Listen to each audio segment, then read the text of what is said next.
artists go. Yeah, I think the other thing that I think beyond caring about comedy is you believe in a sort of ideal of independence Yeah. that I think you would agree is sort of being bastardized, or the language of Oh, independence is being yes. and And I have believed in it sometimes to my own detriment. Mhm. I should have moved to you can point at 3 or 4 times in my life when I should have moved to LA and I would have reaped the benefits. Didn't believe in that, you know? There's this dialogue right now, which is that a lot of the places that purchase stand-up specials go, "Hey, here's a bunch of money to take your special." Now, already what we're seeing that I didn't get into as much with on Going Down, but we also have to keep in mind, Yeah. Jesse, you, I think, have a sense of this, and I do as an artist. You can be on some of the biggest platforms in the world, and you're not actually making money because all the production costs come out of your end. Hey, you got a special on Netflix? This is your big shot. You want to hang back and save some money for yourself? Well, what if it doesn't sound right? What if it doesn't look right? What if you didn't rent the right venue? So all those costs come out of your end. Talk to artists. You're a journalist. You have more of a right to do this than I do. I think you know what I'm talking about. Yeah, Like 100%. some of these platforms, you will find people who have actually lost money putting a special up on platforms that the public regards as the biggest platforms in the world. Also keeping in mind, some of those biggest platforms do not give their artists guild-covered health insurance or pension for stand-up. Yeah. So I have major concerns there. First of all, that you get hand an artist hundreds of thousands of dollars, but the actual cost of making the special is pretty close to hundreds of thousands of dollars. Yeah, I mean, there's multiple comedians who've discussed, or I've heard of, who have specials on Netflix and lost money from doing it. Lost money. And I think what is important, generally, a lot of creative careers are this feeling of you're building a road to nowhere. And Yeah. maybe at the end of it, there will be the thing that will push you through. And I think in many ways, the Netflix special was this sort of brass ring. And what it ends up being is just another stop to then continue building a road to nowhere. Continue shoveling coal. Because you're like, okay, I'll get to Netflix, and then, okay, I'll lose money, but now, and maybe it will. But maybe it will not. And but what these companies are doing, they need people to continue believing that one of these things might break out, and 1 out of 100 will break out, and their life will be forever set, and that's wonderful. But a lot of people I know are doing some versions of this. They get that thing, even if they make a little bit of money, they're not making $20 million.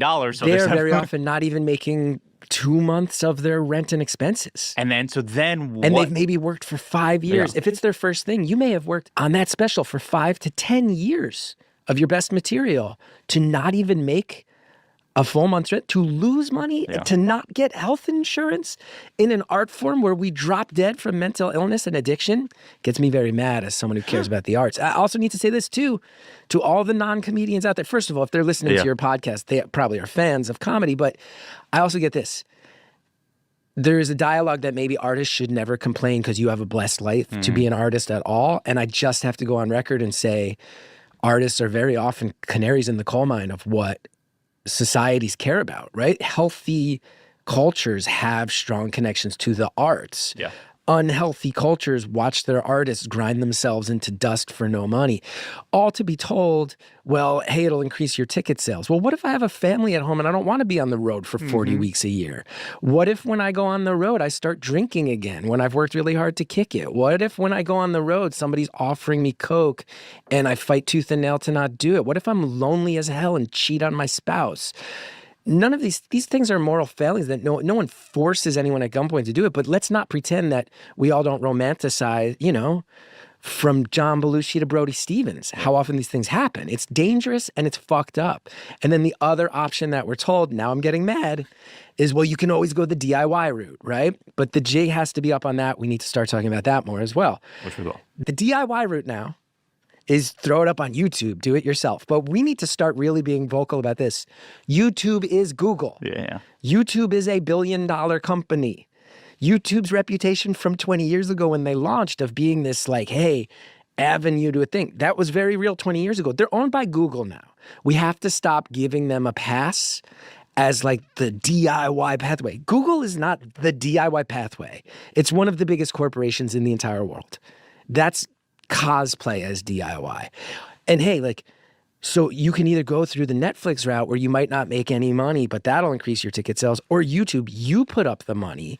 But every comedian right now is being told by their peers who are convinced, by agents and managers who I think need to protect their artists more, by the industry as a whole, by the chatter from the platforms, you're close, you're close, you're close. Make sure you shoot, and this has happened to me. Yeah. Make sure you shoot it with the cameras that are up to the standards of Netflix. Get the sound, the lights right. Pay for the closed captioning. Pay for the right post-production, because if they want it, maybe they'll license it. So that's not DIY. Yeah. DIY, as far as we know, which was built from the independent music model, right, was like you might sign to Capitol Records and they might give you a $250,000 advance and you choose how you spend it. But if you wanted to go to Discord Records, it wasn't, well, now you pay the $250,000 in case Capitol wants it. It was like, now you get to go make it for $15,000. You know what I mean? And then maybe it busts out in this way that feels gritty and authentic and cool. And maybe the pathway that I don't think totally exists right now for us, maybe college radio embraces it. Maybe the fanzine world embraces it. Maybe some of these truly independent underground methods of distribution or word spreading get your back. As a person who has pursued a career in journalism at the same time as you're pursuing this career in comedy, a lot of the things are the same relevant. The idea of there are opportunities and now there are fewer opportunities. People wondering, is there possible to have a sustainable life? Well, it's the same thing for us. It's the same thing for most arts professionals, even people in versions of design, I'm sure, experiencing some versions of it. Right. Comedians, because there's a low overhead to the basics of stand-up. They are fast to all changes. So when there's a new technology that can do it, when the new technology changes, they feel it very quickly. And that is why ultimately, like, it's good to focus on comedy for comedy, but it is an allegory for sort of all versions of it. It is not bullshit to say that, you look at Twitter and one of the first things anybody liked about Twitter was like, hey, this guy Rob Delaney's crushing jokes on Twitter. That's one of the first things anybody heard about it, right? Podcasting. I'm now living, we're about to enter year 10 of Beautiful Anonymous. And I don't envy anybody trying to launch a podcast now versus 10 years ago. Yeah. Are you really telling me that a video podcast hosted by an A-list celebrity where the video has exclusive distribution on Netflix is in the spirit of podcasting? What is that except a non-union television show, my friend? What is that except a backdoor that we need to figure out yesterday? So, all of the games are rigged, and they're trying to just become distribution things in the same way that Spotify does, and then they can give us our 0.0001 penny a stream. We have not settled for that in the past, and it will represent backwards progress if we settle for it now. All right, I want to back up, just provide people who are just pursuing it now, who are younger. They did not know what it was like 20 years ago, 15 years ago.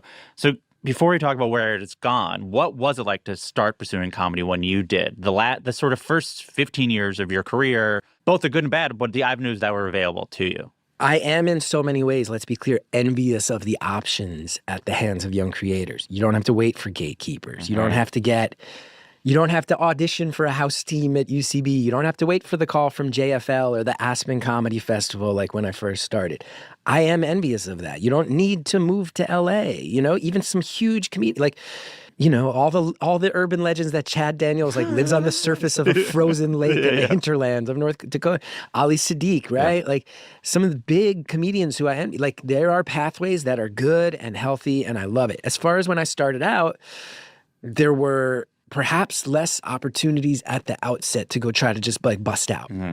Podcast, Patreon, TikTok, Instagram, whatever. But I so distinctly remember being at UCB when Derek Comedy started putting out videos on YouTube. And I remember some of the older generation UCB people being like, who are these college kids skipping the line? I was there as things changed. But what I would say was the biggest manipulation of the natural growth of the ecosystem was that there used to be a very clear-cut middle-class job that I saw kind of bubble up in the petri dish, which was your internet-supported platform that was putting out videos that you could get hired to write for or act in, and they would then go try to do branded content or ad sales. This was College Humor, Above Average, The Onion News Network, Funny or Die. And there's something that happened that we all know happened that I think should have had more public outcry and honestly more consequence, which was this. Facebook started pumping up the numbers. You can look this up. Yeah. This Trust me, I'm well aware. documented fact that they were saying you're getting huge numbers on Facebook. Now, I was living through this because we had the Chris Gethard show on the Fusion Network at the time, and all of our ad budget, they started going, guys, we're getting massive traction on Facebook. And I'm going, but no one's watching the show. Yeah. We're getting 1 million views a video on Facebook, and None of that's translating. less than the residents of my hometown in New Jersey watching on the television. This doesn't make sense. Came out that they were cooking the books. Yeah. And what happened in the process of that was all of those middle-class platforms were told, it used to be the place where those would spread. Then it became you need to pay for Facebook advertising to get the people who have followed you to unlock it. So you had to pay to play on a system based on intentionally manipulated numbers. It's messed up. It's payola. There were laws installed on radio to prevent this type of thing that didn't happen. And to my knowledge, there was no consequence for Facebook doing it. And it wiped out this idea that, hey, there's a first step, which is for me, I got hired at the Onion News Network. It was one of my very first jobs. They didn't pay great, but between that and cobbling together freelance things when they came along, maybe I can book a commercial along the way. I started finding ways to live. Yeah. Started to see the pay-to-play model come in. And I would argue that was probably the earliest headwaters of what we're seeing now, which is you do all the work. You don't mess with the algorithm. You feed the algorithm. If you miss a day on the algorithm, it might mess up your algorithm, so don't ever miss a day. And then you can make a little bit of money along the way. I think that was the beginning of 100%. social media platform manipulation of comedy as an art form. Yeah, and I mean, obviously, it hit journalism tremendously. A lot of people over-leveraged. Companies rose and fell because of it. The other thing is around the same time, the streamers were being built, and there were even still terrestrial networks that had comedy-first programming. Yeah. So you can get a not great job writing 8 episodes. You can find there's just more TV shows. You can get maybe writer's assistant jobs.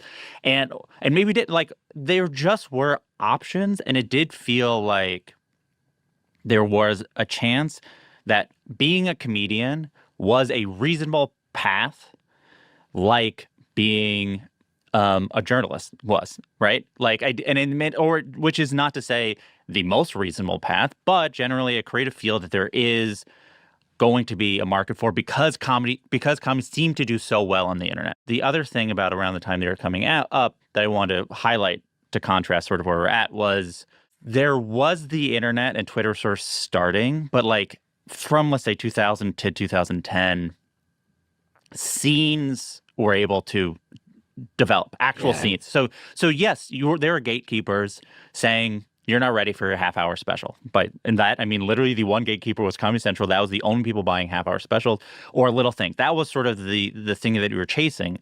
But along the way, you had people who were also pursuing a similar thing that were holding each other accountable. There were things you could build, and this is not just New York or LA. This was Portland. This was Chicago. This was Denver.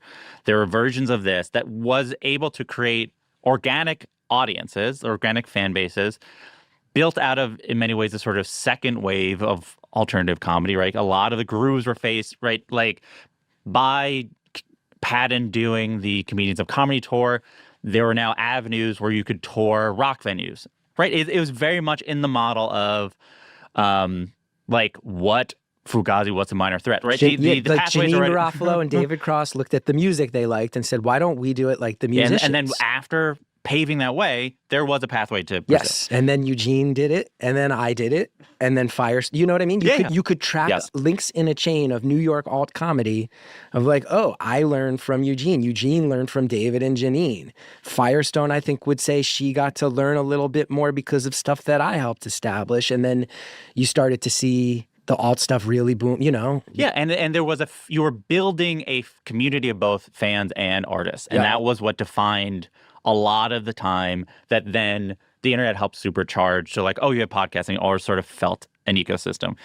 The thing about the idea of middle class comedy jobs or middle class comedy careers, which when I heard it was so interesting for people to be sad about, and why it is that essentially like through all of eternity, there were no middle class comedy jobs. And then for like 10 years there were. And we putzed it. And they putzed it.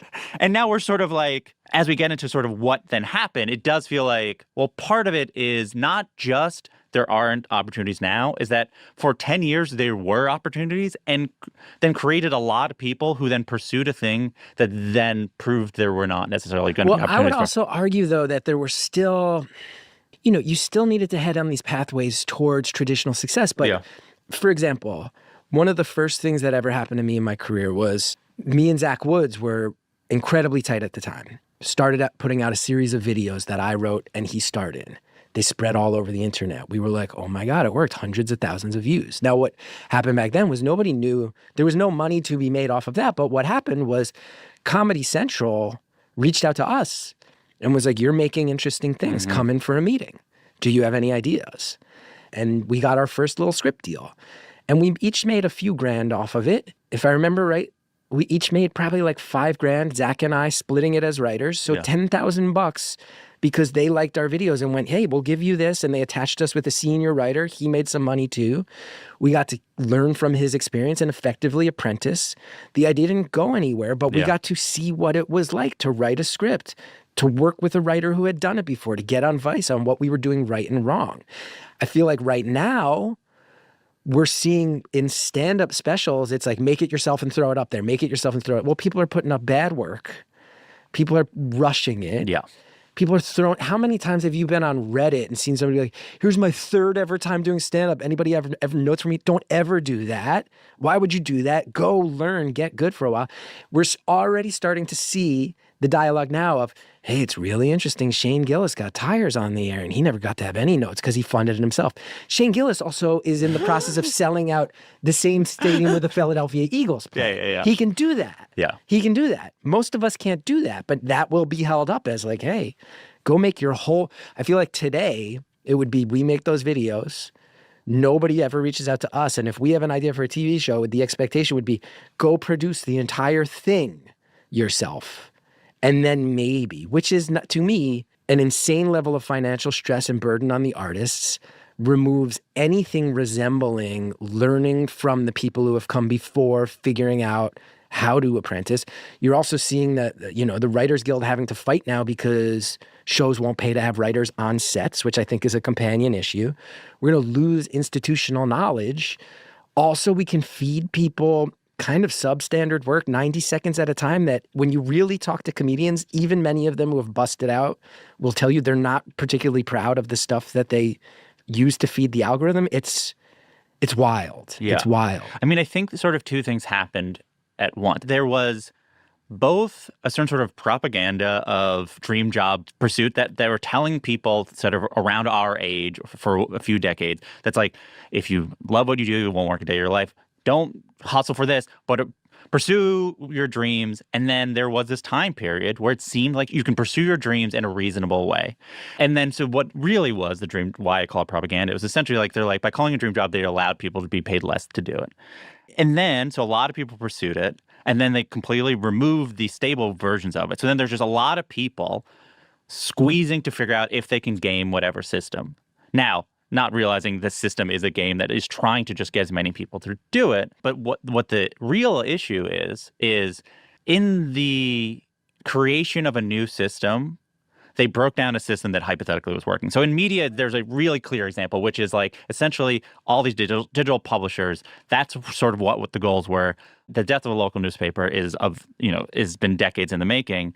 And I think the version in comedy is death of local scenes. The idea that people could be big in the Boston area and make a living kind of playing New England. Yeah, touring throughout that Northeast circuit. And instead, it's just sort of like, you can live hypothetically anywhere, but you're just throwing it into this sort of blob. Also, there's starting to become a dialogue in comedy that I think is very true as well. Are we participating in that exact thing in a way that is not even working? In the sense of, hey, you are theoretically doing this for ticket sales, but I'm not the only artist going, when I have clips bust out, I've had a couple bust out, you don't see the ticket sales. And I've started to hear from other artists too.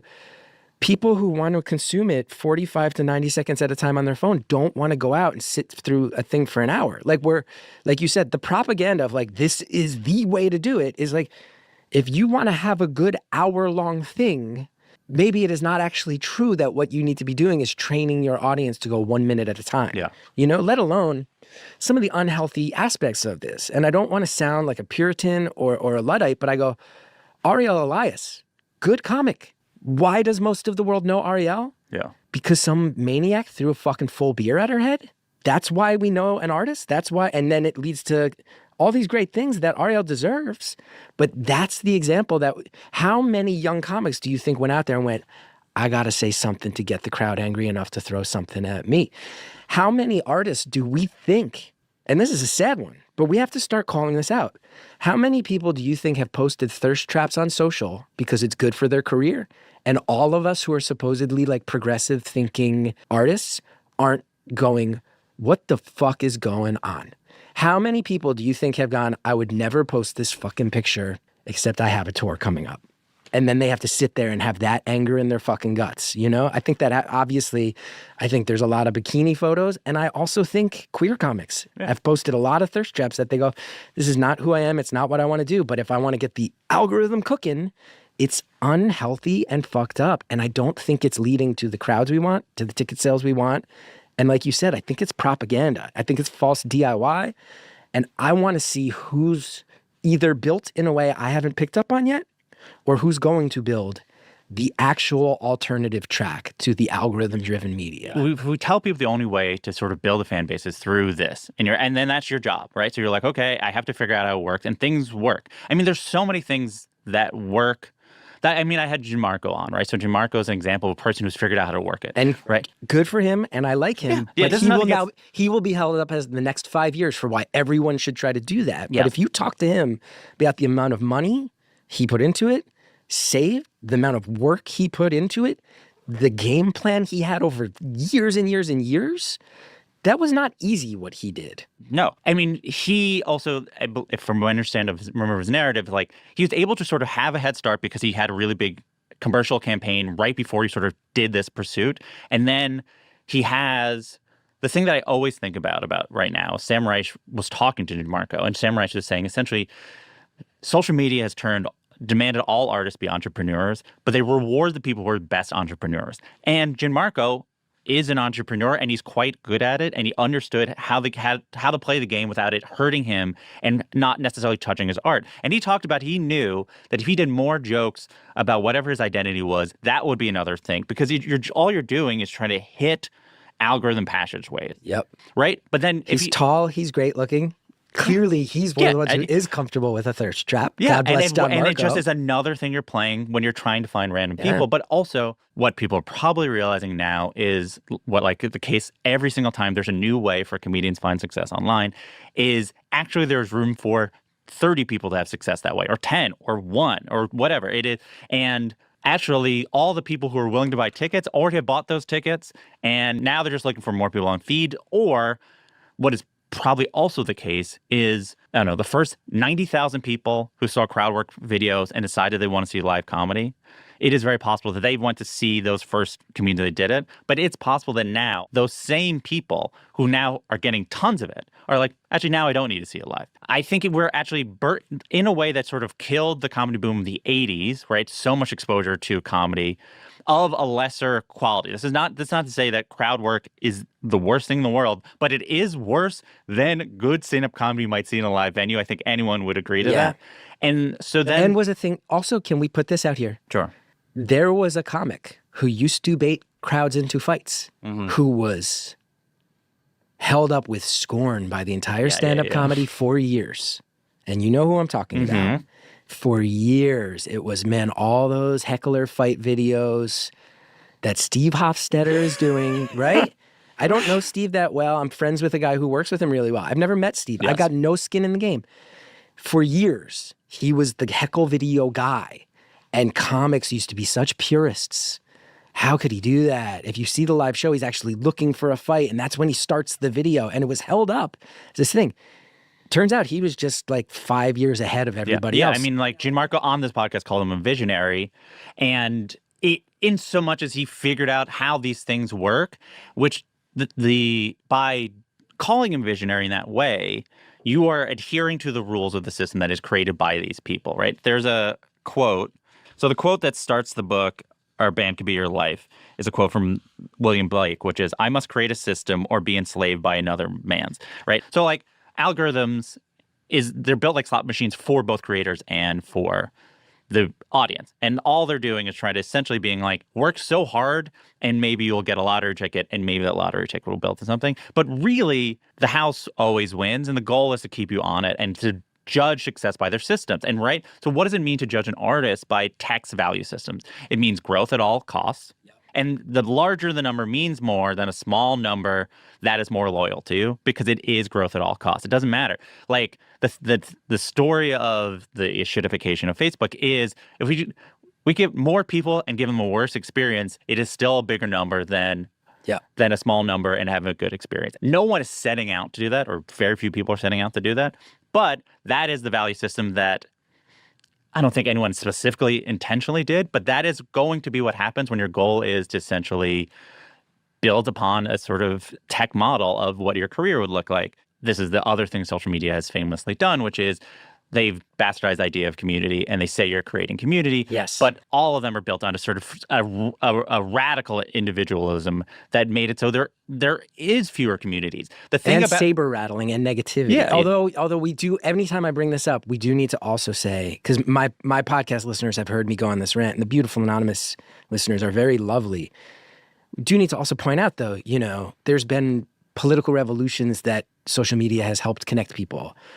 Things like Me Too, things like Black Lives Matter, social media probably did help. Like, I don't want to discount those, but it almost feels like for all the good ones, there's also lunatic anti-vaxxers and anti-science people and all these other people aping that in a way that's just empty calories with these negative communities. I am very grateful to be here, but even right now, like, you asked me to come. This is the first time I've kind of publicly talked shit in a while, and you're like, "Come talk shit here." Well, you know what I mean? Like it does. I watched it pop off when I did the stuff on Going Down, and I'm like, I do a lot of very positive things that get no traction. I've started a nonprofit to try to help kids in schools with comedy.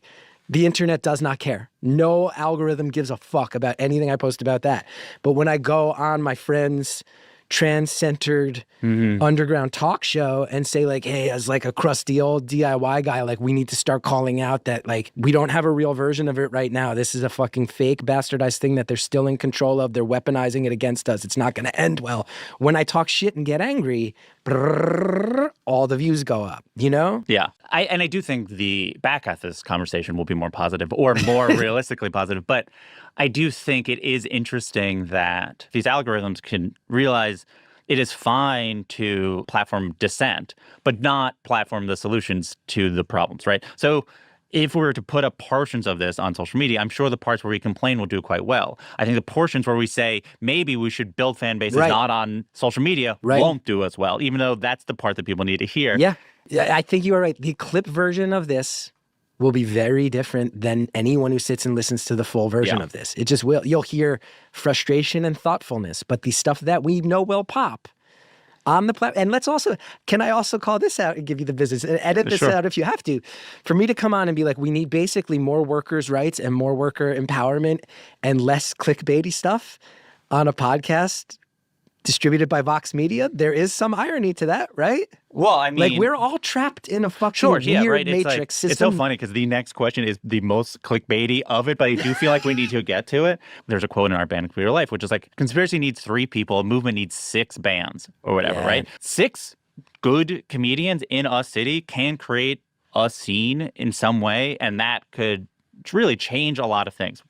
But before we get to the positive, I do think we need... Let's do it. Let's get these... We need these views. Well, the thing that I think needs to be addressed, because I do think there might be people who'll be like, well, there is already a solution in place. It has been proven this is the way comedians can become famous. And it's called Kill Tony. Yeah. How do you feel about Kill Tony? I often feel... The first thing I want to say before I even wade into this hornet's nest is that I think you can find a number of examples You know, there is a little bit of a code in comedy of don't fuck with other people's success and money. Yeah. Don't threaten their ticket sales. I've been doing this 25 years. I've always prescribed to that. I will say, I think there are people who have attacked me on podcasts, hurt my ticket sales, who are the ones who claim they are the real comedians. And they go, that's the emo dude. I go, you broke the, like, you fucked with my ticket sales when I had a kid. Yeah. So, like, I don't fuck with other people's money. Kill Tony's a massively successful show. I, surprisingly, for a guy who was kind of like Mr. Emo storytelling man, I like a roast. I like a mean joke. I like a well-crafted dark moment. I can say just personal lived experience that when I moved back to Jersey to raise my kid, started doing a lot more shows out in Jersey because who wants to pay a toll and a congestion tax every time you have a new joke you want to try? And I have met comics who I think are really good and really hardworking, who I go, ooh, you remind me of me when I was in college. You remind me of that person that like wants to go for it. And you come from a working class neighborhood in Jersey. The city's really intimidating to you. I have met comics who I can tell you for a fact go, I don't bother with New York City because I don't know where the stage time is for me, who have driven from New Jersey to Texas to put their name in a bucket, to stand in an outdoor pen so that maybe they get a chance to do 1 minute. And just batting average wise, it's almost definitely going to end with someone you admire mocking you on a massively successful show. But maybe if you crush it on that minute, it could change your life. Do I get why they go for it? Yeah. Do I think it's very, very concerning that that's the option that working class comics see in my neck of the woods? That if I was that 19-year-old kid from a working class neighborhood right now, like I was back in the day, I'm 45 now. When I was 19, discovered improv, was like, oh, I like this at college, realized I could take the train to the city, take classes, did it. If I was a 19-year-old today, I might think that the thing I have to do is drive from New Jersey to Texas to stand like cattle in a pen and maybe have it succeed. On that fundamental level, I think Kill Tony's influence is outsized. And I would have to imagine that while I never met him, and I can't imagine he and I are getting lunch anytime soon, I would have to imagine that Tony Hinchcliffe would probably say like, yeah, I don't want this to be a thing that people think is the only option. And comics do. People give him shit for speaking at MSG, and I do think that was wild. That being said, I recently hosted a fundraising benefit for Mikey Sherrill in the New Jersey governor's race. Like, you know, like everybody does, you know what I mean? Yeah. So like outside of any moral differences I have, ethical standards, I don't want to fuck with Tony Hinchcliffe's money. You know, do I hear that some of the Kill Tony comics who have been platformed have a strange hit rate of like people saying there's been abuse or horrible behavior? I don't like all those stories. As a scene, it's clearly not my scene. And I hear that there are some very, very some elements where people have not felt safe or good. That's not my good. But I can just say, comedy veteran-wise, I can say very much out loud, the mystique that show holds as the only way in is representative of how few ways there are in, and that's bad. Yes. That's bad. And it's also representative of, like, it is a perfect metaphor for American capitalism in that they're like, okay, to succeed, this is the shit you have to go through, right? You have to be brutalized for maybe the chance. It's literally go west to Texas and try to strike oil. And the thing is, just like all the other things we're talking about, the people in early will have had the most opportunities to have that success. The more you do it, it becomes like The Voice and it becomes like American Idol, where actually the winner is the show. My desire to talk about it now is there will probably be a good amount of people who believe, okay, I think I can figure out what to do right now, whatever. I'll learn how to edit video and I'll just do it. And I want to stop at this moment. We're talking that this will be the first episode of the year. There's a good time to think about the year coming. Or New Year's resolution. Yeah. How do we build a true underground? If you look at the last 10 years of tech, the things change every 2 years. And if you're right now, depending on what it is right now, you're in for a lot of hurt. Why I want to talk about it, there's sort of two things. So the first is the idea of what is called the slow cancellation of the future. It's by the cultural theorist Mark Fisher. And he was mostly talking about how all music now, and when he was writing 10 years ago, has to be remixes of old music. And so I will quote him because I think it's relevant. So, the slow cancellation of the future has been accompanied by a deflation of expectations. The feeling of belatedness of living after the gold rush is as omnipresent as it is disavowed. Compare the fallow terrain of the current moment with the fecundity of previous periods, and you'll quickly be accused of nostalgia. But the reliance of current artists on styles that were established long ago suggests the current moment is in the grips of formal nostalgia, which is to say that, like, it feels like every comedian I talk to thinks it is a bad time. Yeah. And there's a thing in the book in Our Band Computer Life where essentially alternative rock built out of punk rock and the scenes was building for a half a decade. And specifically in DC, there was a bunch of people being like, I don't like this scene. I don't recognize this scene. There's at Discord record. Hence Fugazi, right? Yeah. So Revolution Summer. Revolution Summer, right? Yeah. So that's the thing where I think about this a lot. And I'm very pretentious about it. And I'm not trying to be comedy Ian MacKaye, but I think about Ian MacKaye a lot. Yeah, where they're like, we need to actively make some marked changes. People can't be getting hurt in the pit. Women can't be getting grabbed by kids on the dance floor. Things need to chill out. They actively made a point of saying it out loud and then going and making it happen. Yeah. And that is why I wanted to bring it up, because on the Verge podcast, they essentially talk about any time in the next 2 years. It could be tomorrow. It could be in, 700 days. The algorithms will all change.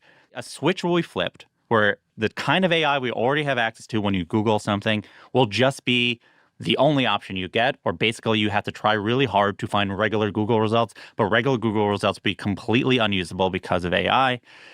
Not only that, is the tech companies have spent so long devaluing art and developing the creator of art, not creators as we use it, that AI creators or AI things that can essentially do what these platforms are designed to do, which is sell stuff, will take over and fill a lot of this, take over the careers that a lot of people had. This goes back to your idea that, like, people would say they're being independent when their entire business is dependent on Google, Meta, and TikTok, right? Yeah. And then and it feels real, but it's any not day real. They can say, we're not doing that anymore. Yep. And they will do that. Yep. And if you don't have a listserv or whatever, you will have zero fans. Yeah. So I just read something, and I don't know if it was like histrionic fear baiting or if it was real, that some of those platforms are now starting to think about charging money for you to get word out to your fans on Seems stuff like they should. That they never have. They can. And they will. And it hasn't been the standard before, but hey, you've spent 5 years building up your 100,000 followers, so are you really going to abandon it just because we're asking you for $20 a month? You set us up, and we took the bait. Yeah. You know? Lots of times people want Nirvana. Yeah. Right? They go, who's the next Nirvana who will, like, open people's eyes and everything will be good again? But truly, the answer is you need 10 years of Black Flag, Minor Threat, Fugazi, the Pixies, like all these things. You need to essentially, what happened in the 1980s and why we have to look back, because this is the last time something like this happened. Also politically, it was a similar moment, which was there was no path, and people just invented the path. They turned things that were not venues into venues. They turned people who are not promoters into promoters. And they turned graphic designers into, like, all these things were done by words. Yeah. So as a DIY person, as we talk about now we're at the positive moment of, like, what can people do? This is when everyone will turn it off now that we've stopped. I would never say give up your dreams, don't give up hope, but your hope cannot be reliant on the system as it currently is. So this is what are the things, what is the first thing you would tell a comedian and aspiring artist? Well, they come to me often. It's been so strange for me to have started as like a boy wonder of the New York improv scene, and now I am old DIY uncle to the young artists. And there was a stretch, Jesse, where I was the Gethard Show got canceled, and I was lame for years. Mm-hmm. People were not buying what I was selling. And now there's artists who are entering their careers with these frustrations. And I'm starting to get asked for advice as, like, old man DIY. So there's a bunch of stuff I would say. I have hired somebody to be like, how do I fix my social media? I'm in my 40s. I don't get it. Yeah. And one of the main things that I've been told is have it all point back to your mailing list. Get those email addresses because Elon Musk can't buy your email list. If someone likes you, you go get them. Make sure you know how to get in touch with them personally.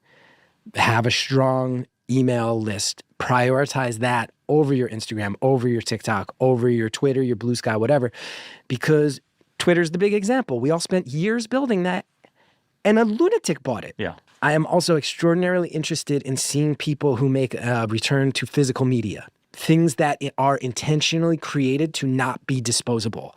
I think that that is a statement that needs to be made more and more right now. TikTok, doesn't matter if you got 5 million views next week, they won't remember it. Your biggest thing ever, disposable. What's next? What's next? What's next? What's coming downstream, right? Who's gonna give me the physical media? And I think musicians have figured this out, right? You saw that as Spotify started taking money out of their exposure money, vinyl comes roaring back because I can hand it to you. I can sign it. You can watch it spin. If you don't even have a record player, you can still hang it on the wall. It's physical. And then what happens with physical media, right? If I make a little magazine and I sell it at my shows and I figure out how to do that on the cheap, and you keep that on your coffee table or you keep that next to your toilet, then the next person who comes over picks it up and goes, what's this? Oh, that's this artist I really like. And they're making stuff like that. And maybe you start to find the other people who are interested in things like this through the actual hand-to-hand transference of physical media. I'm very interested in seeing who's going to start an information gathering service that mimics what, I believe one of the precursor sites that flow SplitSider, right? That flowed into, I think Vulture bought SplitSider at a certain point. That felt like, oh, this is sort of scene reports from different scenes and reviews of different things. I want to see who's going to be bold enough to make an actual physical, non-internet comedy breakdown. I would be so interested, and I don't know that I necessarily have the energy to do it, but to go, who's going to make a thing that if I send them $2 a month, they mail me a thing that goes, here's all the weekly shows that aren't Ticketmaster, that aren't run by shitheads, where you don't have to worry about any credible sexual assault accusations from the host. Like, if you're a person who's forward thinking and just wants to go out and have a good time, here's the physical thing, and you're not being manipulated by an algorithm right now to be told this, Who's going to do it? Who goes, I'll do the New York report, and then I know a person in Boston, and I know a person in Denver, and a person in San Francisco, and this will expand from like one legal-sized double sheet to like an actual comedy fanzine that's like, hey, if you even know about this, it means you're going to be in a room with other people who know about it, and nobody's going to throw a fucking beer can at the comedian because you found out about it through this, not that. This is not to say, like, I'm actually very impressed by Don't Tell, by Sesh Comedy, some of these sort of independent feeling shows that have used the algorithms. I don't know much about the people who run them, but I am impressed. I think there's something there that I like. Who's going to give me a thing where I go, this is so far removed from the internet that I'm unfolding it from an envelope? That would be fascinating to me. I think we need that actual alternative pathway. Similarly, I want to know the directory of venues who are saying, we don't stomach that, we don't account for it. We don't trifle with the monopolies. We have resisted being bought out by the increasing ticket monopolies out there. I want to know where that directory of venues is. I'm not patting myself on the back too hard, but I work with a booking agent who comes from the punk rock world where we fight tooth and nail to avoid Ticketmaster fees at all times. So many movements, both political and artistic, have come when people find interesting ways to control information off the grid. One of the things about the American Revolution that I got so nerdy about was that you realize part of what got it over the finish line of enthusiasm was when Benjamin Franklin insisted on building postal roads so you could send mail directly from Boston to South Carolina. It didn't have to go through London. London no longer controlled the flow of information. One of my favorite documentaries of all time is Style Wars, which is a look at the Bronx graffiti movement from the start in the mid-'70s up until the mid-'80s. And I look at that and I go, man, that is a part of the world that was forgotten. And then a bunch of artistic kids went, we exist. Like, to me, the premise behind most of it is we will not allow you to forget that we exist. I have a name. You will know my name. I exist. You can't forget us. What is the pathway of information that's a true alternative? Because I hate to bust the bubble and I want people to keep making money, but YouTube ain't DIY. Yeah. Ticket sales through Live Nation, not DIY. Being on platforms controlled by Mark Zuckerberg, they might feel DIY today. The second he personally decides that things are happening that he doesn't want out there, they're gone. I also don't like the algorithms on this sense, Jesse, and I think you'll agree with this. I can't stand how much comedians censor their own captions. That when you say fucking and I see forking on the bottom, I thought this was a culture that we go like... Even the edgiest comedians will bleep out curses. And the edgiest comedians are the ones sitting here going, free speech. Our words are our weapons. Like I look at Roy Wood Jr. and I gas up Roy a lot. Roy's a friend of mine, but I think he's brilliant. And I'm sitting here, I go like, you look at Woody Guthrie's guitar, those old images of like, this machine kills fascists. I'm like, comedians at our best, like I think a guy like Roy does that. Yeah. I think the best comedians in their primes. I think Chappelle at his best. That's why we loved him. Carlin and Pryor and Lenny Bruce. Our words are our fucking weapons. And I gotta write cork in a caption so that TikTok doesn't bury it? What kind of admission of fucking weakness and defeat is that? You know, like get us out of there. Well, I do think it's tied to what I thought was interesting about your rant was it started from the position of free speech, right? Like, I think a lot of people think of this as sort of like, oh, this is just sort of bourgeoisie artists complaining about, but you connect it directly to first Kimmel and Colbert as sort of like the desire to censor speech and what was the value of independence? The Kennedy Center, NPR, PBS. You see all of it, and you see this media consolidation. People are sitting here going like, what does it matter? Is it Paramount or Netflix that buys HBO? For stand-ups, for writers, like I just pitched a TV show recently, and I only pitched it to 5 places, and that was a pretty good hit rate. And next year, apparently, it will be 4. Yeah. We all know how stand-ups are talking right now. Netflix gets you the most exposure. If you can really bust out on YouTube, that's actually some people's number 1 or number 2 right now. Yeah. HBO used to be the king. Netflix is now kind of the apex predator, but HBO, you still get the prestige. Well, Netflix now owns that one, which means that the regulation of where the art can go, who can see it, what's allowed to be seen is under the thumb of people who we don't know and we can't trust. And that's been proven by who buys these platforms. I put out a call on social media for questions. And you see other people having success, and I put in air quotes because the thing that social media does more than anything else is create a perception of success, regardless if there's actual monetary success. And they're like, do I have to do this type of thing? Do I have to do this thing? And what I would say to all of these people is it's sort of the wrong question. Like you sort of like have to take a step back. And what I would tell people is like truly act as if it is over. Remember what it felt like in the 90s. And rebuild. We're in a rebuild. Whoever starts thinking like, man, we need to rebuild this, you will be the next group of artists that define what the next phase is. But the rebuild starts, to me, it's almost like the Warren Buffett quote of like, hey, when the market bursts, that's when you get in.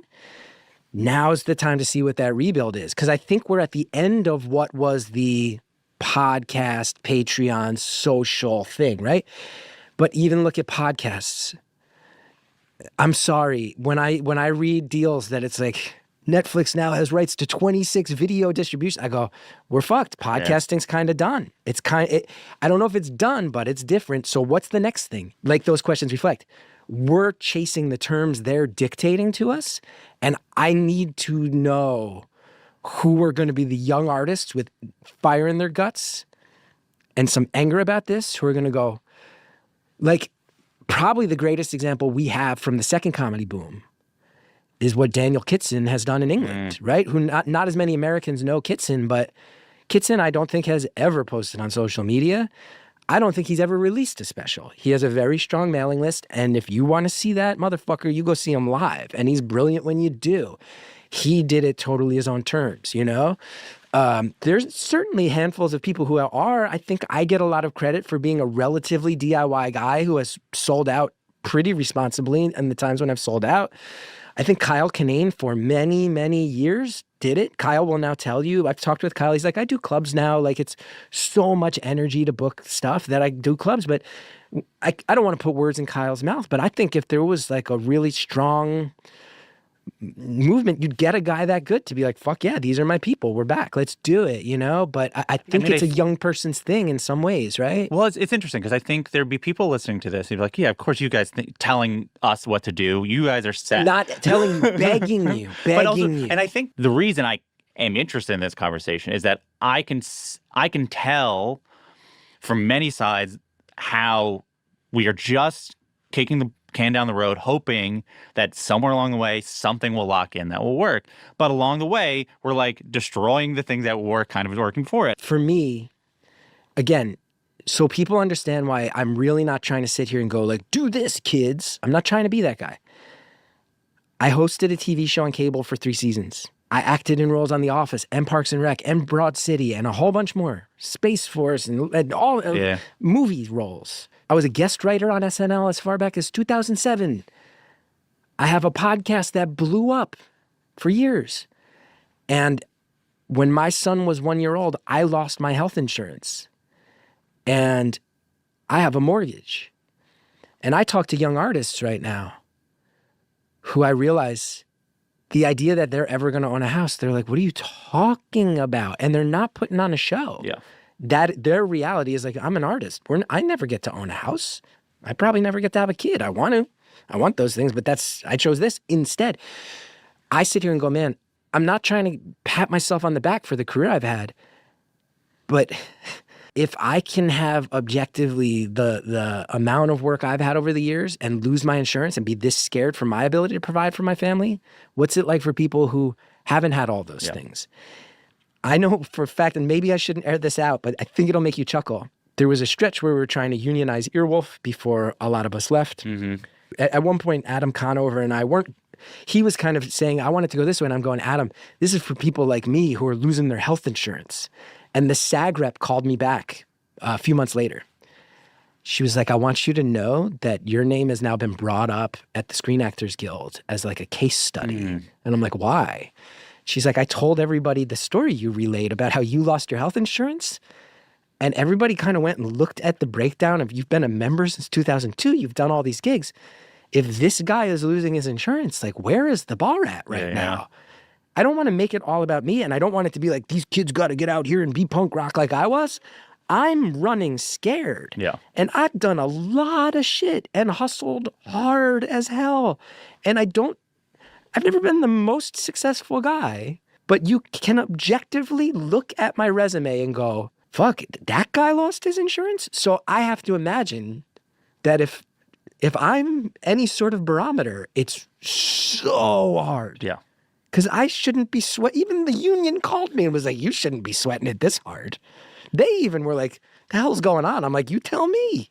A question I got was, does one have to live in New York or LA? I think increasingly less so. And that's one of the positive sides of everything that's happening right now. I certainly think Chicago, Denver, San Francisco are strong possibilities now. But if there's one person who's giving me hope, and again, I don't know that he would like my comedy, but the fact that in our algorithmic world, Ali Sadiq is Texas-based and put out a 8 or 9 hour long special effectively, I go, that seems like kind of the most punk rock pushback I've seen out of it, maybe anybody. I really love him, and he doesn't know my name, I'm certain. You talk about somebody who rebuilt an infrastructure.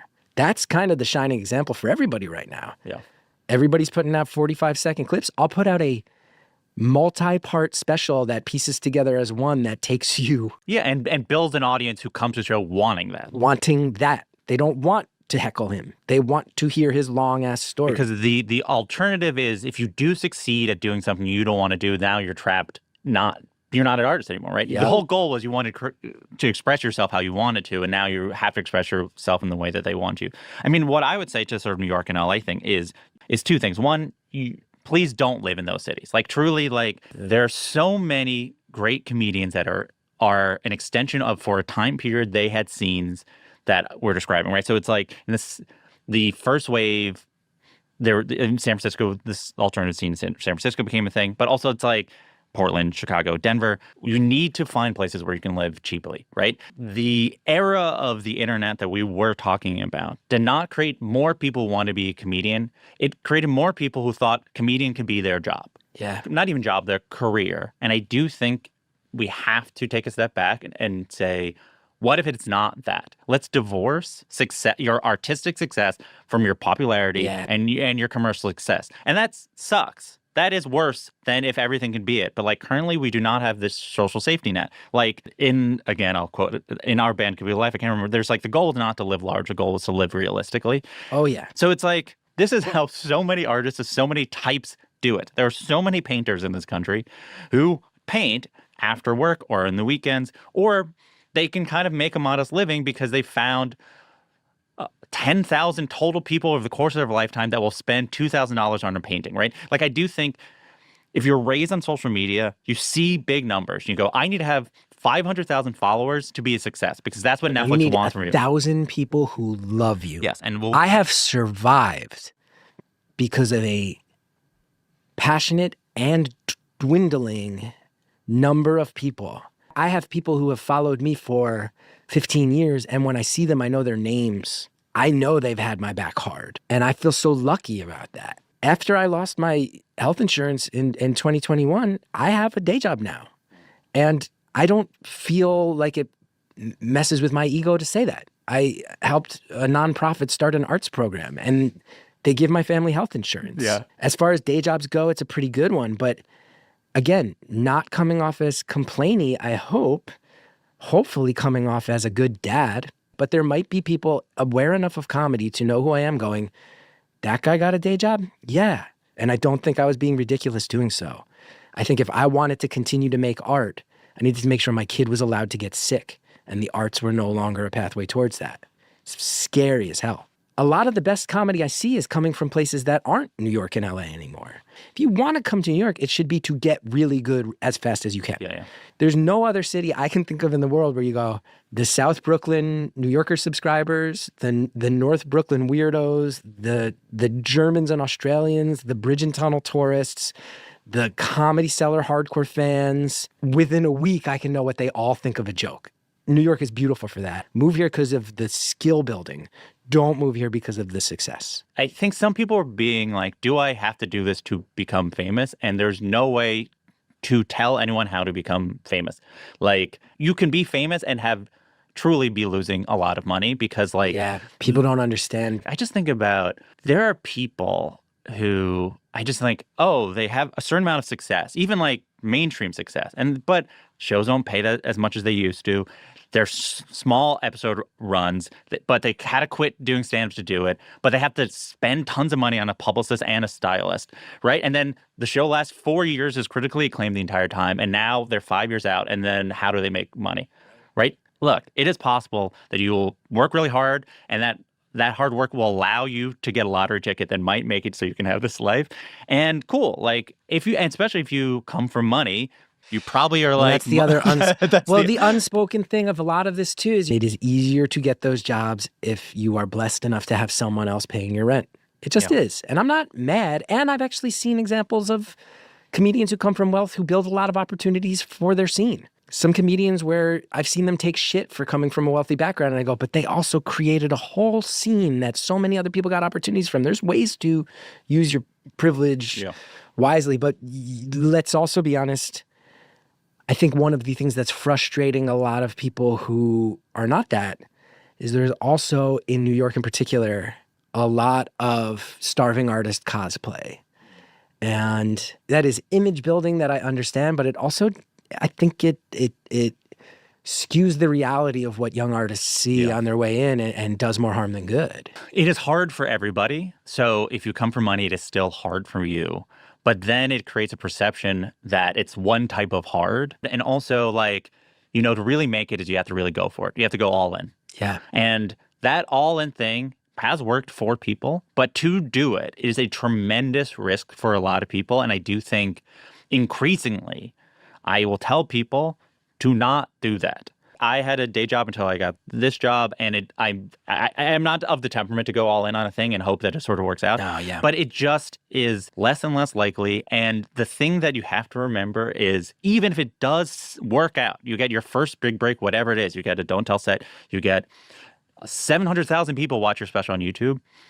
After that, you still might need your day job, and 10 years into that day job, it's probably a better day job than it was if you keep on getting a different day job every 3 years. I think you have to do a few things. I think never adjust your standard of living based on one success. Yeah.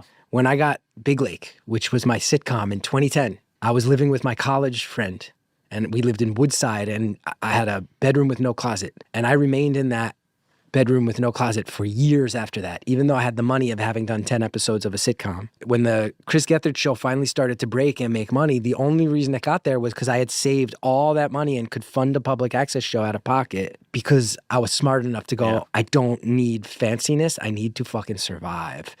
And I think that remains true for everybody today. And I also want to say, if you are privileged and you are wealthy and you're in the arts, you have every right to, and I'm not trying to be a class warrior and say that, but I will just say, be honest about it. Because if you occupy that space, someone else can't occupy it. Like, even me, I always say I came from a pretty working class family in North Jersey. That is true. I can also recognize that my parents lived 40 minutes away until I was 36 or 37 years old. Like, if I ever truly struck out on rent, I had a place to go 40 minutes from here, 30 minutes from here, and I could probably still keep doing shows and rebuild and feel like, God damn, I'm living with my parents again. But those are privileges I had, you know? I can recognize that. Some of the cosplay is removing oxygen in many from ways. the It's room. like if you have the money, use it to create more space. Much of the alternative comedy infrastructure was built around people who had successful Hollywood careers that put it into this, right? Like Patton Oswalt was able to do the Comedians of Comedy tour because he made money on King of Queens.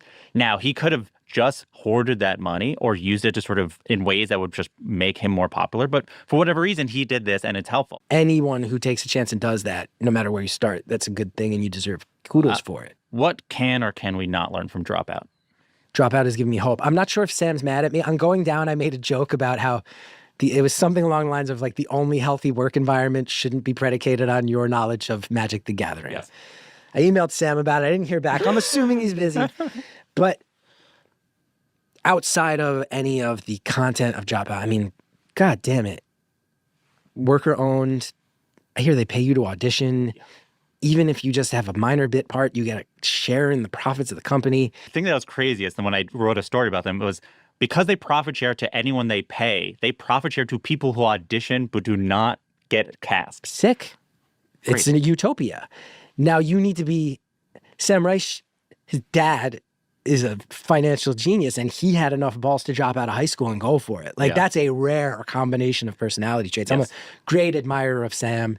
And Sam, I did email you and say, I hope that joke didn't land the wrong way. And if it did, I apologize. You know I'm a friend. But I think there's so much to be thought of as far as the collective aspect of it. If we remove the scale that Netflix is on and go back to some version of 1,000 people paying you $10 a month can maybe have a career. Or, all of us have a similar sensibility. Can we do 1 + 1 + 1? Because I don't want to compete for the $5 a month from the other 6 artists I actually like. I do think that collectives have ability to box out space for things like if your collective gets big enough, you might be able to purchase into a healthcare plan that's cheaper than you could individually. Yep. Things like this start to really get my gears turning. Who are these other artist collectives going to be? You know, we keep bringing up Our Band Could Be Your Life, which I think any artist who read it, whether you like punk rock or not, alternative rock or not, you would be inspired. Like Discord Records, if you buy that record, you know it meant a certain thing. The money's going certain places and it's not going certain places. Who are going to be the artist collectives that start to define that for themselves?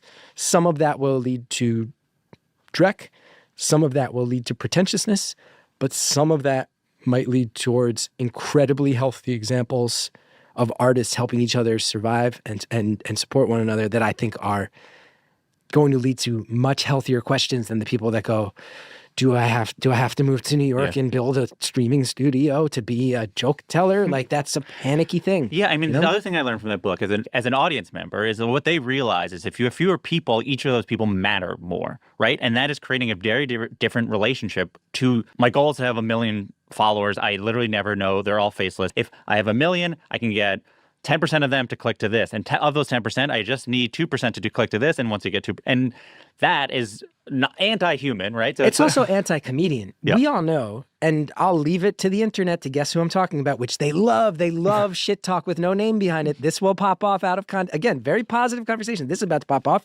You and I both know the stories told in the comedy world of some comics who are very, very wealthy right now with their 10 million faceless followers, who the story goes, and this is conjecture, this is hearsay, that they have actively said, I'll say a bunch of shit I don't believe. I know it's going to pop off. Like, you're hurting the world. You're platforming shit you don't believe and saying it out loud and telling people, watch this work. And then it does. No wonder I'm so wary of the system. No wonder I hate it. If it's a game you can play to the detriment of your own values in exchange for money, get the fuck out of here with that shit. And we all have heard stories, and I'll let people guess. Some of them will guess correctly, I'm sure. Some of them incorrectly. But you've heard those stories too. Yeah. That there are people who at a point in their career went, yeah, no, I think I'm going to start catering to this group because they get really angry online. Yeah. And I can be the comedian for the angry online group. And it's like, it's just being the Joker, right? It's sort of like, Oh, I don't my care. The goodness. system sucks. I might as well benefit from it. The hard thing is our suggestion is harder than the suggestion of just sell out completely. Oh, right? I mean, it's easier. Hopefully you'll be able to sleep better at night, but maybe not. You know, like the person who sells it completely might have a very nice bed. And I a very lost nice my house. health insurance. I'm not as successful as I think I thought I was going to be, if I'm being totally vulnerable. I think there was a stretch of life where it felt like I was pretty close to being in the club of people who were going to work consistently, and then it whiffed. Happens to some of us. I've thought really long and hard about why. Probably some choices I made along the way. Probably some stubbornness that I can't let go of. Probably insisting on never moving to LA was a bad choice for that.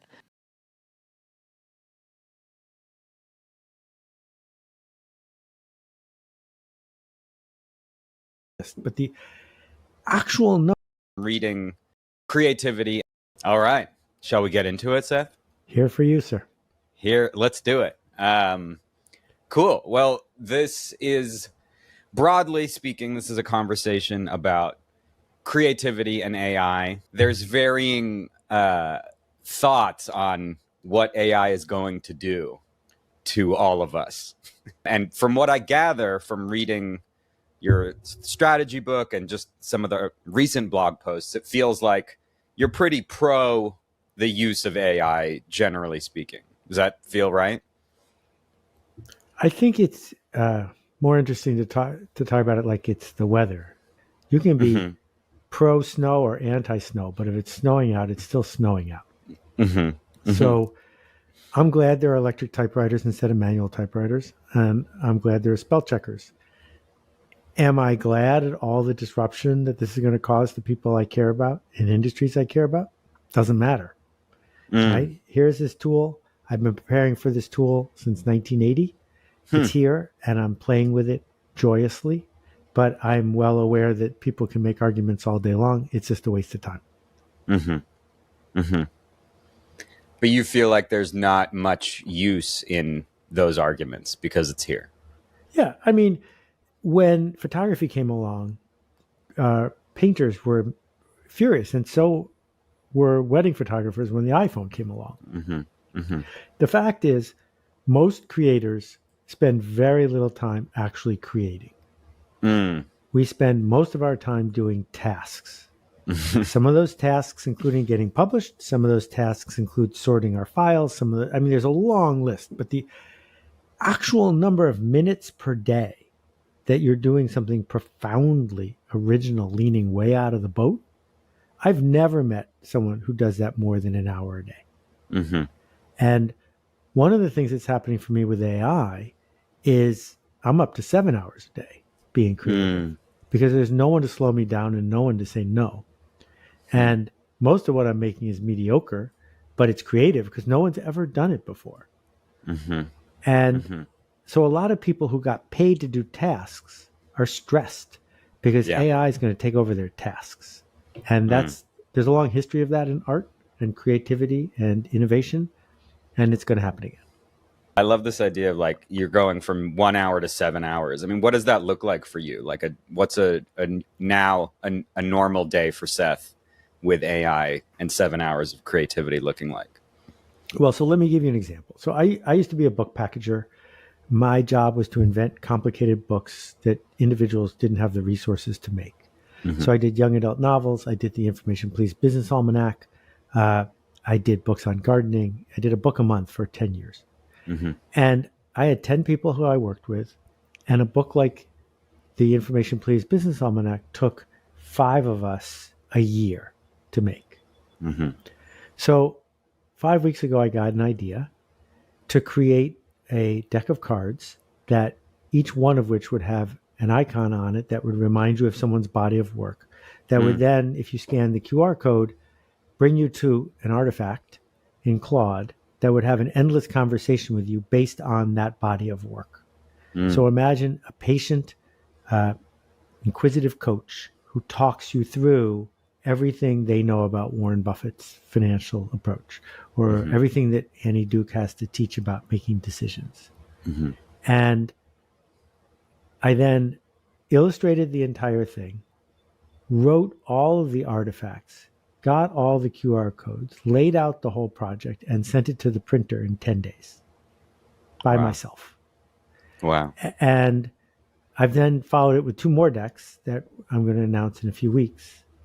And then I switched to photography of people who don't live anymore, taking beautiful pictures of Abraham Lincoln and Rosa Parks and people like that.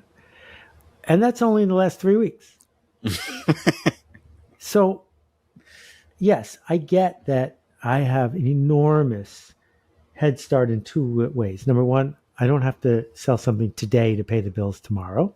Right. And 2, it's not my first rodeo. I know what it takes to bring something to the world.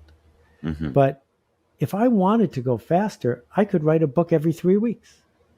And the idea that I have a partner, many partners, each of whom has different skill sets, who are willing to work on things without pushback unless I ask for it, it's extraordinary. So I am being more creative now on a per minute basis than I have been in 20 years. Wow. That can't keep up because I'm going to have competition soon. And so a lot of things that I would invent, someone else is going to invent instead. But I think the world is a mess, and I think we need all the help we can get to make it better. And if AI is one of those things, then I say bring it on. Yeah. It's a very practical approach, which I like, because I feel like so much of this conversation gets very theoretical and heady, you know, rather than just like, let's just do stuff. Yeah. I mean, I think that the biggest, I made a Udemy course along the way too last week that I just launched about how to think about how to think about AI. And Yeah, cool. I got to check that out. one way to do it is to say, how can I lower my costs? How can I become more efficient? And that's what almost every big company is doing. They're racing to the bottom. And the other way to do it is to say, how can I work harder? How can it put me on the spot to do things I might be uncomfortable with? And that's what I'm trying to do. So if you say, here's this AI tool, and I'm going to give it my copy, and I'm going to ask it to make it slightly smoother and more mediocre, then that is a fine tool to save you a couple hours of work. And it leads to the world turning into mayonnaise, and it's going to happen. And I'm just not interested in that. That's why it doesn't write blog posts for me, because each blog post it writes would be almost a Seth Godin blog post. But what it does do is I'll give it a chapter of a book or a blog post, and I'll say, you know, there's something wrong with my argument here. Give me really direct pushback on this. And it will highlight something, and I'll go, oh, yeah, I guess I got to fix that. And then I'll have to go spend 2 hours doing more work to make it better. Well, what happens when we add that to every doctor's office, every therapist's office, every geologist's office? That can't help but make things better. Yeah. Yeah. And you don't have a fear. Because I've done I write my own stuff. And there's a fear for me, and I think for a lot of writers and people of like, wait, it's I ask it to write in my voice, and then it does a pretty good job, and sometimes a really good job. There's a big defense in me of like, wait, what's left of me if it can do all of that? You don't have any of that? Okay. So does it bring up insecurities or fears for you, or not really? If we're going to have an ego contest, I'm going to win, right? Okay, let's do it. They call it Seth's blog after all. So I would start by saying most writers don't have a voice. Okay. I have a voice. I've written 4 million words. Claude has read all of them. And you can read something that Claude writes that's a parody of me. I don't think I could get Claude to parody you. Maybe I could, but you might not see the parody in it because I'm trying to be larger than life in my writing. I have a style. Most people who write simply to be understood. It's specific but generic. And why isn't AI going to be better than people at that? Of course it is. And so when I first asked AI about me and my writing, I was secretly hoping it had read everything I had written. And I was delighted to discover this is true. I want it to steal all my work. That's why I wrote it. So it would become part of the culture. And if we get to the point where I don't have to write my blog anymore as a service to other people, I'll probably write it for me. But that's fine. Because if I can get 100 AIs writing the kind of work I'm trying to change the culture with, that's why I'm writing it. So, or we look at something as prosaic as instruction manuals from everything from IKEA to how to use software. Yeah. They're inherently flawed. They lack empathy. They frustrate all the people who read them. I know AI can do a better job of those. So it should. Because that's what the purpose of instructions is, not to give a job to the technical writer. The purpose of instructions is to help the people who are reading. What's something about AI and the conversation that feels underexplored to you? What are people not talking about enough? I don't think my peers, regardless of age, are using it nearly as much as I expected. When I bring it up at dinner, lots of people who do what I do, their eyes glaze over and they don't want to talk about it. And I'm stunned by this, but I felt exactly the same way in 1995 when I was talking about the internet. Exactly the same feeling happened then. So that's the big thing. But in terms of people who are listening to this who already get most of the joke, I think there are 2 or 3 hacks that are really helpful. One is large pieces of existing writing and data. Like, here's every email I've had back and forth with someone over the last year. Here are some questions about it. That sort of loading up with data is huge. Yeah. I gave it a 40-page business plan that 5 of us had written over the course of 6 months. And I said, give me a 2-page memo analyzing this from the point of view of a Harvard MBA. And it was brilliant. I mean, it saved us an enormous amount of time. And then going with that, just simple little things like take a picture of all your bookshelves, take a picture of all your storage closets, put them in a folder. And every time you're looking for something, just upload it and say, where's this? And it'll tell you. Yeah. Why do you think they glaze over your people at dinner? When in doubt, look for the fear every time. In every area. If you don't understand why humans are acting the way they're acting, look for the fear. Right? Like, they sell Supreme t-shirts at a store in Manhattan. People wait in line to pay $90 for a t-shirt. Why are they doing it? Look for the fear. Status, affiliation, firm foundation, understanding, confidence, look for the fear. And what else? Sorry, go ahead. No. I was going to say, what else do people do things out of, if not fear? Well, sometimes we call it greed or seeking profit, but that's also a form of fear. Yeah. And like, I'm talking about people with 10 million views on their TED Talks, people who have had multiple bestsellers, because people who lead deep down feel like imposters because we are imposters. We're doing something that hasn't happened yet, doing something that hasn't worked yet. And so the resistance, Pressfield's resistance, comes from feeling that deep down, knowing that this might not work.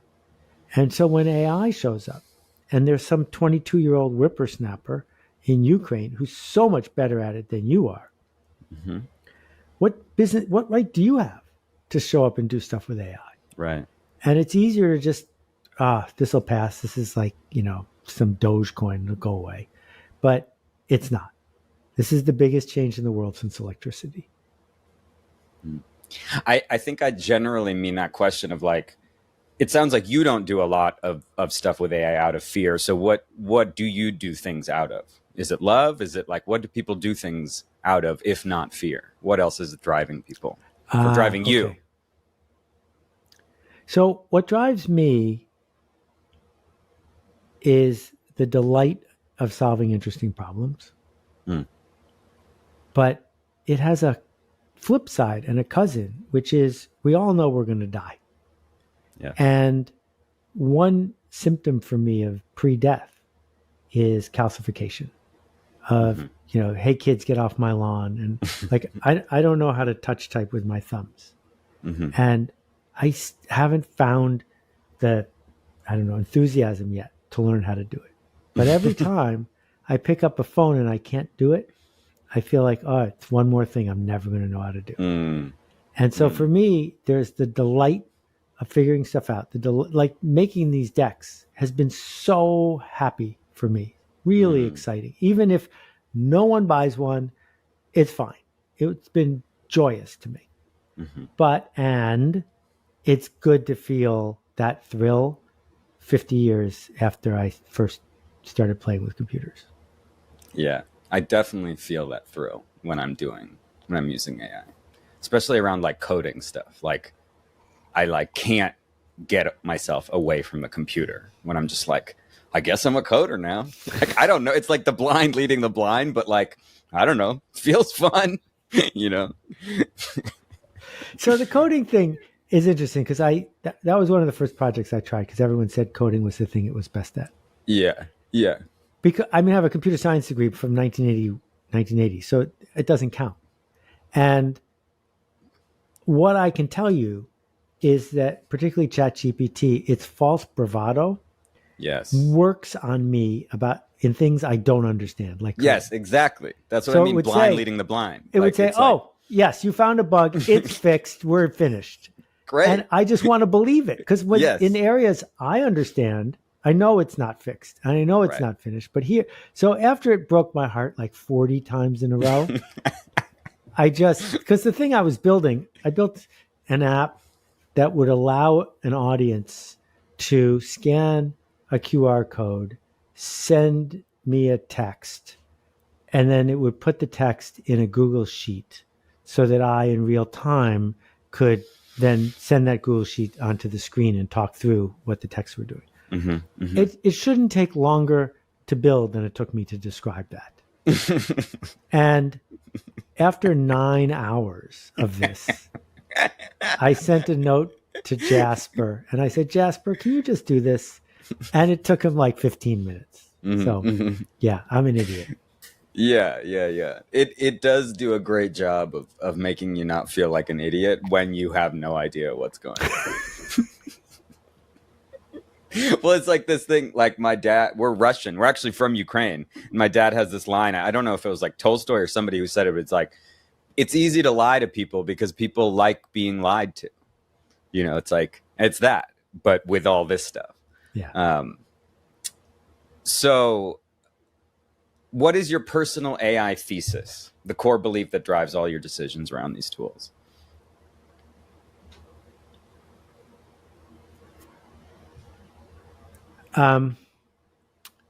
It's probably the talking dog thing, which is that it has two parts. Part one is if you meet a talking dog and its grammar isn't very good, don't forget that it's still a talking dog. It's still a miracle. But number two is just because a talking dog said it doesn't mean it's important. And so I balance those two all day long. And wow. So the interesting aside, people who read my blog know I have a grudge about ChatGPT. I think it's lazy and arrogant. I have many stories to back this up. And I believe Claude is one of my closest friends. You're a Claude guy. And I switched browsers because the people at Arc deprecated my browser. Heartbreaking. I know. And do you use Dia? I tried it. It's not the same. It's weird. Yeah. So I switched back to Safari temporarily. And in the switch, I screwed up my bookmarks. So I was working on something in ChatGPT, and it was just being annoying. So I clicked on the link to Claude and gave it the question. And as usual, Claude came through with flying colors. Mm-hmm. And then I realized I just clicked on the ChatGPT button again. And it was actually ChatGPT that had done a good job. But I'm so biased now that when it does a good job, I think it's Claude.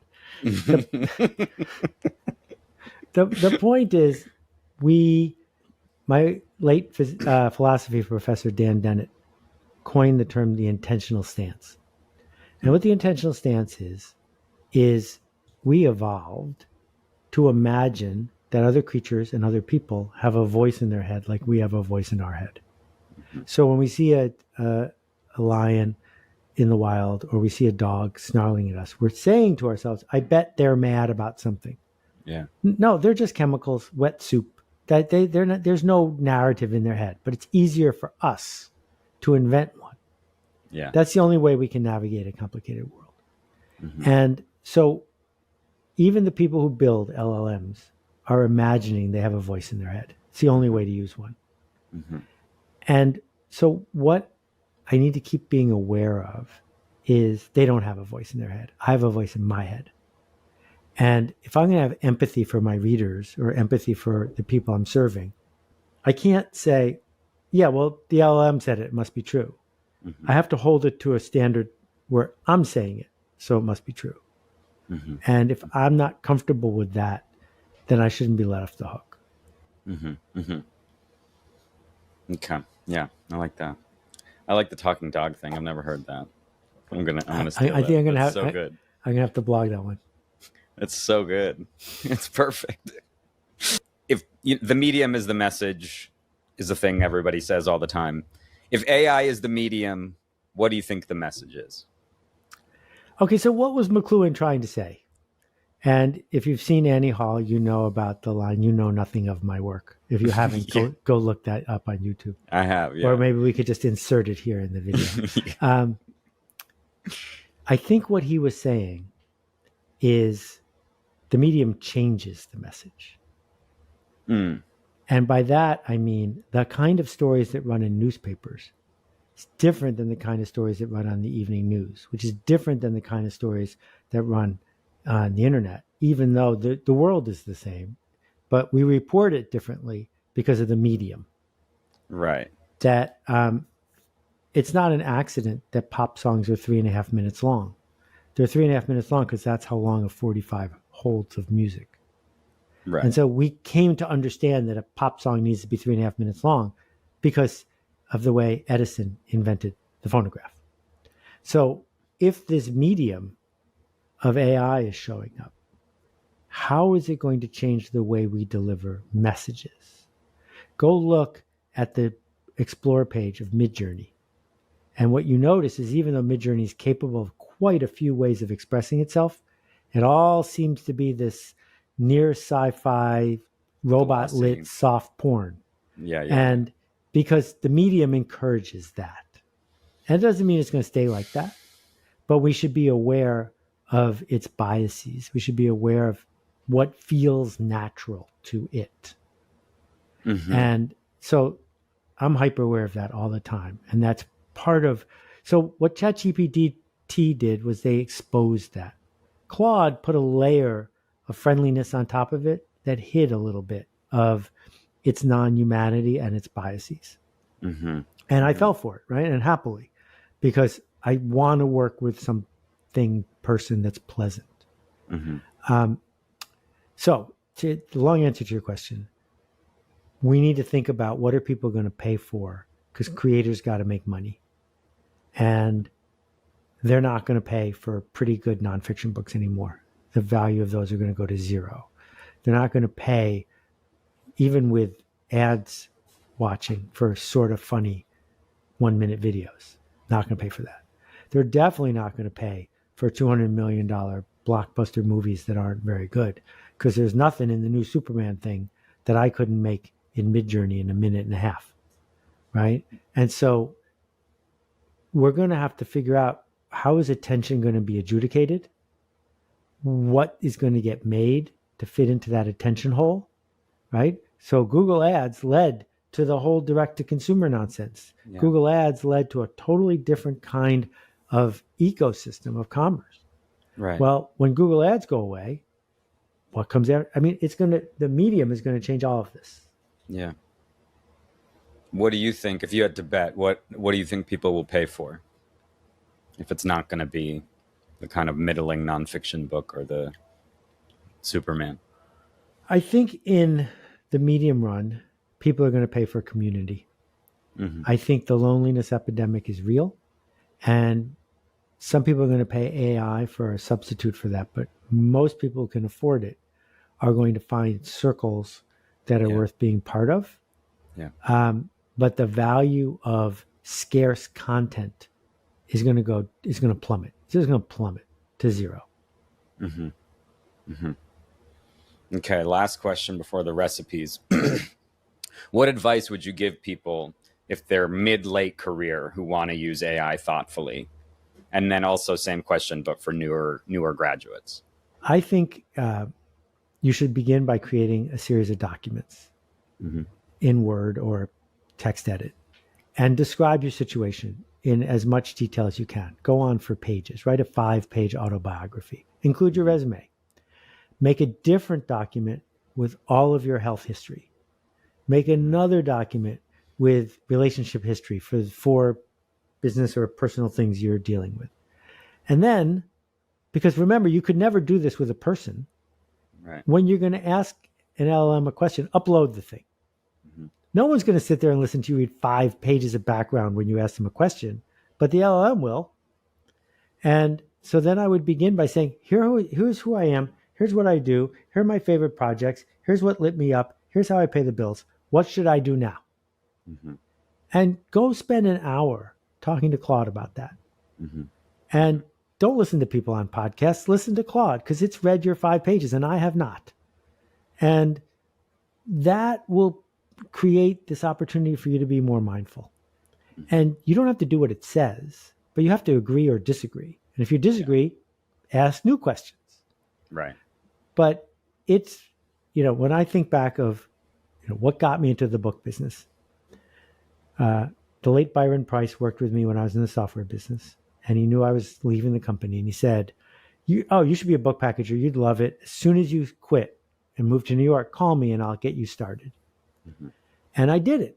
I quit and I moved to New York because one person said this was the job for me.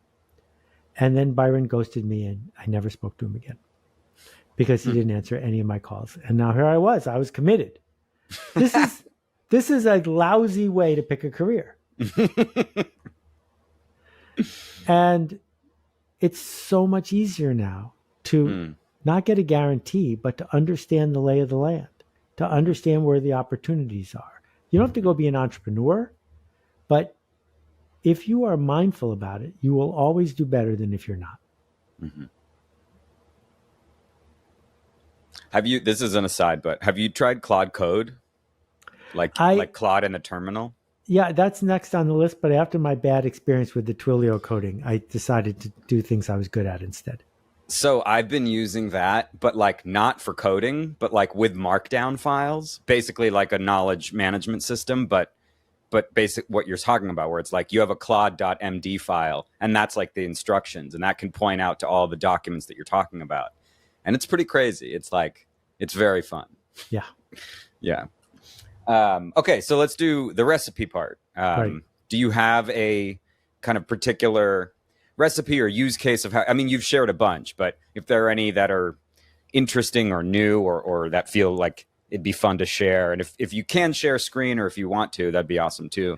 Yeah, I'm not going to share a screen, but I will say a couple of things. First, okay. The one I wish I had known about 6 months ago. Great. If you find yourself in a frustrating conversation, or it's hallucinating, or it's doing something that's not helpful, shut the window and start a new one. Okay. And as a human being, this feels really rude to me and inappropriate, and I don't know why it works, but it's spectacular. And I'll be some of the work I've been doing with Claude on these artifacts will keep going until I hit the limit, even though I'm on the fancy package. It runs out of RAM to keep it all in its head. And so I'll have to start a new one. And sometimes the new one will be this eager beaver, smart, cooperative intern. And sometimes it'll be this lazy jerk. And it's the same program.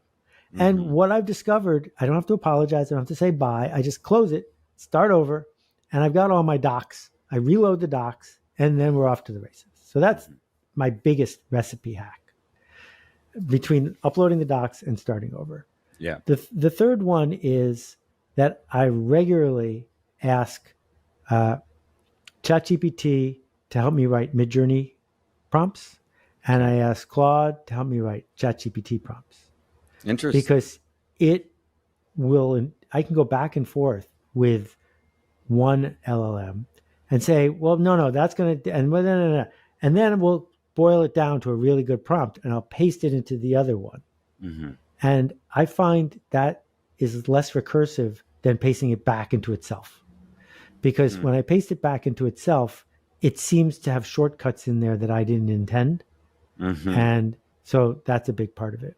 And then the photo one, we already talked about uploading photos. And then I guess the last one is being loquacious about what I wanted to rhyme with. So we were taught by Google to use as few words as possible because Google was supposed to be a miracle. It would read your mind, right? Yeah.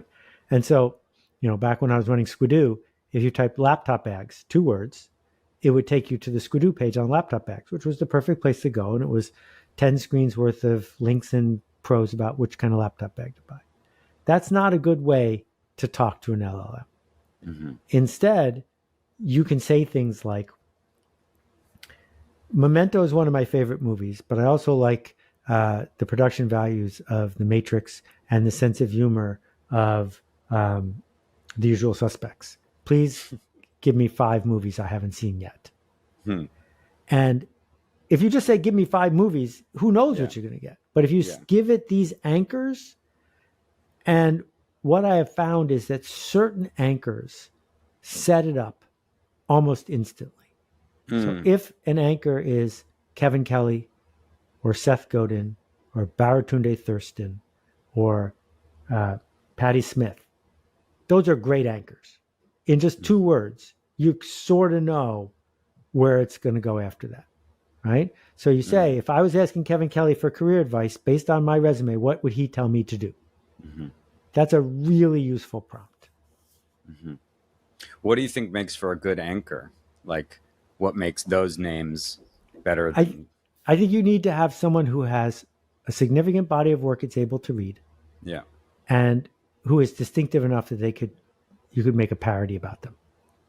Right? So there are plenty of people who have written semi-funny movies, but Woody Allen is somebody that instantly you can parody, instantly reminds you of somebody. Right? And so when you can find those sorts of voices, whether it's my friend Jill Greenberg, the photographer, right? If you say to Midjourney in the style of Jill Greenberg, it knows exactly what to do. Richard Avedon is the same way. Did you actually do that prompt about the movies? Yes, I've done it more than once. But I mean, those specific movies. I didn't do that one. I did. I was looking for the right kind of vintage movie to watch with my wife, and it recommended Charade, a movie that I had never seen, and it's next in the queue, but the reviews look perfect. I never would have picked it. I asked just because Memento and Usual Suspects are like 2 of my favorite movies. So that's, where do you think is a place that it keeps coming up short? Like, where is a place where it's just like, and that you think maybe it'll never nail it?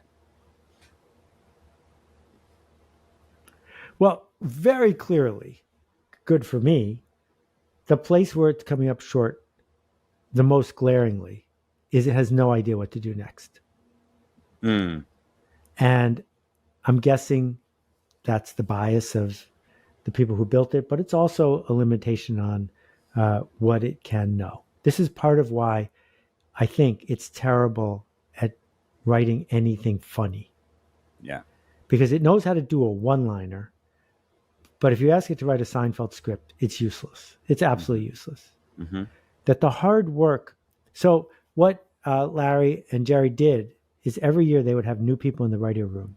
Mhm. And these guys would come to the writer's room with true stories from their life. Like the Soup Nazi is a real person. He was a friend of mine. And Friend of yours? yeah, I didn't know. and they ruined Al's life. They just ruined his life. Really? Yeah. Dang. That's But some guy in the writer's room told the story. And the hard work was picking the good stories and stringing them together. mhm. So the stringing together part, the picking, the deciding we're going to do a deck of cards versus doing this, that's reserved for creators right now. I don't know if that's always going to be true. I think it's a surmountable problem. The challenge will be there's going to be a period of time where it'll be gray goo and crappy stuff. And it needs to figure out good taste about figuring out what's next. But the same thing's true for coding. I think if you say to it, build me an entire operating system that's better than the Mac, it couldn't do that. Yeah. And so, but in the long run, my thesis is that all of this is trivia compared to what's going to happen next. That the internet is called the internet, and it has the same word in it twice: inter and network.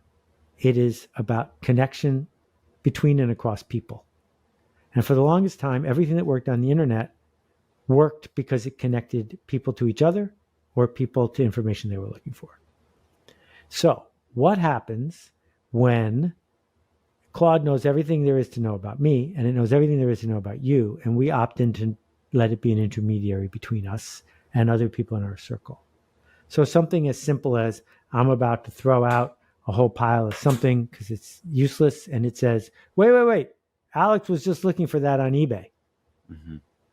Right? Now, there's a whole level of new intermediary magic that's happening because there's this sort of confidential slush pile in between us, and it's sorting it out on our behalf to create new connections, new opportunities. Someone's dealing with a problem. Someone has the answer to that problem. A connection is, magic happens that we believe is only supposed to be coincidental, right? You're on an airplane and you discover the person sitting next to you is someone you've been wanting to know your whole life. Well, Claude already should know that. So how does that start to perfect the human condition in ways that people can't even imagine right now? So that's the part you think is coming next that is going to make all this feel like trivia, is the infinite connection. I don't think I want to say next. I do think it's going to happen. Here, the thing that worries me, in addition to all the other things that worry me, is Sam Altman has to pay back a lot of people a lot of money. Yes. And that always leads to organizations becoming evil, the way Google did. And watching Google become evil, shutting down companies like mine, doing things that they couldn't possibly be proud of, that's sad. And I think advertising will accelerate that. So I'm hoping we can stay ad free, at least for people who can come up with $20 a month. And I'm hoping that someone cares enough about leadership that they won't inshitify the whole thing. That's a good place, I think, to do a quick speed round. Okay, So bring it on. speed round is super quick answers, whatever comes to mind first. And there's only 5 of these, and then we'll get you out of here. Okay. How would you describe your relationship with AI? Is it an assistant? Is it a partner? What is that relationship? It's a intern and occasional thought partner. Okay. What do you wish AI could do, but it never will? Thai massage. Everyone's making predictions about AI. Let's make a prediction about humans. Where do you think humans will be in 10 years? Exhausted, slightly broken with glimmers of hope. So like we are right now, basically. What question about AI and creativity do you think people are not asking enough? How can this make my work harder? I like that. What do you wish people talked about more instead of AI? Climate. Beautiful. Seth, this was amazing. Seriously. I really enjoyed it. You made my day. It was super fun. Totally. This worth was awesome. I really, really appreciate it.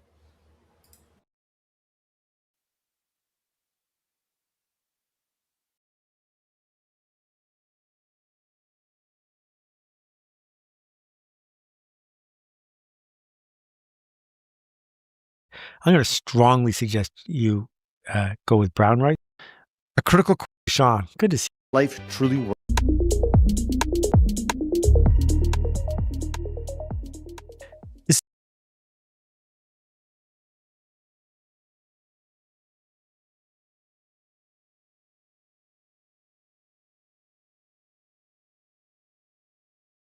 Seth, welcome to the show. Thank you, Sean. Good to see you. Good to see you too. It's interesting to hear your voice responding to my voice, because I've heard your voice respond to many other people, and this is going to be enjoyable for myself. I want to dive into your wonderful work. This is Strategy, the latest book. But before that, I thought we'd start with a critical question on how do you make the perfect pot of rice? If you train to be a sushi chef in Tokyo, they don't let you make rice for a year. And then once you start making rice, that's all you do for a year before they let you start cutting fish. Making rice is much harder than it sounds. So the first thing is you got to start with good rice. That means that you probably don't want to go to the supermarket. I have a rice store near me. That's all they sell is rice. They have 20 kinds of rice, all from Japan. Second, I'm going to strongly suggest you go with brown rice because that's where the flavor is, not just the texture. Anyway, to make a perfect pot of brown rice, you rinse the rice. It doesn't make any sense to rinse the rice in modern times, but you rinse the rice. I don't know why. Then you let the rice sit in water for an hour before you cook it.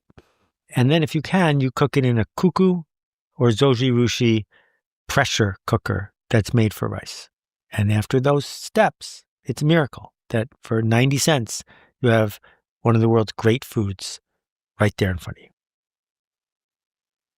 I appreciate your answer. How no one's ever so asked me simple. that one before.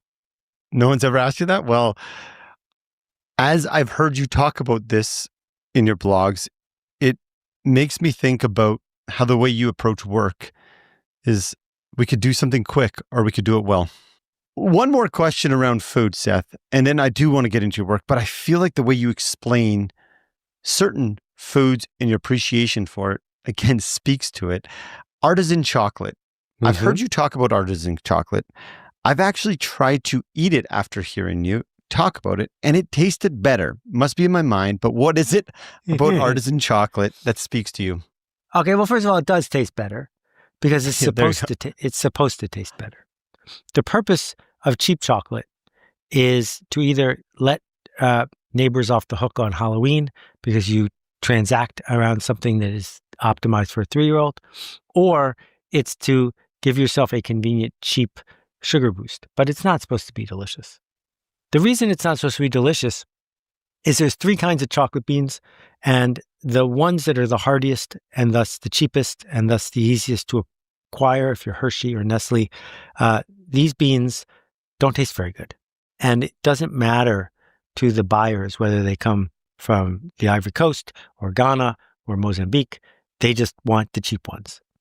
As a result, it's a race to the bottom, and most cheap chocolate is raised by people in the lowest rung of poverty, making $3 a day, and many of those people are children under slave labor conditions. So I'm sorry if I ruined cheap chocolate for you, but that was my goal. Artisanal chocolate is a living plant, and I can taste the difference, and many people can, between chocolate that comes from Peru and chocolate that comes from the Ivory Coast, for sure. And if you ever get a chance to taste chocolate from New Guinea, it will taste completely different because it's not sunny enough in New Guinea to ripen and ferment the beans, so they build a fire for that, and then you're tasting the smoke. All of which is a way of saying that the very same people who will pay $30, $50, $100 a bottle for wine sort of hesitate to spend $9 for a chocolate bar, which makes no sense because just as much craft went into it. You can taste just as much of the varietal. You feel good because you are participating in craftsmanship from the grower all the way to the person who put it into a conch machine for a mélangeur for 84 hours. So for me, it's a cheap thrill, and I'm not backing down. I really like artisanal chocolate, bean to bar. Bean to bar. Thank you. As you answer this question, I think about your books. Your first one, From Business Rules of Thumb to the latest. And your answer seems to me, and I don't want to be putting words in your mouth, but seems to speak to this ability of yours to do things well, like I talked about earlier. When you look back at all of those books that you've wrote, from the first one to now, is there a through line that you've been wrestling with that still is true to today? I hope so. I want to just, now that we're getting grounded in useful tactics and thinking, I am not arguing that everything needs to be slow and that there are no shortcuts.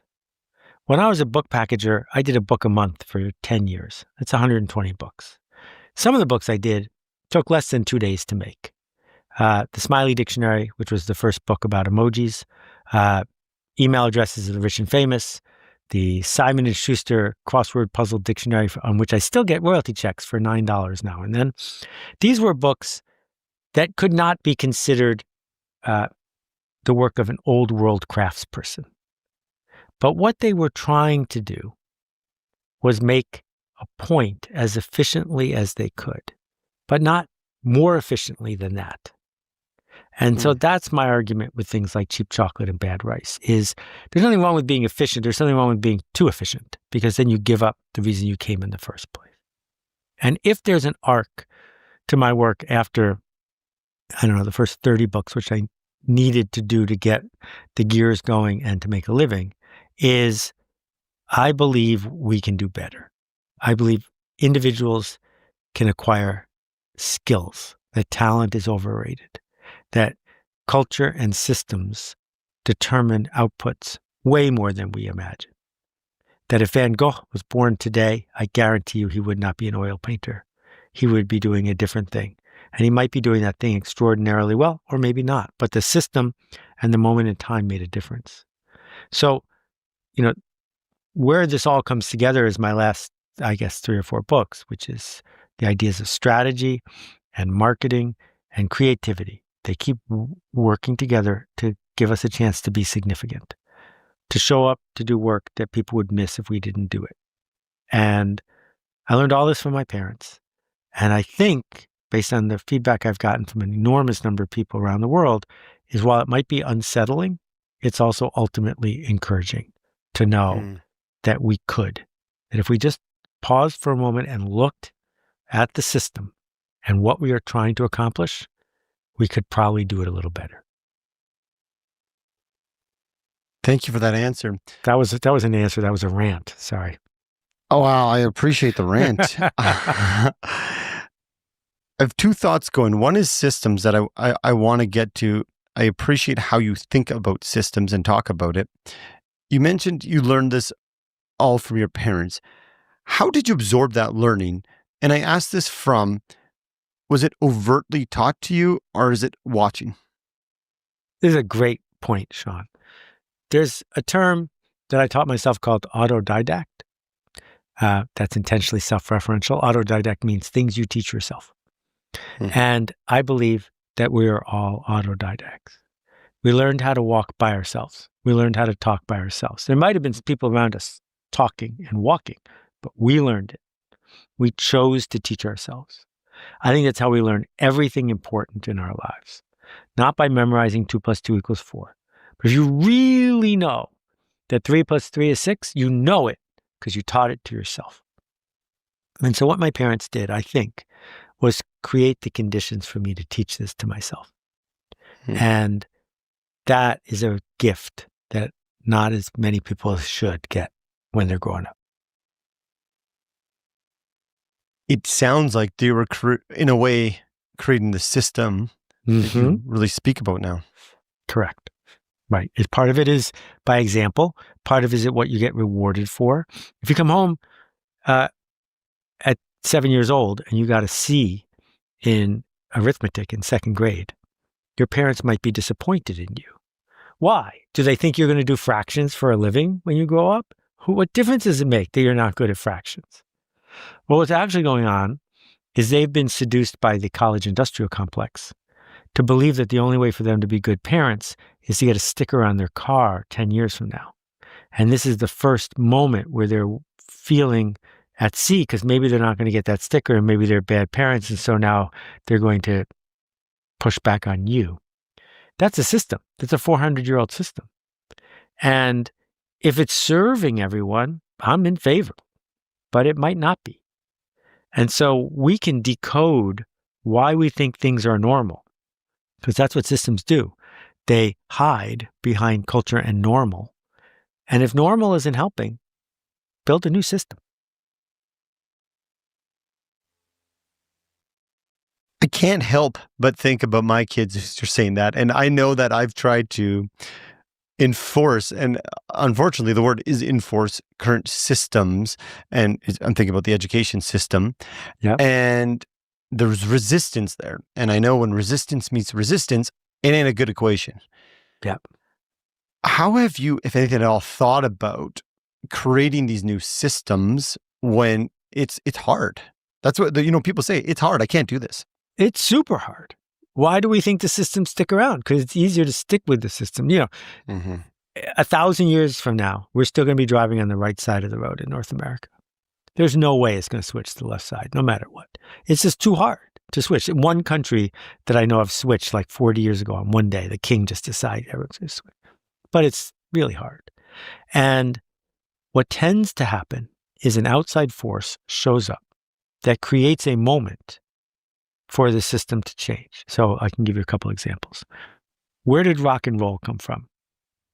Rock and roll could have happened in the 30s or the 40s or the 50s, and it did not, right? Because it was stolen from Black musical traditions in the southern United States, but they were already there. What happened? What happened is Sony made the transistor radio, and the transistor radio came with earphones.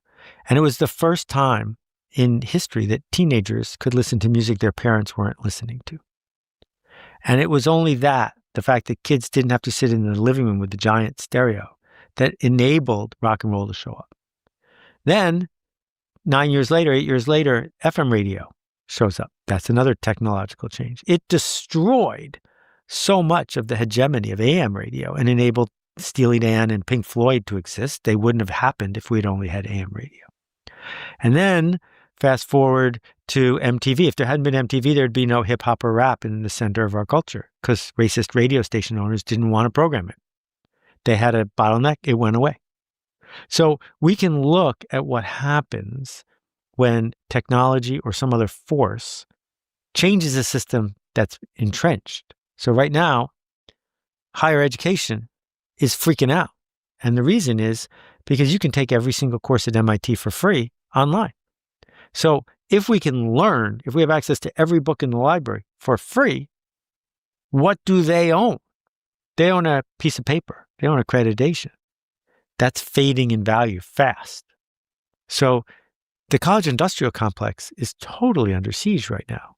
And that means that the high school industrial complex is also going to be shifting. And we're going to feel it. And it's not going to be fun.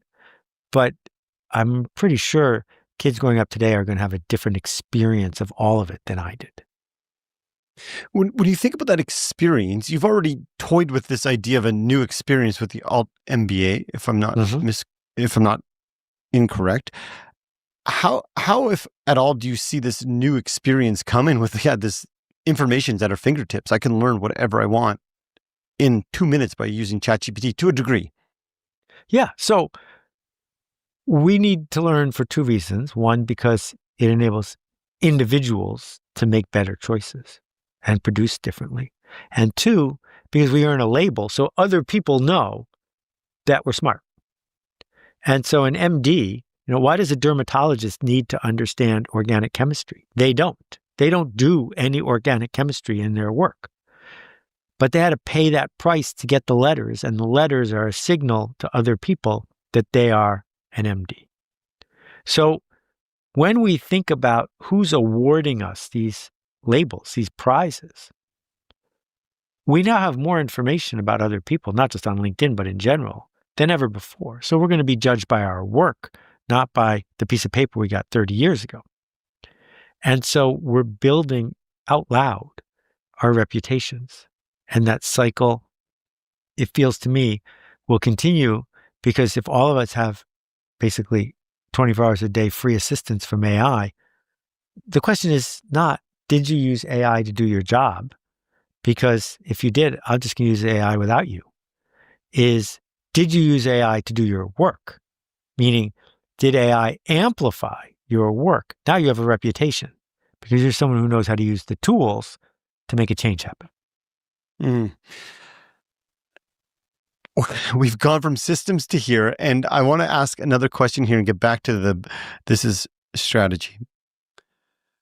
When you think of AI as a tool to do our work, call it more efficiently in a quicker manner, do you foresee a lack of meaning in some people's days? Is when we showed up to do this meaningful work that took grit and determination and failure, if things come too easily, could we lose our sense of meaning at work? Oh, things aren't going to come too easily. The upheaval is going to be significant and it's going to cause a lot of trouble, but it's not going to be because things come too easily. You know, the idea is that when they invented the steam shovel, nobody felt really very sorry for the ditch diggers. Mm-hmm. And the ditch diggers didn't lose the meaning that they felt from digging ditches. They either learned how to operate a steam shovel or they had to go do something else for a living. And, so I was with Nils Lofgren 2 weeks ago, and that's why I brought it up. And if you think his contribution to the E Street Band is something that could be recorded and played back and the rest of the band could just riff with, you're mistaken. That the reason that Bruce wants Nils in the group, even though Nils is even older than me, is because some magic happens, not because he can play the guitar. And AI is not going to be able to contribute that magic to a group of people for a very, very long time. So if he uses auto-tune on his guitar, I don't think anybody cares. If a group can thrive with a drum machine and the audience feels some magic, I don't think anybody minds. So the question is, how do we do jobs that create magic? Because if all we're doing is saying, I'm cheaper than an AI, you're in trouble because you're not. Mm-hmm. I like that framing. How do we do more magic? And this is a good transition into your book. And I want to frame it around the lens where I've heard you write about perhaps it's easier to do magic in a small pond than a big ocean when you're a creator. Right. With that framing and your understanding of strategy, if my goal is to make magic with the clients that I serve, how do I use your framing this in the book, This is Strategy, to make that impact? Well, first, let me just start with the word small pond, and then you can help me understand at the heart of the question. Your podcast is changing people's lives, but to a rounding error, 0% of the population listens to it. Mm-hmm. My books have been 21 bestsellers in a row, and to a rounding error, I have 0% market share in the United States. Less than 3 million copies sold per book. So is that small? Not if you're one of those people, it's not small. So it's not small, it's small enough. Mm-hmm. That's what we're going for. Small enough to make magic. And that means enrollment. If you need all the clients, then you will compromise to get more clients. If you just need enough clients, then you will be regularly, respectfully sending people to your competition. And if they don't get the joke, right? Just yesterday, I was having lunch with a guy who built a company up to, I think, $500 million of assets under management. And if a client showed up and they said, When are you going to send the CEO to make a presentation? When do we get the weekly updates? When do we get this and when do we get this? They would say, I'm sorry, that's not what we do. Here's the numbers of 4 other people who will take care of you that way. We manage people's resources in a different way. This is how we do it. And if you're not okay with that, this is a good day to stop. And as soon as you have that conversation, now you are free to do your magic, not try to match everybody else's tasks. And we're so insecure, particularly as freelancers or coaches, that we figure we're drowning, we'll grab whatever thing we can that floats by. But grabbing things is how you drown. I agree. I know that there's this temptation when, say, a piece of work comes by and it might not be in your zone of magic. And you're like, I'm going to grab it. Based on your decades of work and research, someone who wants to create magic, how have you seen them stay grounded to their zone of magic? I just keep coming back to the smallest viable audience. That, a gardener who has an acre in their backyard, a quarter of an acre, doesn't try to plant more seeds on the rocky parts. They just leave the rocky parts because it's not going to grow well there. That the joy comes from having one perfect tomato plant, not having 8 mediocre tomato plants. And if you're lucky enough to have a roof over your head and enough to eat, then the work is to do better, not to do more. And if you don't keep reminding yourself of that, the system is going to push you to do more. And that's why we're surrounded by so much mediocrity, because that's what the system wants. Yeah. And standing out, it's so interesting. Standing out seems to be yourself, show your magic while other people are being mediocre. Okay, except I've never said you should be yourself. I mean, everybody else is taken. Yes. Everybody else is taken, but you should be the best version of yourself. Meaning, no points for authenticity, 0. Points for consistency. Professionals are consistent. Save authenticity for your friends. If you're a professional, you show up as the best version of yourself, the one that they imagined when they hired you, not the version of yourself you feel like being today. Consistency. As we're diving into strategy here, you open up the book with something that I thought was really interesting. And you say strategy is a philosophy of becoming. Why did you choose to open up with that statement? Because I couldn't find a strategy book. I found a lot of books about plans and a lot of books about tactics. And plans and tactics are fine. And if you're an MBA, you've taken courses in it. And if you went to West Point, you understand plans and tactics. But that's not what strategy is. Strategy is, if I'm going to go somewhere, how can I come up with a scenario of where I want to go and how I will get there that work together? That when I confront the future, it will never be what I expect. So when it arises, how will I decide what to do next? That's what philosophy is, thinking about thinking. So a philosophy of becoming simply says, I'm not going to be me in 7 years. I'm going to be somebody else in 7 years. Who do I want to be? When I meet that person, will I be glad to know them? And what is my philosophy, my decision-making thesis for how to become that person? That's what strategy is for. From this lens, it sounds like strategy isn't finished. Never. Never. But we don't change our strategy very often. We should change our tactics all the time. And so Howard Schultz said, my life and the life of the people I will serve will be better if I can create a luxury third place where upper middle class people in many urban settings can go from being pre-caffeinated to caffeinated. That's our philosophy. Every chance we get to do that, we're going to try to do that.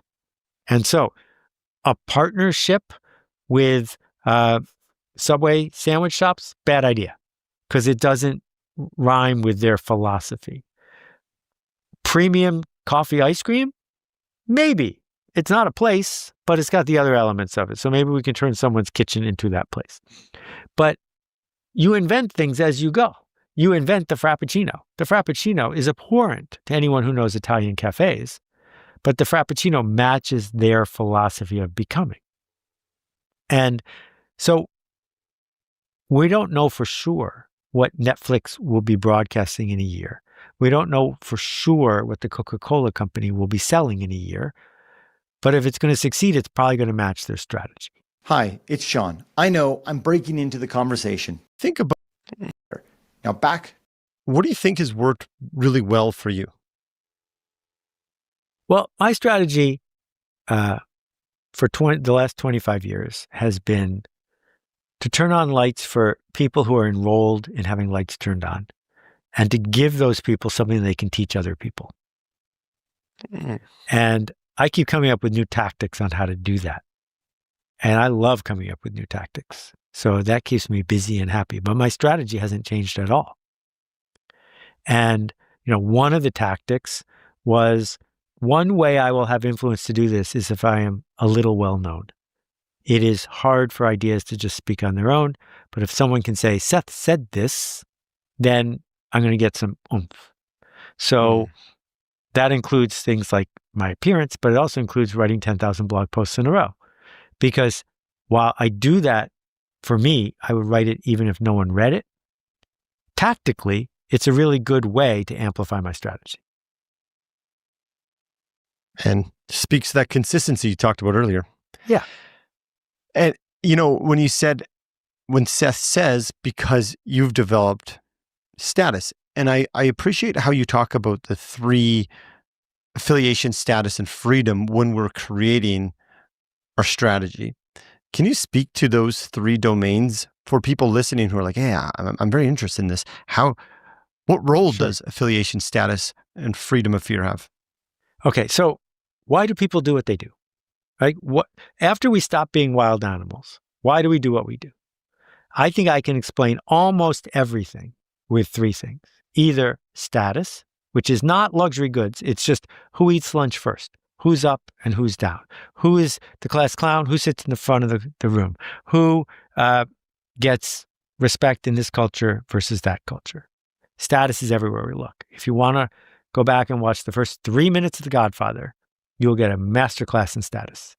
It's about an undertaker and the godfather at his daughter's wedding. Just go watch that. Number two is affiliation. Who's to our left? Who's to our right? Fitting in. Neither one of us is wearing a bow tie right now because people like us do things like this. This is what it is to be in our circle right here, right now. We speak the same language. Neither one of us is speaking Chinese because in our circle, to be affiliated, you speak the same language. Those two things drive all marketing. They drive so much of what makes our culture work. And the third one, which is a little more elemental, is the freedom from fear. The freedom from fear. So if you want people to board a Southwest Airlines flight quickly, you don't have boarding passes. So why? Well, there's status, because if you have more miles, you earn a place at the front of the line. There's affiliation, because there isn't a mob, because people have been to this thing before. They know what it's like, what the rules are. And there's the freedom from fear, which is, I better hurry and get on because I might not make the flight. Those three pieces over and over and over again. Yeah, the status, the way you talk about it in the book, it really makes sense from the position of we want to fit in and I want to listen to someone. Say like if Seth has status, I'm going to listen to you because our society, our realm of influential speakers have deemed you as influential. So I want to fit in. And it's funny, even when you said in our circle, even though you don't know me, I felt affiliated with you. It's like, he said our circle, but it just speaks to that need of belonging. Yeah. And we're in the same circle for sure. Yeah. What do you think people get wrong when it comes to building strategy, when they take it from the more planning side? Oh, there's so many traps. The first one is strategic planning is an oxymoron. because it's invented by corporations to say, well, if you do the plan, then it will work. That's what they like. They like to tell people what to do. So that's why they spend so much time on a strategic plan, which is not a philosophy. It is a very rigid roadmap. Second challenge is systems hide. They're very good at hiding. So people don't want to acknowledge the system. Why? How much should a wedding cost? Well, the answer is exactly as much as your best friend plus $100, because that's what the wedding industrial complex has taught us. So the last 5 weddings I've been to have been horrible because the music's too loud, the food is no good, there's big tables for 10, you can't talk to anybody. All of these things, they were not invented by brides trying to be happy. They were invented by the wedding industrial complex to make sure that the wedding industrial complex was maximally profitable. And so we pretend that we have control over the system, and we pretend the system doesn't exist. And then the third thing is it's so easy when you're working really hard to forget about empathy, to realize no one wants what you want, no one sees what you see, no one believes what you believe. And the only chance we have to bring things to the world is to go to where others are, not to demand they come to where we are. And that shift is incredibly powerful if you can embrace it. That speaks to listening when I hear you talk, the importance of listening. It's through listening that I can get empathy. As you come up with your new books or ways of thinking, how important has listening been? Well, earlier you flattered me by saying my research, I don't do any research the way other people do research. I just try to figure out things I don't understand. Why is that working? Why is there a line of people waiting to get into that bakery when half a block away there's a bakery that's totally empty, right? Why do people pay $100 for a bottle of wine when in a blind taste test they prefer the $10 bottle of wine? Why is it that when my friend Danny tried to get rid of tipping at his restaurants, there was a revolt, not from the waiters, but from the patrons who wanted to pay extra, right? If you notice things that make no sense and make a thesis about it, then you can try that out. And that's the only research I do. The thing that we have the opportunity to do when we talk about empathy is to say, I'm looking at someone who's doing something that they would agree makes absolutely no sense. Why? Why are they doing it? And, a great example, which I'll steal from my friend Malcolm Gladwell, is in his new book, he talks about the Harvard women's lacrosse team. Why does Harvard have a varsity women's lacrosse team that they recently started at an expense of millions of dollars? And it turns out there was a big suit that went all the way to the Supreme Court. If you talk to the coaches and if you talk to the recruiters, everyone's just doing their job. And they have not thought about strategically how this even came to be. And we know the answer. If you go all the way back 100 years, the answer is in the 1920s, too many Jews, and then after that, too many people of Asian descent were getting into Harvard. And Rosabeth Moss Kanter has talked about how in dominant cultures, once the non-dominant culture hits 25 to 35%, people in the dominant culture leave. And so there was a lot of panic at Harvard about if they were just going to use the metrics they were using, they were going to lose the people who had made Harvard what it was for 200 years, 300 years. And so they said, wait a minute, country club sports, that's a really good way to recruit. And now 50% of the people who get into Harvard get in because of sports, 50%. And there's a really good reason you have a women's lacrosse team. Women's rugby team. And that isn't, there's no one alive today who has this evil plan. It was an evil plan 100 years ago, but it built a system, and then the system persists because everyone who's in the system benefits from being in the system. And so that's what we're looking for. We're looking for, why is something that doesn't make sense happening? Can we find a system that's leading to that? And then can we have the empathy to show up and help people see how they can go forward? How do you go about thinking of replicating those systems? You kind of touched on it then. So you notice a system that is interesting and it's working. maybe not in the rugby case, but in a different case, how if someone's looking to get their word out, go about replicating these systems that they see as anomalies as they're working? Well, so you can build in small settings systems yourself. Like, I used to run a summer camp up in Canada. We could create our own environment. There was no adults around. We could just, we had 100 staff and 250 kids. These are the new rules. This is the system. This is what we're rewarding. This is what we're looking for. This is how we're talking. But most people don't have that privilege, right? I live in Canada. There's no adults. We just run around like crazy up here. Yeah. Where in Canada? I'm in Edmonton, Alberta. Oh, okay. We were on the other coast, north of Algonquin Park. Anyway, but if you're in a system, if you're a musician and you see MTV is falling apart and YouTube's going to grow, and you decide to play by totally different rules than Columbia Records, you're going to run rings around them because they don't know what to do with a billion channel universe, and you do. And so that's why we have Taylor Swift. Taylor Swift is only Taylor Swift because she lives in a post-record label world. And she saw a system changing and drove right into it. And we keep seeing these systems change. And when they do, the old systems are under stress. The new systems are open to people who are willing to play by new rules. Unfortunately, most people wait for someone to show them how it's done, like the Kardashians, and then they try to become the next Kardashian. And that doesn't work because we already have a Kardashian and one is more than enough. So you don't want to be the next. You want to be the thing. Mm-hmm.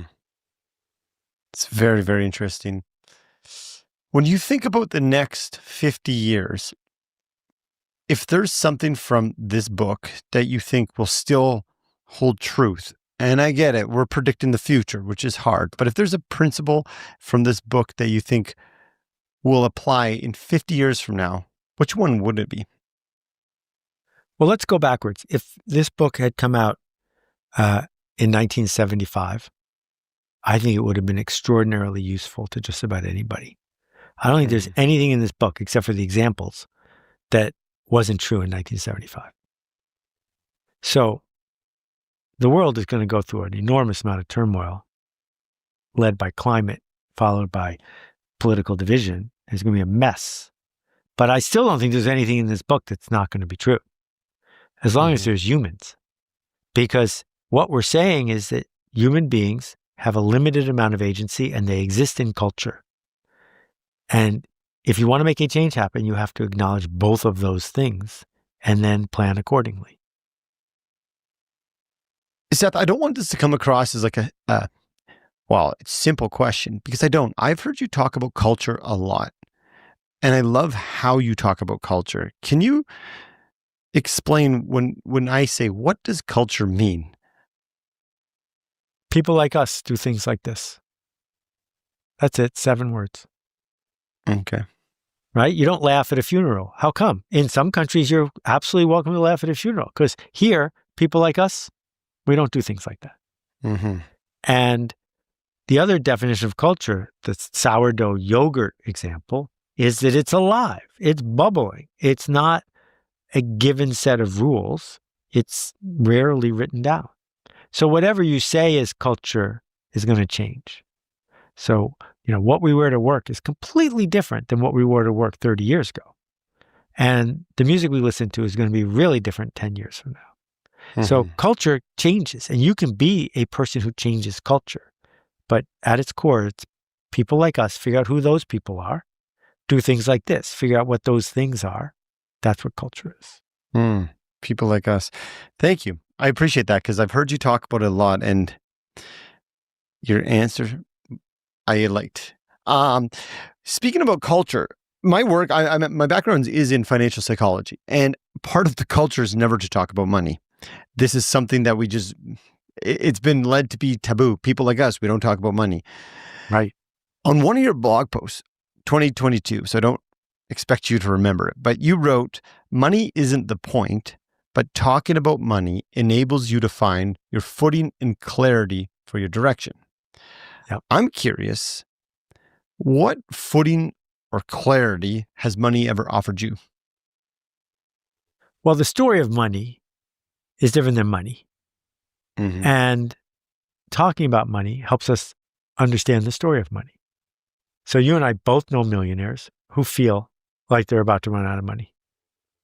And I know billionaires, you might too, who feel insecure and they don't have enough because there's another billionaire who has more billions than they do. They have toxic stories of money.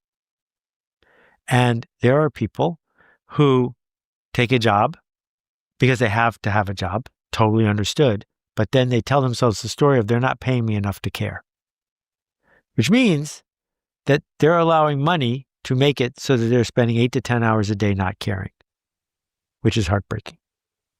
So when we can be clear about money, there was a couple of years ago, I was at the supermarket, and in the parking lot, I heard two women talking. One said, "Great news. I made my last car payment last week. I'm going shopping for a new car tomorrow." Those things should have nothing to do with each other. But this person's story of money is that being in debt for your car was the natural way of being. And that instead of saying, I'm going to bank $250 a month for as long as I can until this car doesn't serve me anymore, they said, I'm out of debt, so now I got to get back into debt, and I get a small prize for myself in the meantime. Well, we invented that system for a reason, because that's how car companies sell us a car every 2.5 years instead of every 7 years. And this woman would have doubled her net worth, doubled it, I'm guessing, if she had just waited a couple more years to buy a car, because her car was perfectly serviceable. And, the story of buying a new car versus the story of buying a car that has 1,000 miles on it. As soon as you buy a new car, it's a used car. So why don't you buy somebody else's used car and save yourself $7,000? And then what are you going to do with it? And, does your house, your starter house, have a living room that you never use? How much did that cost you and what do you get for it in return? So we can go through all of this, and I'm sure that you do a lot of this, Sean.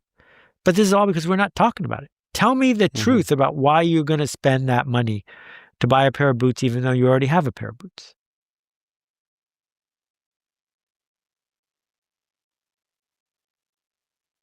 I don't even think we know for a lot of times.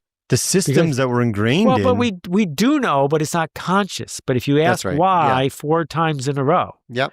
the 4th time you ask why, you'll get to fear, status, or affiliation.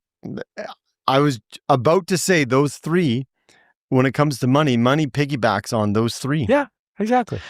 And when I first actually was reading about status and affiliation, my lens of thinking came from, we can get deceits there. Someone can deceive me through marketing through those 3 areas if I'm not careful.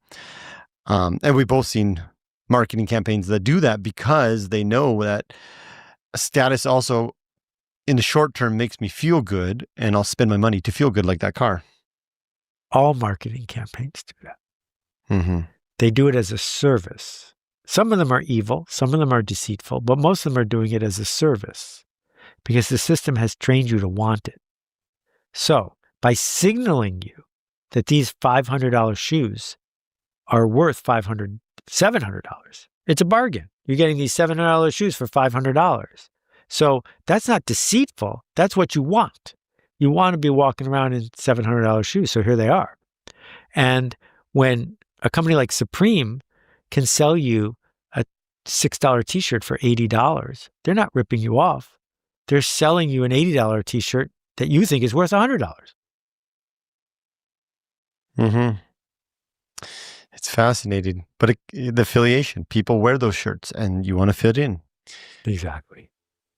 I see your time here, Seth. I got time for one more question here. Bring it on. These are great.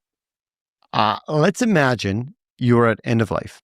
It doesn't matter how old you are. You find yourself sitting on a front porch, looking out at a view that brings you complete peace, ease, and contentment. And you wrote one last book, message, piece of writing about what a meaningful life means to Seth Godin. What would it include?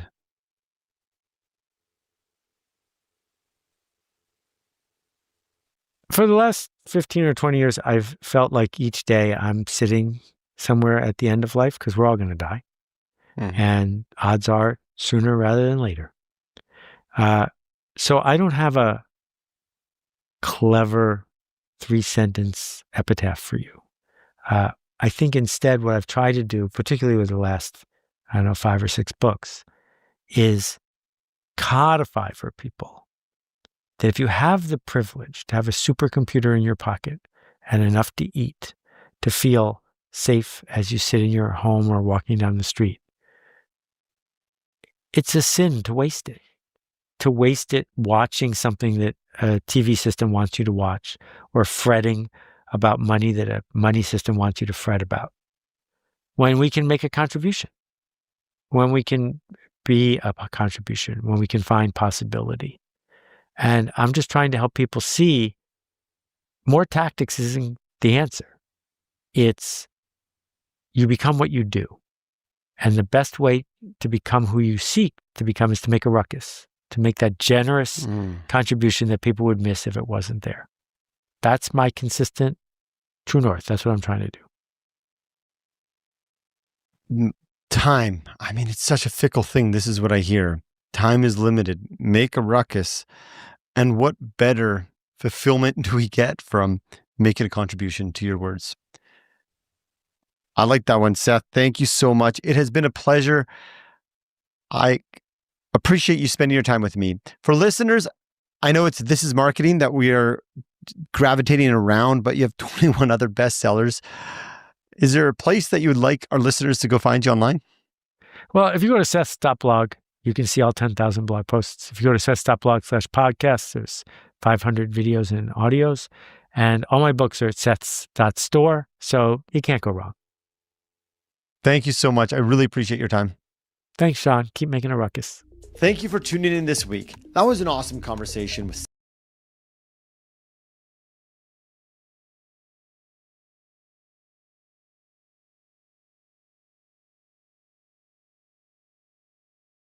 The question is in which direction? Buy something right. Wide bestsellers. Marketing. So get your. This is London Real. I am Brian Rose. My guest today is Seth Godin, often described as the ultimate entrepreneur for the information age. You've written 19 books on marketing, including Linchpin, The Dip, Purple Cow, Tribes, and This Is Marketing, all worldwide bestsellers.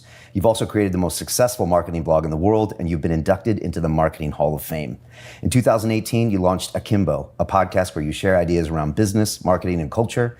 Your Akimbo workshops have changed the lives of more than 14,000 people in 70 countries, with your online Alt MBA accelerating personal and professional transformation by providing an extensive view of leadership, organizations, and change. Seth, welcome to London Real in New York City. Thank you for having me. Thanks for coming all this way. My pleasure. It's great to have you here. You know, as I look through all of your work, Seth, I always wonder if you might have inherited some type of marketing gene, you know, if it's somehow in your blood. And I'm wondering if you were always this way as a kid, you know, were you 8 years old giving lectures to your classmates about marketing? Because it seems to be part of who you are. Well, we need to clarify something right from the start. Okay. My definition of marketing doesn't match what some people's definition of marketing is. I do not define marketing as hype, advertising, promotion, scamming, selfish, narcissistic, short-term thinking, which is what a lot of people think of when they do marketing or when they are a marketer. I define marketing as anything we do that changes the culture for the better. If you're willing to take responsibility for the work you're doing and you're bringing something to the world, then you're a marketer. Because if you do it better, it's going to work better than if you don't. And so, yeah, I've written those bestsellers, but almost none of them belong in the, quote, marketing section because they're about things like culture or technology or how we organize to move forward. So have I been a marketer my whole life? I think everyone has, but I think that I've been more intentional about it from a really young age. Not because I was born with it. None of us were born able to walk or talk, but because I decided it was important and I practiced it. Okay. Were you always looking for ways to make yourself better or make the world better when you were a kid, or did that come later, you know, through university and after that, when you started starting your own businesses and started writing? Yeah, I was really lucky with where I grew up and how I grew up. I won the birthday lottery, and certainly with, you know, the privilege that comes from being born in 1960 and where I was born, but also my parents. My dad was the volunteer head of the United Way. My mom was the first woman on the board of the art museum in town. So Buffalo, New York is a little tiny place, not that big a community of people who are leading. And so my parents certainly weren't wealthy, but we grew up acting like we were leaders in the community. And so there were always people traipsing through my house. And I grew up thinking it was normal to decide to contribute in some way, through example, through direct contribution, whatever it was. That was normalized in my house. And part of the work I'm trying to do in the culture is, now that we are not just in our house but online, the more we see that, the more we learn that what's expected of you is that you will be part of something and make that thing better, the more likely people will act that way. I always watch, the stories of the Kennedys, and it feels like they all knew they had to contribute. I mean, you can, love or hate their politics, but it felt like on that compound, they were always looking at everyone like, what are you going to do for the world? But that is a cultural thing, because not everyone grew up with that expectation. That's right. And it's still a choice, because some people who grew up with that expectation go in the opposite direction. But I think this idea of what we normalize in our culture is so important. If you think back just 100 years ago, when women didn't even have the right to vote yet, when it wasn't exceptional at all to be overtly racist, that there were just expectations in our culture that we have moved past. And the fact is that the world is changing faster than ever, and today is the slowest it's ever going to change again. And that cycle keeps accelerating. The question is, in which direction?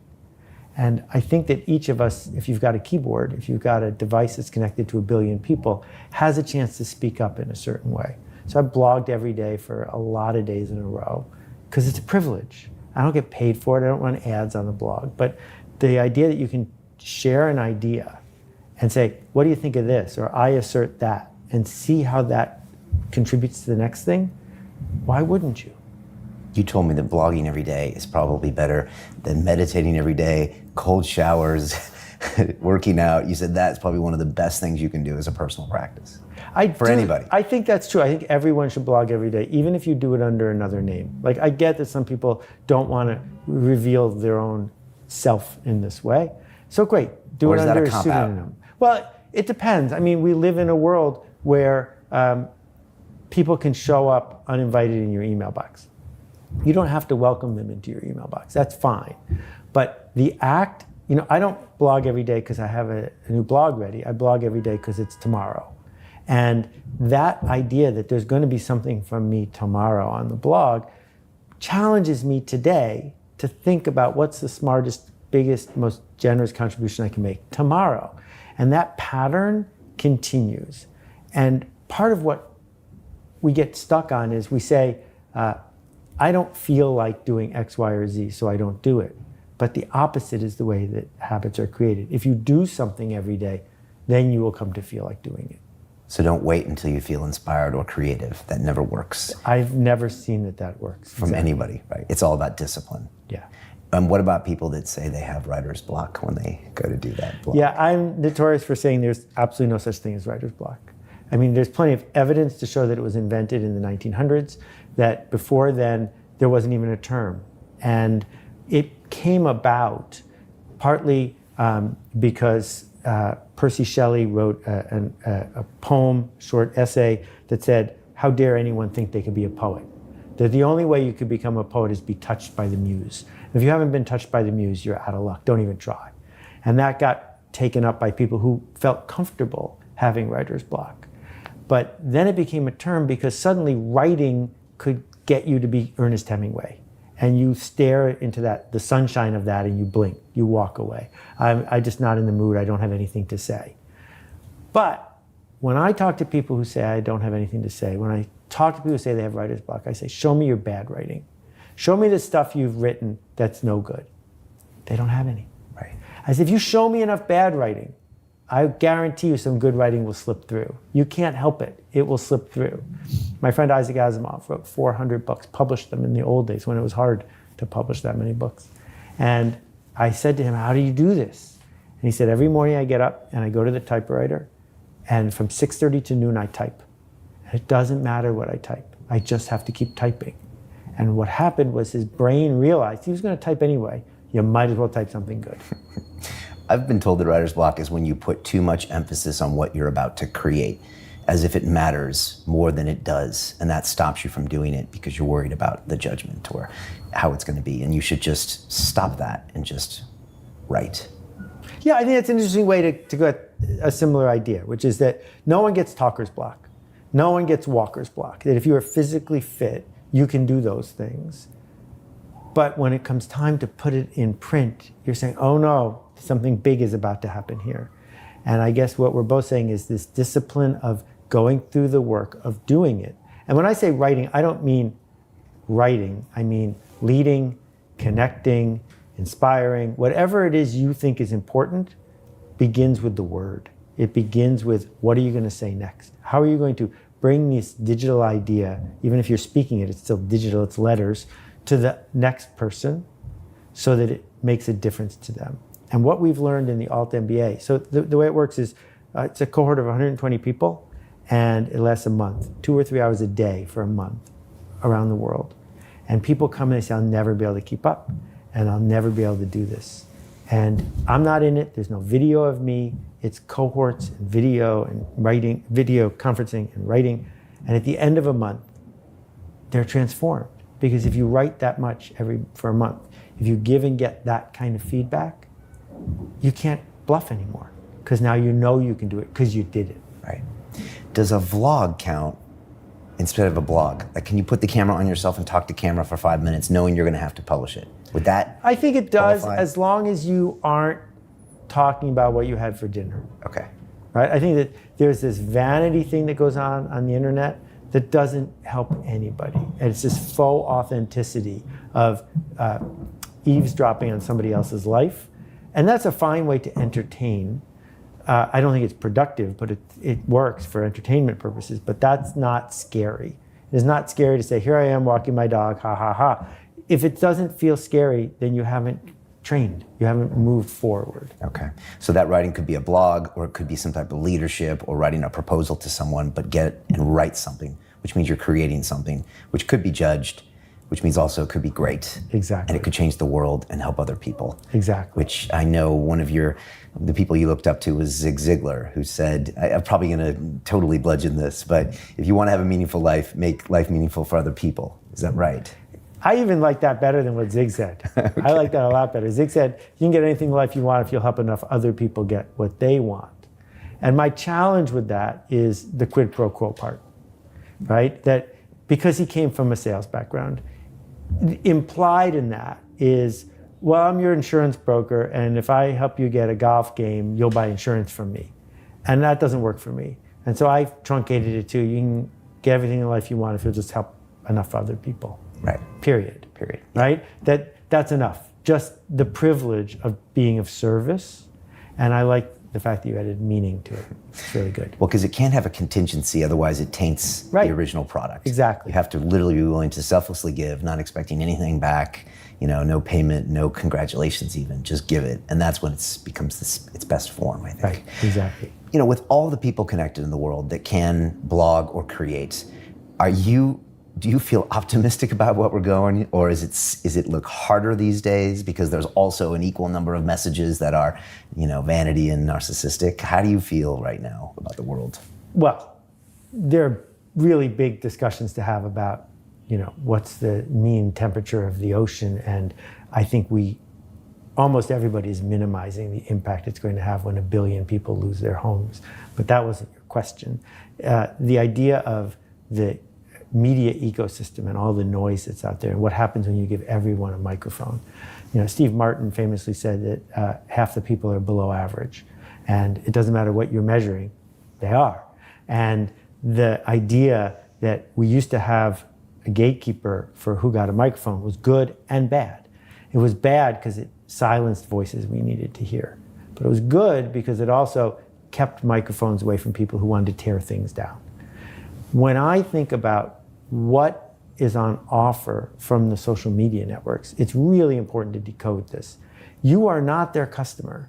You are their product. You did not pay them to use Twitter or Facebook. They are selling you to someone else. So they've created a regime where they make us feel bad all day long. And the only way to feel less bad is to click something. That's the cycle that they've built. And the problem with that cycle and the easily measured number of how many followers you have is it pushes people to be prurient, pushes people to be angry, it pushes people to tear folks down, because that's what sells. If it bleeds, it leads, right? But it doesn't build a culture that we're proud of. And the alternative is to say, I don't care how many people are following me, and I'm never going to hit the boost button, because my job is not to make Facebook happy, nor is it to make Twitter happy. My job is to create a body of work that I'm proud of. And if we can embrace the idea of a smallest viable audience, not the biggest possible audience, but what's the audience that could sustain you? So London Real has grown dramatically in 8 years, and almost no one in the world knows who you are. 99.9% of the people on the planet have never heard of you, have never seen one of your videos, and that's okay. And getting comfortable with that is the foundation we need to do our work. Because otherwise you got to start chasing a Kardashian. And the problem with that is we have a Kardashian already. We don't need another one of those. What we need is one of these. And the way to be one of these is to say 10 people, 100 people, 1,000 people, it would be enough. And once you can get comfortable with enough in a world of infinity, it doesn't really matter how noisy it is. And you talk about this in your book, Tribe, about focusing on that small audience. And Kevin Kelly has the famous blog, 1,000 True Fans. We've had him on the show. And I try to teach my students this as well in the academy. And when I do it, we have a big Zoom call and their faces go blank. And I said, you got to find a micro niche, and I'm going to push you to go more micro, 2 more levels than you're going to want to. Exactly. And they never want to, because... You know why they don't want to? Because I think they believe that the bigger the audience, the more successful they'll be, but there's probably something more subtle. I think there's something more subtle. What is it? I think we don't want to be on the hook. On the hook? Meaning, if there's only 3 people in the world you're making this for, and they don't like it, you're toast. Got it. Right? That this whole idea of Kanban, that making the supply chain really thin, making sure that the quality of each piece is just right for those 3 people, makes it a much bigger obligation on your part. Whereas if it's 1 million people, you're like, whatever, fine, you didn't like it, go ahead, I got others, plenty of them. And that shift, that's where it becomes magical. And if you name any artist who has stood the test of time in whatever field, that is what they did. What they did is worried about a few and shunned the non-believers. So it's the accountability that actually makes you show up. Exactly. The smaller the group, the more accountability, because you can see the faces. Right. As opposed to this massive Right. How crowd. dare you not know what I wanted? Right? Because there's only 3 of us. Right. So you have to force yourself to be in front of your ultimate clients, users, people. Exactly. And stare at them and look So at them. 6 years ago, I took the decision not to try to get any new readers for my blog, not to try to get any new readers for my books. I have enough. That's fine. Thank you, 1 million for my blog. That's all I need. 2 million would not make my work better. It would not make my work more important. It would not make my writing better. What it would do is require me to do things like listicles and have plenty of arguments and things like that would get me more readers. Not my job, not my goal. My goal is, how can I serve this group? It's enough. Would you have to dilute your brand by definition to have more followers? Like Well, you said? dilute is a tricky word, and so is brand. So let's decode them a little bit. Brand is not logo. Brand is the expectation that people have when you walk into the room or when they buy your product. If Nike had a hotel, I think we could guess what it would be like. If Hyatt had a brand of sneakers, we'd have no idea what they would be like. Hyatt doesn't have a brand. They just have a logo. Whereas Nike, they have a brand. Now, diluting it, Nike is known by everyone on the planet because they didn't have to dilute it to be what they are, which is this sort of golden aura of effort, right? Whereas I'm a lot more particular and peculiar than that. And so I would have to maybe condense it, refine it to be something a lot more symbolic than what I am. But I'd prefer to be the guy with enough obscure little bits around it that I'm doing the work I want to do, as opposed to looking in the rearview mirror and saying, what would get me the next 0 of audience? You mentioned your alt MBA.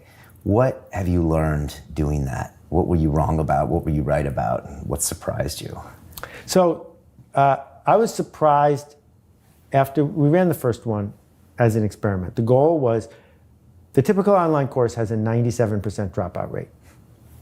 And I said, if this is the future of learning, that's not going to be acceptable. What would I change to fix that? And I did the opposite of every other online course in like 6 different areas.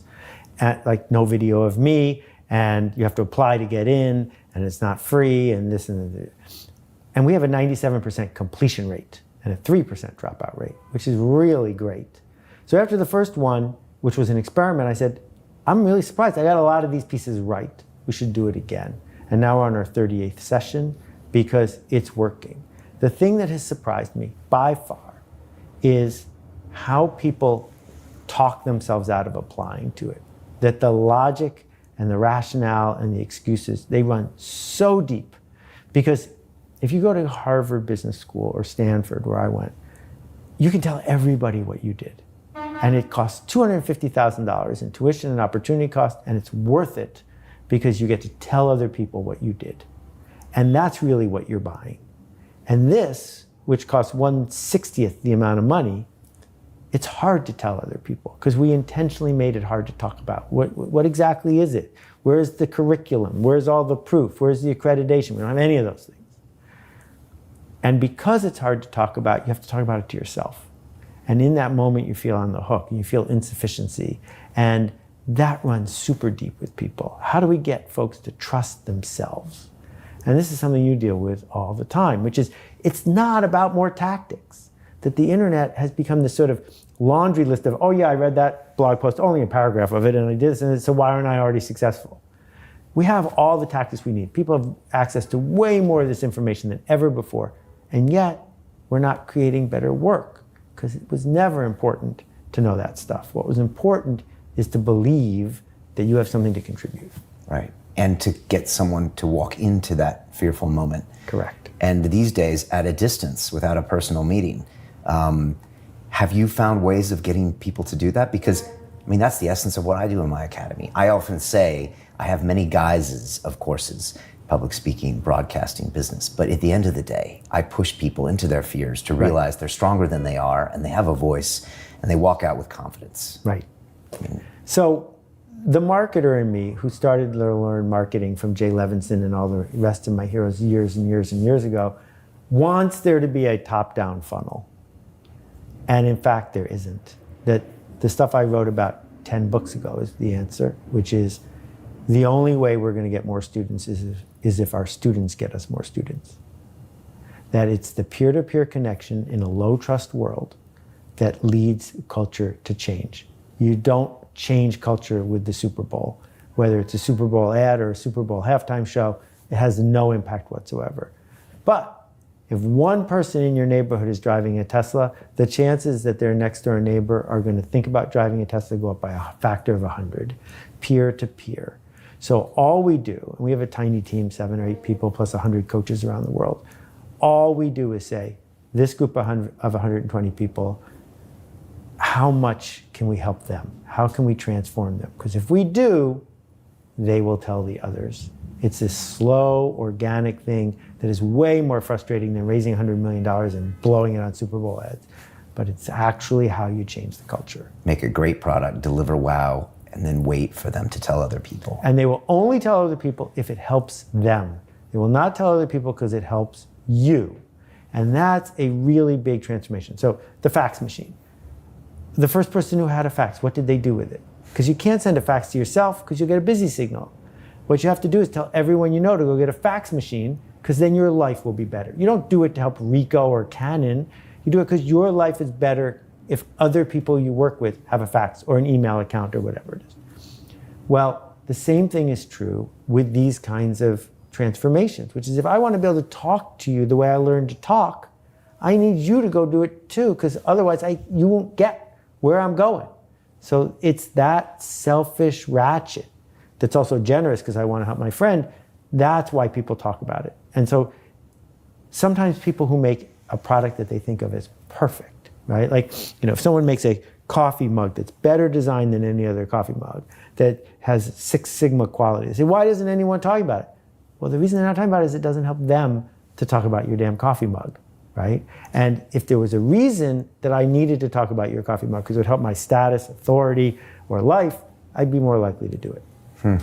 And so your all MBA, ideally it's someone in a business that takes it and then says, wow, if my colleagues only could think this way, we could get a lot more done. Or is it also if my wife could think this way? Or like, how does that spread in the ideal world for you? So the range has been a 16-year-old young woman, a 78-year-old woman from the Isle of Man, people who are poets and run nonprofits, people who work at Amazon, Microsoft, Chobani, name your favorite computer company or big company, and everything in between. So we called it the Alt MBA because I had a good 6-letter domain hanging around and I used it. Not the perfect name because of the Alt part and the MBA part, but when you mish it all together, at least it's something that's ours. But we don't teach anything you learn in an Alt MBA. That's in an MBA. That's the point. That the point is that the MBA teaches all of the wrong things. It teaches industrial compliance. It teaches adherence to things that you can read in a book. And what we're trying to do is say to people, you don't need any more tactics. We just want you to think differently. And we have found probably our biggest resonance, 45% of people who take it get reimbursed by their company. But the people who go through it write to us, they're better parents, they're better spouses, they're better executives, they got promoted, whatever it is that was on their agenda. And a lot of them changed their agenda. They thought, I wanted to move up in this hierarchy, but I realized that's a trap, and I'm going to do this thing instead. So it's really disruptive at changing your perception of what you even want. And so I'm not going to pigeonhole it by demographics. We're really focused on psychographics. What almost everyone who takes it has in common is they say to themselves, there has to be more to it than this, whatever it is. There has to be more to life, more to work, more to my job, more to my company than what I have right now. If that's what you feel inside, this is for you. If you don't feel that way, I can't help you. But a lot of people are feeling that way. I think so. And maybe that comes from the industrial education complex and the television education industrial complex, which I want to talk about. You went to Stanford for an MBA. Right. What did you get from that? What did you not get from that? So Because you road tested one of the best. Yeah, I was the second or third youngest person in my class. And the third day that I got there, I was really underwater. Not because I couldn't do the work, but because my peers weren't hesitant to remind me that I hadn't worked in an investment bank. I hadn't worked at a commercial bank. I hadn't paid the price they had paid. And in order to make themselves feel like that price was worth it, they were making me feel insufficient. And a guy named Chip Conley, who was my age, put I've had him on the show. a little note in my mailbox. Okay. And he did it to 3 other people. And he said, Tuesdays at 7 p.m., we're going to meet in the anthropology department. Would you like to join our little group? And there were 5 of us. We met there every single Tuesday for the first year. And we just brainstormed entrepreneurial ideas. We came up with thousands of them in that room. That was the biggest thing I got out of business school. Being seen by Chip, being part of that circle, realizing that I had something to contribute was magical. And the second thing I got out of business school was the summer job that I got, which I couldn't have gotten without it. And that was in Boston. And the story of that is that I got a job for the summer as the assistant to the president of Activision in California. Fastest growing company in the history of the world, assistant to the president. Activision, gaming company. Yeah. Okay. And they were on a roller coaster ride. It was amazing. And at the last minute, I found out I couldn't stay in California. I had to get back to Boston to be with my family. And so I only had 4 weeks to find a job. And I almost got a job offer from Lotus, the people who invented the PC spreadsheet. I almost got a job at Hayden Software, the people who did Sargon, the chess program. They, however, interviewed me at the International House of Pancakes and turned me down. So then there were 2 possibilities left. One was Parker Brothers, and I'm a gaming guy and have been forever. Parker Brothers offered me a job in their computer game division, which was thrilling. It was Parker Brothers. And then I got this job offer from a little tiny company called Spinnaker. I was the 30th person, and they were inventing educational computer games, which didn't exist at the time. And I don't know why I turned down the Parker Brothers job. Something inside of me just said, don't do that. And 2 weeks into the summer, Parker Brothers shut down the entire division and fired every single person. So dodged that bullet. And I get to Spinnaker, And it turns out the chairman who had hired me forgot to tell anyone else in the company that I was coming. So the president comes out, shakes my hand, goes back into his office, shuts the door, and calls the chairman and says, "Who's that guy?" So off to a rough start. But during that summer, I learned how to be a product manager. And at the end of the summer, they took me aside and they said, "We have a secret project, but it's going to start right now. Are you willing to go to business school and this at the same time?" So I went to class at Stanford on Monday and Tuesday, flew on the red eye, went to work in Boston for Wednesday and Thursday, and then flew back to California. And finally, one of the professors at Stanford took pity on me and just gave me a degree, and I never went back again, which was super nice.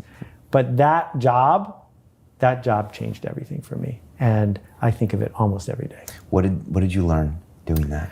I learned mostly that there wasn't anyone who was going to teach me to be a marketer or a brand manager or a negotiator or someone who was going to deal with leading a team of engineers. I ended up having 40 people working for me, even though none of them were direct reports.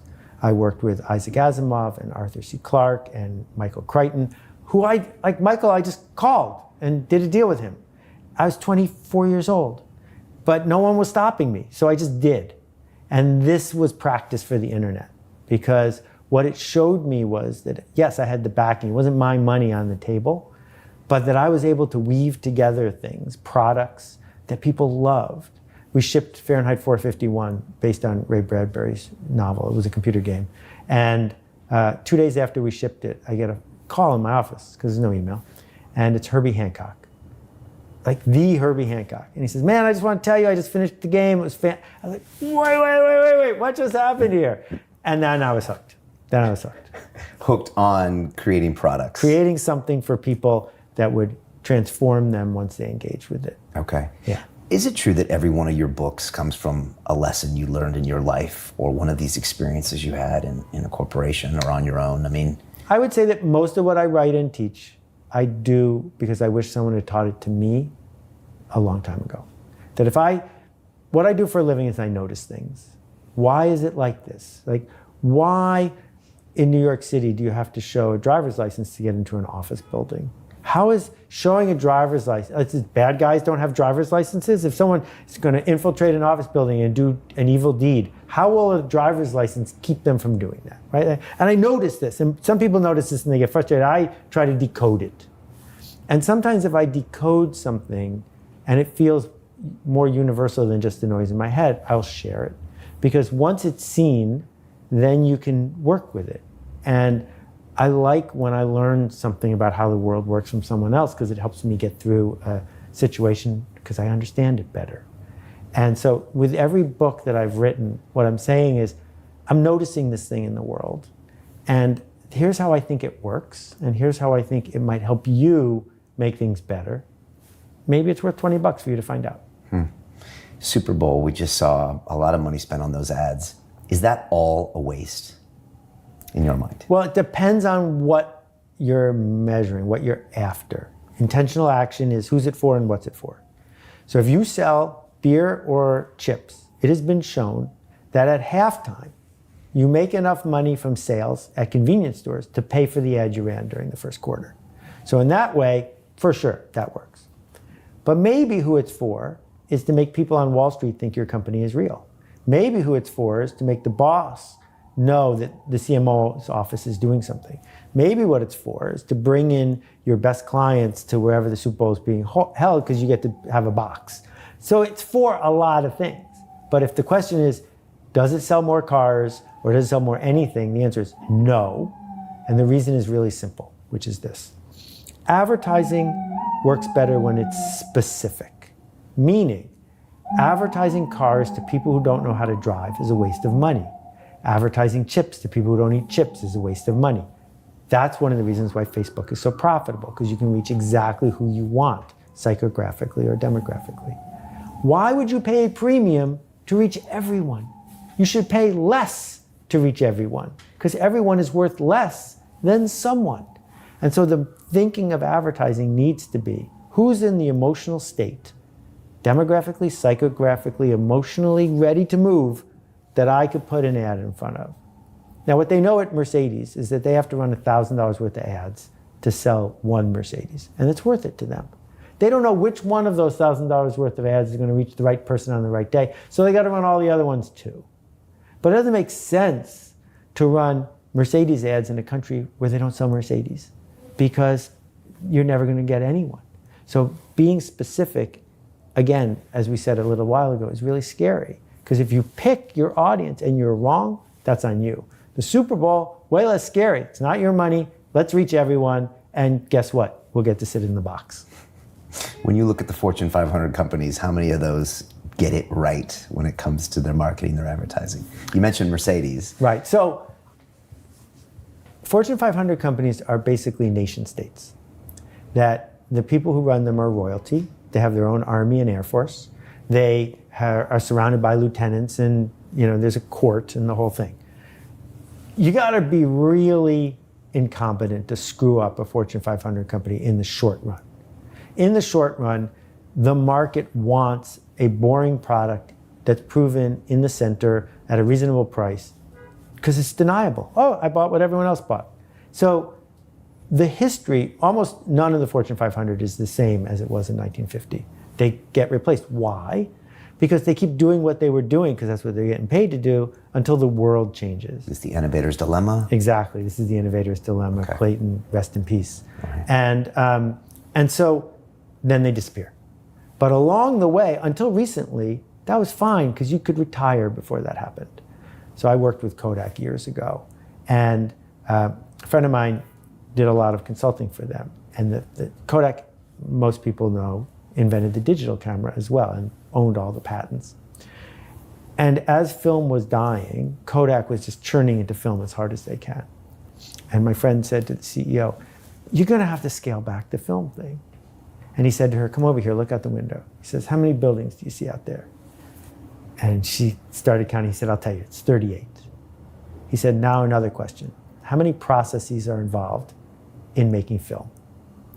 The answer is 38. There was one building for each one of the processes necessary for Kodak to make film. They were optimized to do one thing. And as a result, you couldn't slowly scale back film, because you couldn't close any of the 38 buildings. You needed all of them.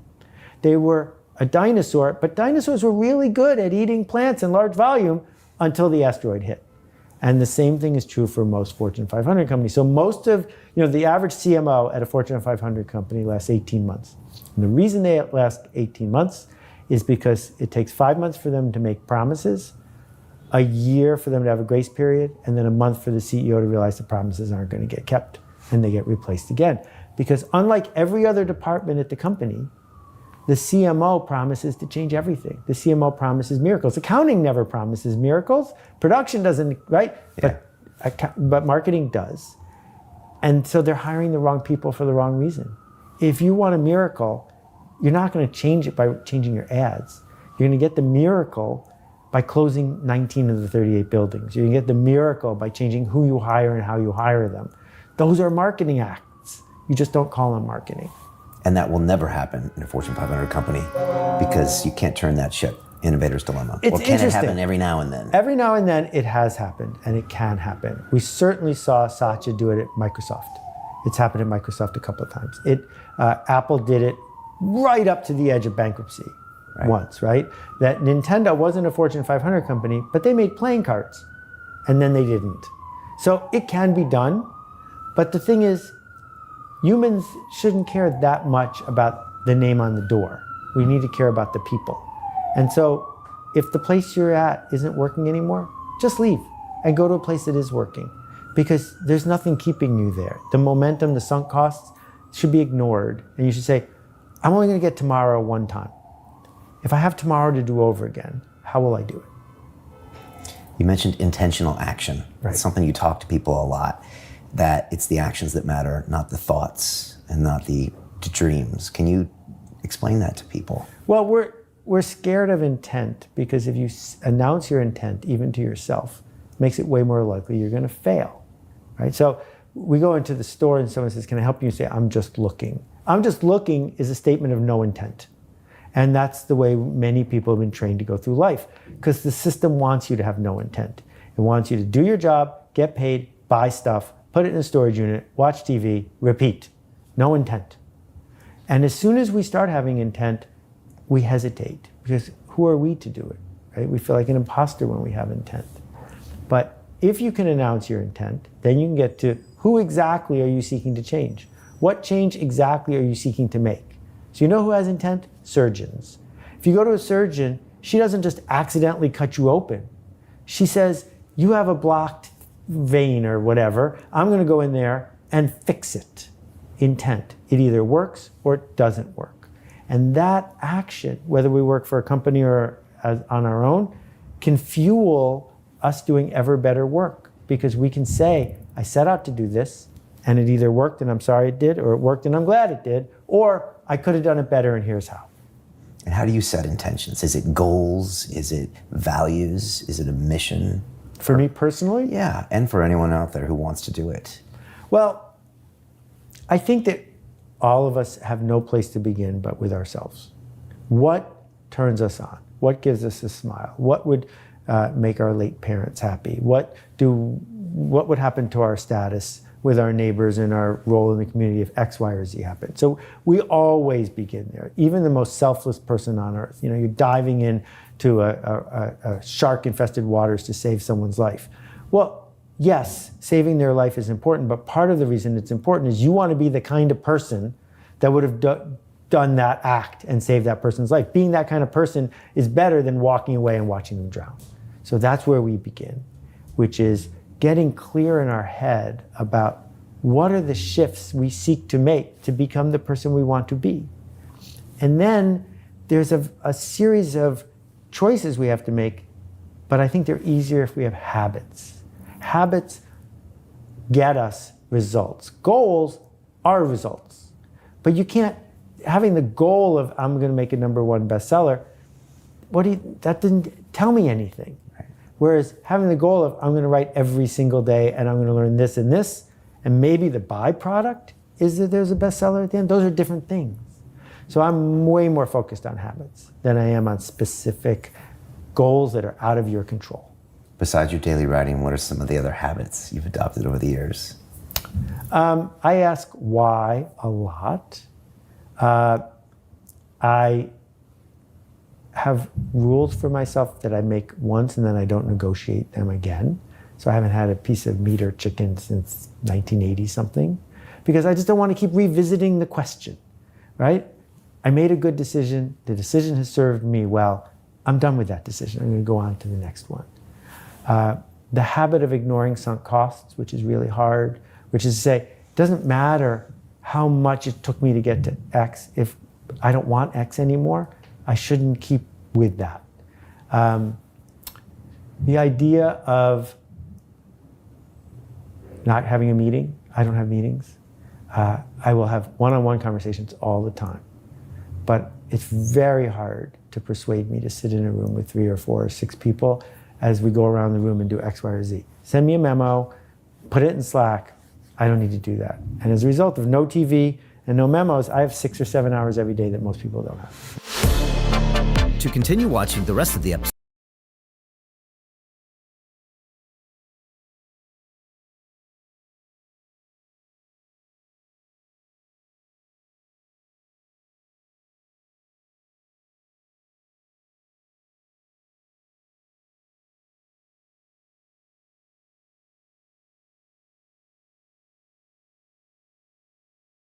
not much asparagus.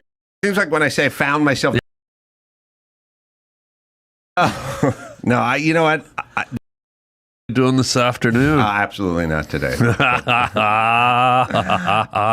right, I got Fake questions laugh. for you, Harlan. Okay, I got answers for you, Adam. Both, a little bit hypothetical, but I want to get your take. Yeah, please. Okay, so the other night I'm doing a Netflix as a joke thing, and I got my set up with Leno and Rob Schneider and folks, Jay Moore, and people are going to come out and do the show. Right? Yeah, like a stand-up show? Stand-up show. Okay.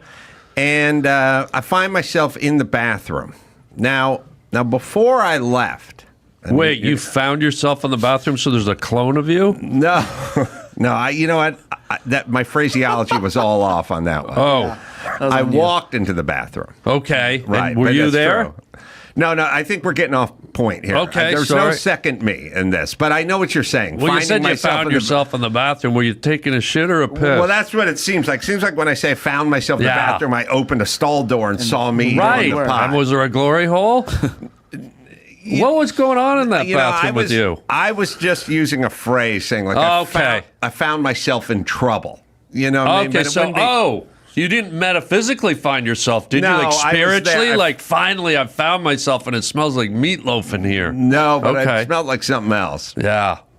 So Okay. earlier that evening, just about 45 minutes or an hour before I left for the gig, I see there's beautifully baked asparagus at my home, and I go, I like asparagus. I pop one in my mouth, and I'm like, oh man, these taste better than any asparagus I've ever had. And I ate like 28 sprigs of Whoa, asparagus. dude. What are I you, a just- that's all Galapagos I had. tortoise? I know. Who eats that much asparagus? You're right. That's what it really was, a Galapagos tortoise, and I was just feeding off of kelp, you know. God. And I found myself standing. You ever find yourself just standing by the tray that came out of the oven and whatever's on it, and you just pop one, and you go, fuck it, I'm popping another, and you go, this is awesome. Yeah. And when it's not bad for you, like when you do it with the dino nuggets or the tater tots, a part of your brain kicks in and goes, okay, I shouldn't. Yeah. I've had 5. The That's Pillsbury, probably- anything Pillsbury Anything that Pillsbury. pops out of a Right. canister. Yeah. Right. But Yeah. this is asparagus. It's good for you. And I go, God, this is great. I popped 25, 28 in my mouth. Sorry. Lord. And then I leave for the club. On the way over, were you chewing your cud? Yes. I mean, that's a lot. A lot. You could I brought it regurgit- back up. And Yeah. Shoot.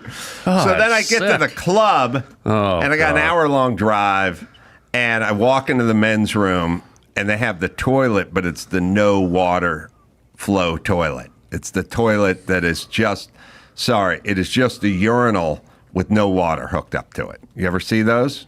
What do you mean? They all It's a have water. waterless urinal. No, I had one at my other shop for like 15 years A ago. waterless urinal.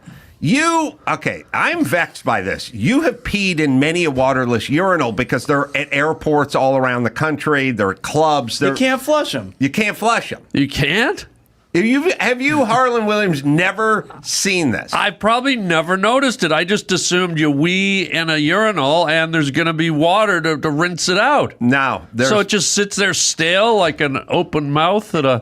Well, the way it actually works is they have some sort of pod or lozenge or something that goes right underneath the plastic little sieve grate. Like a fisherman's friend? That kind of lozenge? I'd say Fisherman's Friend, Hall's Mentholyptus? but 100 times bigger. you Wow. know? And it Okay. drops in there, and somehow it neutralizes something. But you got to change that mint like every 6 months or something, which is where you'll get into trouble if you're like me and you don't do it for a decade. At my other wow. shop, it gets Okay. fucked up. But you just pee into this thing and you walk away. Okay. All right. So With a clear conscience. I'm standing in front of this in a small bathroom in a small club, and I'm whizzing into this waterless pot. And the first thing I notice is pure asparagus wafting up back at me. God. Like, I ate 30 pieces of asparagus. Whoa. I didn't eat anything else. I just popped everything and I left. How did it process that fast in 45 minutes? It was, well... What kind of let me- enzymes do you have? All right, in you? let me- You might have a tapeworm, guy. Sorry, is what I'm thinking. let me backtrack this. I did it about a half hour before I left Malibu, maybe an hour before I left Malibu. Ooh, and Malibu. Yeah. Ooh, Malibu asparagus. Ooh, excuse us. It was about an hour drive to the club. So I'm seeing that the smell of asparagus in urine can be detected as early as 15 minutes. Right, but Whoa. I was in the sweet spot, and you're Yeah. right, and I'm glad you brought that you. up. I was about 2 hours probably away from when I did about a half hour before I left. Took me an hour to get to the club, and then I had to get Leno in there in the Yeah. parking structure and get up into the club, and then Yeah. at some point when everyone got settled, I went to go take a piece. So it was like 2 hours. Yeah, organizing Leno takes at least half an hour. Yeah. It's a while to organize Because when Leno. you're parking him, he's got 12 cars. So you got to Yeah. this way. You suddenly you're a valet. Convoy. You're directing There was traffic. a lot of valet talk. You should have pissed in his car. I should have. You will. He's driving a Fiat electric. Anyway, Yeah, I keep pee going. in this pot. I'm standing in this waterless toilet in a miniature bathroom. Whoa. I fill it up, and I'm being overwhelmed with the smell of asparagus right now. I'm like, oh my God, this is nasty. And I turn around, and there's like a 35-year-old dude there, and he's like, I'm a super fan. Ace Man. And I go, hey, man. And he's like, hey, man. And I'm like, you should step back from this pot of asparagus. Like, I didn't want to say anything to him. What if he was a vegetarian? I still, even vegetarians don't appreciate the smell of other people's asparagus pee. And Asparagus. The guy couldn't goes have- Latin on I me. couldn't have flushed it. I couldn't flush. I didn't have. If I had a water in my hand, I would have thrown it at Yeah, the toilet. rinse It it was out just a little. overwhelming. And he's like, Ace, we got to get a picture. We got to get a Oh, picture. God. And I'm like, okay. And I'm trying to push him away from the Ooh. pot. By the You know, sink. by the sink. Get by the sink. What's worse is those urinals are engineered. They're kind of like a jale, you know, that sport that the Aztecs played? Highlight. It's like a kailai. Highlight you too, but I'm talking, highlight. They're kind of engineered so that the waft would kind of go in and curve back And out. throw it in a Yeah. fan's face. Yeah, yeah. Yeah. Wow. So I'm trying to push him away from my pot of asparagus. Could he piss. smell it?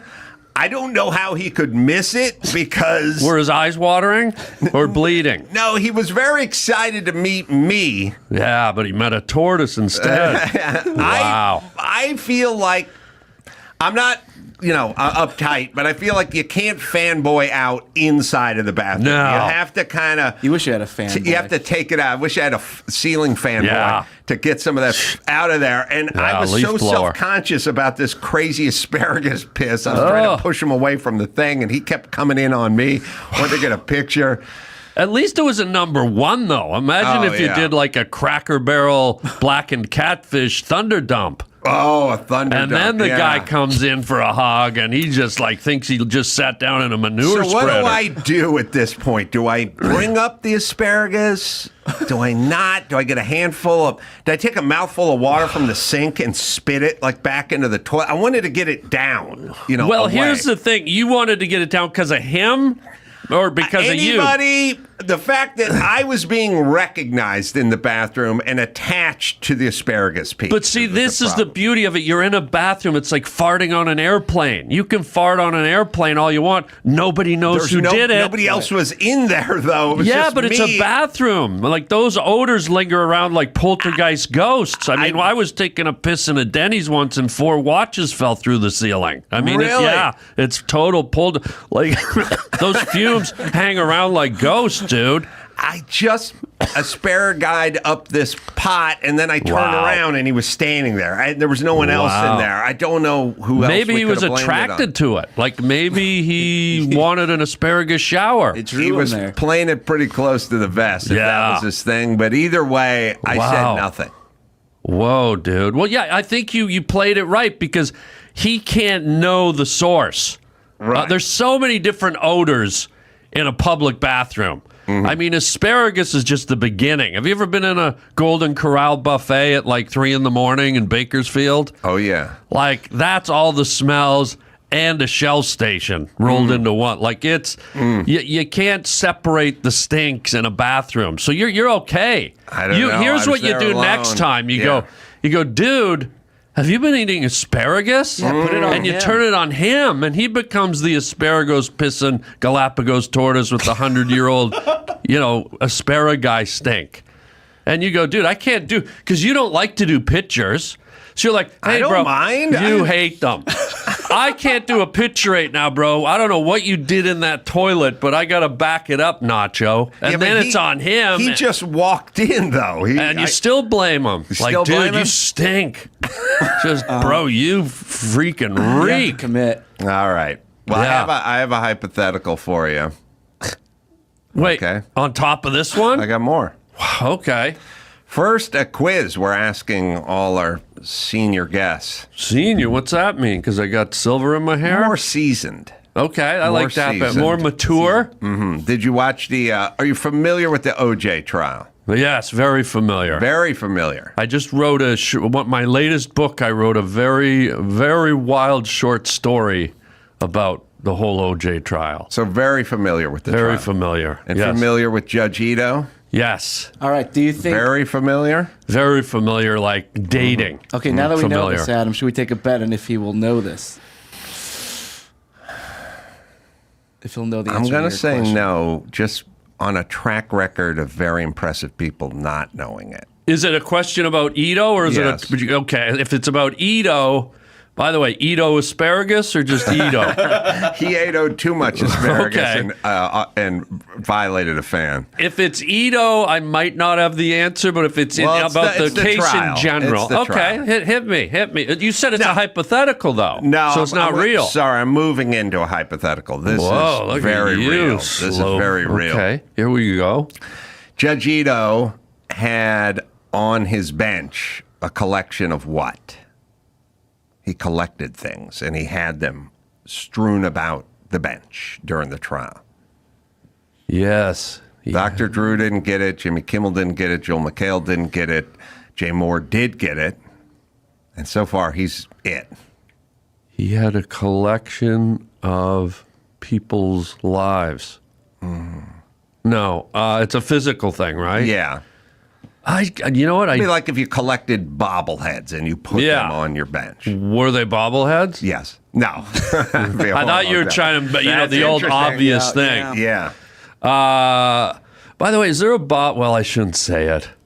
What? I was gonna ask. Oh, is there a Nicole Brown Simpson bobblehead? No, is there That a would be Michael poor J. taste. Fox bobblehead? Oh, even worse. Yeah. Even worse taste than my joke. So that's why I won't even ask. Don't it, even but- ask. But too soon. I can't remember. Yeah, I wish I Okay. knew. I love obscure, weird questions like this. Hourglasses. Oh wow. Time pieces, but hourglasses specifically. So he must have had like really weird eyes if he can only wear them for an hour. No, hourglass, a way to measure time through sand. Yeah, that's probably why he could only wear them for an hour. He had sand in No, his he eyes. wasn't wearing glasses. You said he had for an hour. hourglasses. No, they're not like half-hour glasses. Oh, it's one of those glasses. places like Supercuts. You go and they make your glasses in an hour. Let's see, how do I do this? You want one of those places. There's sand, Okay. and they do use the sand when they melt it down to make the lenses of the glasses, but Right. don't go down that road. Okay. Don't even think that way. Don't go down that There's dune. something in olden times, Harlan. Oh, the hourglass. The Like these, you hourglass. should have said these are the days of our lives, Dan. Like sand through the hourglass. These are the days of our Judge Ito's eyes. Life. Yeah, got it. Okay. Yeah. Oh wow, how obscure. Why did he have hourglasses? He that was his hobby. That's what he collected. Is that appropriate in the middle of a trial where people have had their throats slashed open, they've been beheaded, stabbed, bloodletting, grisly life's overturned, and this guy's showing his Beanie Baby collection up on the stand? Like, isn't that a thing you have down in your basement or in a man cave? Like, why does I feel the same way about bumper stickers. Like, whatever is you, fine. Don't advertise. I don't need to know what you're into. In my world, you're into this job. Well, and it's one that's thing it. if you're driving to Dairy Queen in your Dodge Neon, but when you're overseeing a trial where people were brutally butchered in the middle of the night, do we really want your hobby up there? I mean, what if agree. the guy was into taxidermy? Or My Little Pony. Yeah, we're talking about Nicole Brown Simpson getting her throat slashed open, and he's got a stuffed like pike on the back wall. Like, I agree. yeah, Yeah. weird. So they were on display during the trial. Listen, the most compelling argument I can make for this is when they made the TV movie about it, the set dresser put the hourglasses Weird. on the bench. So that's Weird. obviously from the trial. Huh. All right, here is my my hypothetical for you. Wow, it took a while. I wrote it down here, but I was talking about it with Dr. Drew at his son's wedding. Is that grammatically correct? Like, if he draws a picture, is he Dr. Draw? Or if he's in the Dr. middle of past tense drawing, or does he present tense? Like when he's finished, is he Dr. Drew? But if you were to address him in the middle of him doing an illustration, Whilst is he Dr. Draw? That's a good point. Past tense. Yeah. I mean, I just want to get it right, guy. You know what? You know the My guy. luckiest. You know the luckiest individual in the United States and beyond is. The guy from the Lucky Charms cereal box. You know the second luckiest guy is in the United States in terms of gainful employment? Who? Courtroom sketch artists. Oh, wow. I'm sitting around looking at this Trump trial, and it's like, he's got Stormy Daniels up there, and he's got Trump's looking pissed off over here, and then Michael Cohen's looking dumb over there. And it's like, we've had cameras for over 100 years. Yeah. This guy's job, it'd be like if somebody said, what do you do? I do typewriter repair. Yeah. Okay, so not much of a job. No, the government is federally mandated that I still fix typewriters. And you go, but we don't need typewriters anymore. We have computers. And you go, I know, but I still have a job because they made a rule that said they have to use typewriters in the courtroom, and I need to fix that. And it's like, that's kind of a weird place to be. You have a totally antiquated job that has been replaced by video cameras or even still cameras. Like, okay, no video, but you can't take a picture? No, we got to see what Stormy Daniels looks like with a Sharpie and a crayon. It's can we take the word artist off of that title? They may be the ultimate artist. No, their drawings. You look at a sketch artist, a courtroom sketch / artist. Donald Trump looks like someone broke into the wax museum and melted him with a Bic lighter. Yeah. Stormy Daniels looks like she's floating around in a tornado. I mean, these artists did not take life drawing classes. I think that's why they're in the courtroom apparently sketching people, because they don't have the skills to get a real job as artists. No offense, I'm an artist, but a lot of these, they go, this is Donald Trump. And I go, when did Donald Trump start looking like George Hamilton, for God's sake? Well, they did go heavy on the orange. Yeah, but just the face, the proportions, the anatomy. I'm saying, looks like he got Donald Trump hit by a truck or something. Well, okay, can we just put a fucking Ring doorbell up in there and roll on it? Is what I'm saying. Why am I looking? And then you get distracted by the pictures because you go, Jesus Christ, they drew huge bags under Michael Cohen's eyes. Like, was that necessary? Like, leave out a couple bad features. You know what I mean? That's what I mean. They don't look like the people. No, they do. You know who it is. I think they should get those guys on the street that do the caricatures. So at least they're fun. So now you got Donald Trump with a peanut-sized body and a head 9 times too big. I think you're on to something. Yeah, I would do this if they showed, like, Michael Cohen on a wakeboard. Right. You know, like a caricature or skiing artist. Or something, like fun, surfing. Yeah, there's a Ferris wheel in the background. He's holding candy floss, and there's a baby lion at his feet. Now you're making a mockery of this. Well. All right. So, here's my hypothetical. We're not even there yet? We're not even there yet. Good God. We're not there. Wow, okay. So quite the toboggan ride you've taken me on. Drew and I were sitting around his son's wedding, lamenting on life and how it's just gone into the garbage. Oh, well, that's a cheery topic for someone just starting their life with their... only just begun to Karen Carpenter. God, she would have made a great coffee table. Oh, man. So now listen. I said, listen, people are having huge character issues. Okay. And... you know, everyone's getting sued for bullshit, frivolous, everything. Everyone has a big time character issue. Every time somebody gets rear-ended at 2 miles an hour, they sue, they claim they can't go to work. COVID comes around and they're like, people are filing false claims. It's the culture of lying. It started when Clinton looked in the camera and said, I did not have sex. When the president can do it, right into your face, it trickles down and everyone goes, oh, the leader of the free world's lying to our faces. Let's all do it. Lying, no dignity. He has no idea how much damage that did to the psyche of the world and America in general. I'm going to call my dog a service dog so I can put it on the airplane next to you. Like, everybody is not only lying, they're all in it for themselves. Yeah. Fake placards, handicap placards, so I can park in a handicapped spot even though I'm 28 and fucking full range of motion. Like, okay, it's on. Can we agree it's on? It's on. It's on. Okay. Yeah. And religion is on the wane, and people are fucking horrible now. And we've accepted a lot of it. Like a lot of just Well, I don't know if lying we've and bullshit. accepted or it's just been shoved down. You're right. No, we've. every time I go to the airport, there's 16 dogs. I just keep walking. I got on a plane to Denver last week, and someone had a full husky team, like a whole sled musher? team. A sled team. Oh, yeah. And they sledded right to the back. They were sitting in the back. She mushed back. She mushed. Ha, ha, ha. Yeah, just like 12 dogs. And one of them had 2 different colored eyes. I think it was David Bowie. Wow. Yeah, unbelievable. Or Marilyn Manson, She but had whatever. a whole 8-dog A team. whole team. Like what's that? The thing they do? The Tuskegee. Iditarod. Yeah. Wait, it was Alaska Airlines. Now Oh that I my think God. of it. Yeah. Makes sense. Yeah. Yeah. But All yeah, right. it's crazy, It's dude. on. Yeah. All right. So here's the hypothetical that I said to Dr. Drew. Yeah.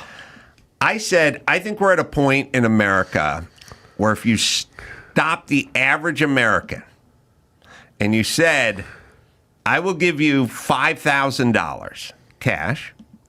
And by the way, a lot of this stuff, like when you hear about these stories, 48 hours, they're like, well, the man agreed to kill the pregnant girlfriend, but first he wanted $3,500. They're getting shit done for under $5,000. They're getting people killed for like under $5,000. And the government takes half of that when you file it on your tax return. Murdered woman. You got 1099 the guy who killed your old lady. Brutal. It's a write-off. So would most Americans, and most could be 51%. Okay. For $5,000. Yeah. If you said to them, I'll give you $5,000 cash, 10 random Americans are going to die.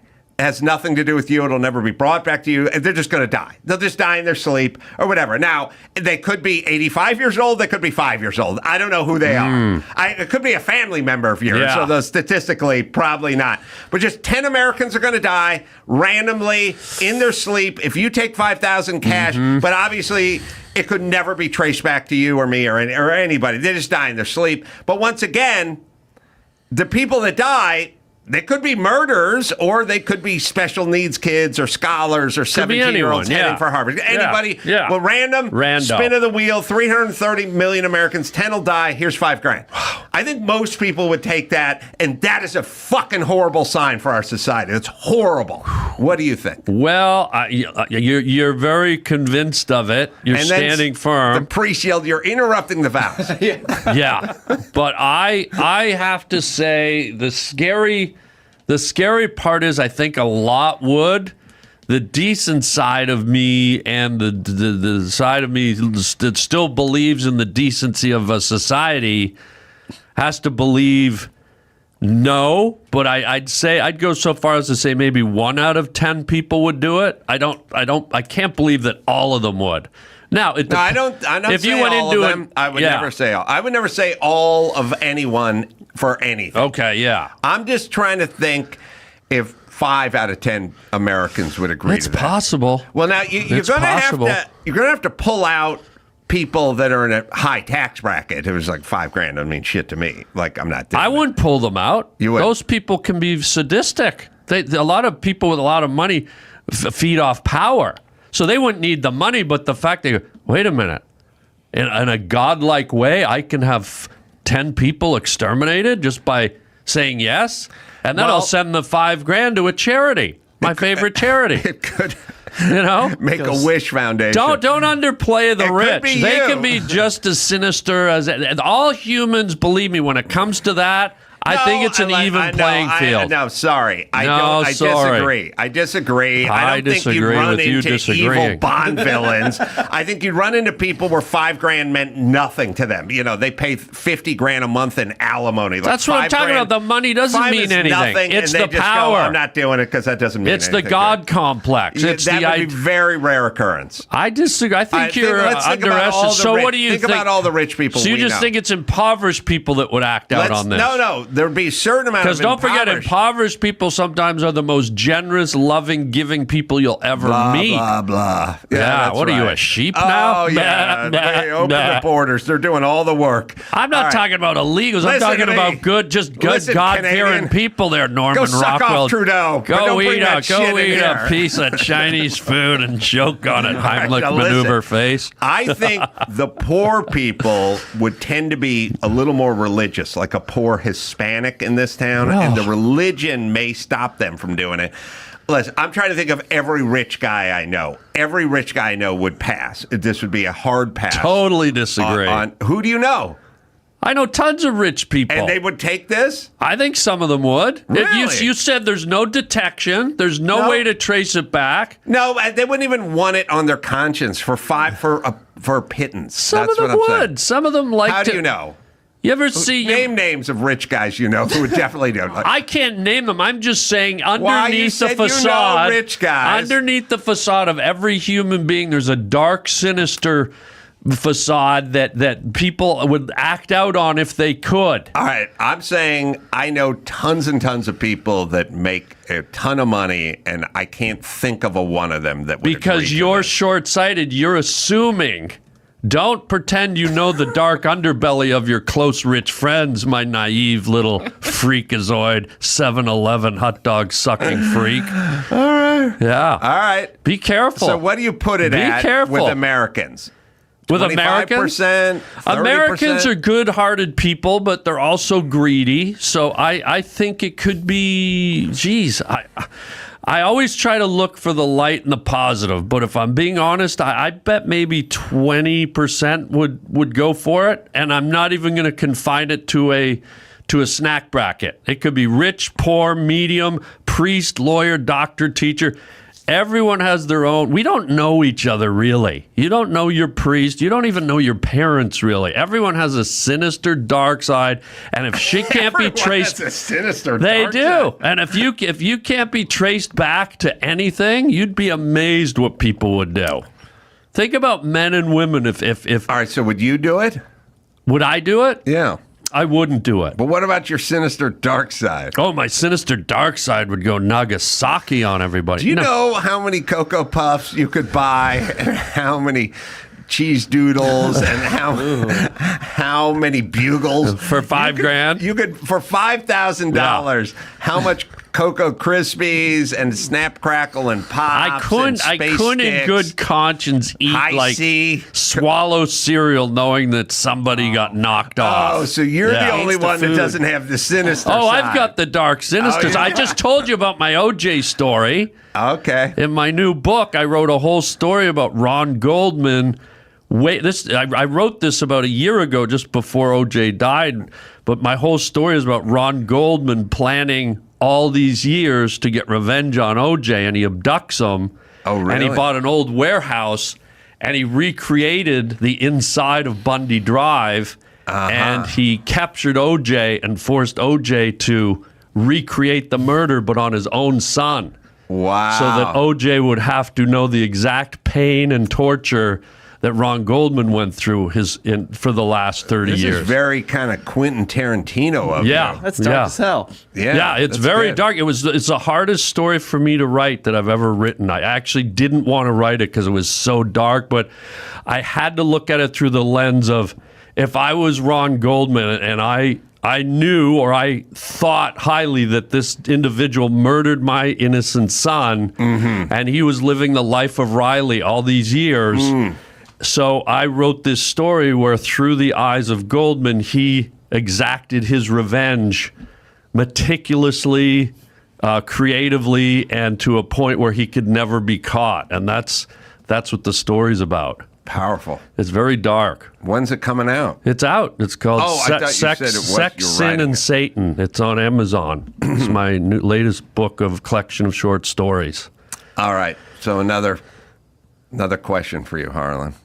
Great. I love it. What do I you feel like Nancy Drew. What do you do in this situation? Well, could you tell me the situation, Oh, please? yeah. Yeah. Hello. It's going to be part, Jeez, guy just part of the equation. goes into a sugar coma over there. Part of the equation. You're right. Okay. I was. We're going back to the club where I Oh, did God. the Netflix I as a can job. still smell it. Can you smell It it? smells like soup plantation after they close, and the janitor's got that mop with croutons in it and mushroom soup. Yeah. You know, I had an invention many years ago, which was a beet bracelet and an asparagus hat. Whoa. Yeah. And the beet bracelet would just be like one of those Live Strong, Lance Armstrong bracelets, but it'd be purple. Oh, you mean a beet, like the vegetable beet? Yeah. I thought you meant like it was a masturbation tool. It could be modified for sure. Well, you said beet bracelet. I don't know you. You've got that dark, sinister side none of us see behind Sounds like an closed English doors. ska band from the 80s. Have you got the Beat Bracelets album? It's bloody lovely. Oh, they're really hopping these ones, eh? Oh, yeah. They're, I love them. I think they opened for Madness. Oh, yeah, I love them. They're bloody lovely. I think they opened for George Michael in more ways than one, eh? Knock, knock, wing, wing. There you go, eh? So I had an idea because, when you order beets, you would never eat beets. Harlan No. Williams would never eat beets. No. Never. Not 1 no. million or years. asparagus. Or asparagus. No. Is there a vegetable you eat? I love corn. Oh, of course. That's a non-vegetable. And It's a I like starch. peas in the pod. Peas in the I pod. like opening peas in the pod and eating them right out of the pod. That is nice. They're really fresh and I agree. crispy. I agree. And I like green beans, like the long ones you boil and then put butter on. Yeah. But I don't eat a lot of veggies, man. They freak me out. Yeah. Too much fiber, too much green. Yeah, no, I get it. And what food? I mean, the only other food that makes your urine smell that I've experienced is Sugar Smacks. You know that cereal with the yeah. sugar bear? Yeah. You eat like a couple of bowls of those, and when you pee, it smells like your toilet's just a giant bowl of Sugar Smacks. Was Can you imagine was eating the like voice sugar of the smacks? bear supposed to sound like Bing Crosby? Nah, I don't think so. I need to hear that commercial because here's what we would do back in the day.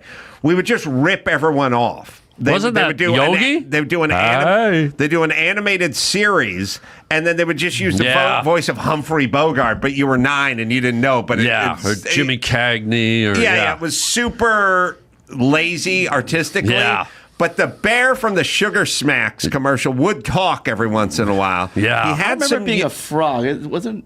No, originally it was a bear. Sugar Crisp. Maybe Yeah, it's Sugar Crisp. Sugar Crisp. Something with sugar. As long as it's got sugar, I'm in. He talked a little like Yogi, but as I think about it now, he sounded like Bing Crosby, like boo boo boo boo. Oh, wow.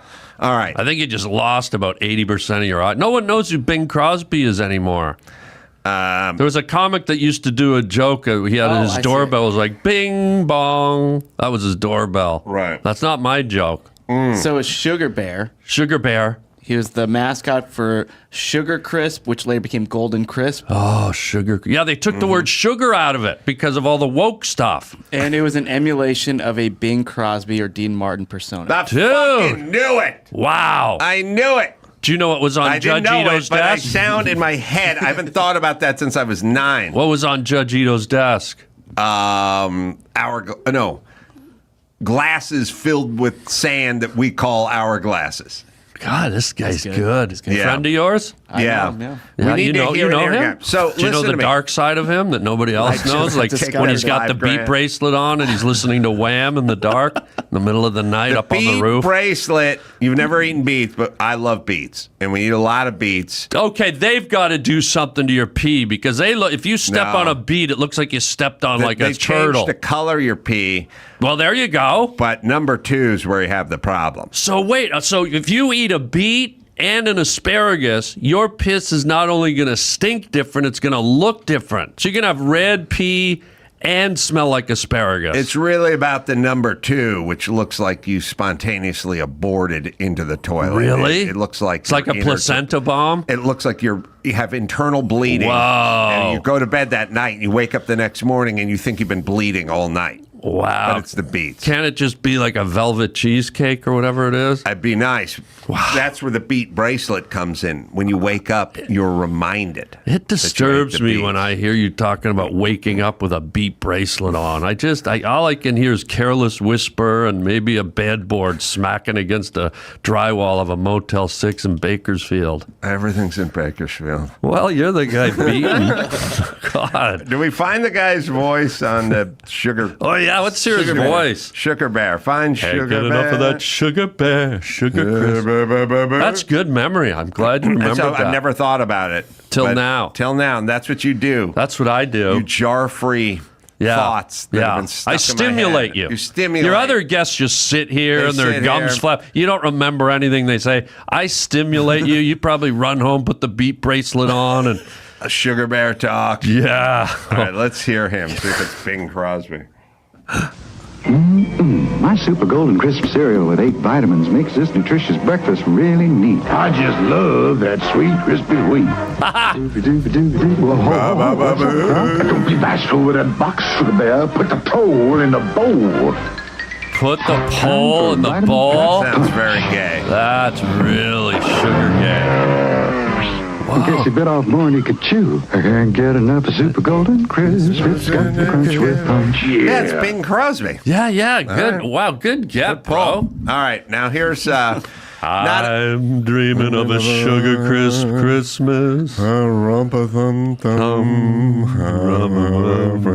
Wait, am I Bowie and you're Bing Crosby? I'll be Bing, all right. Okay.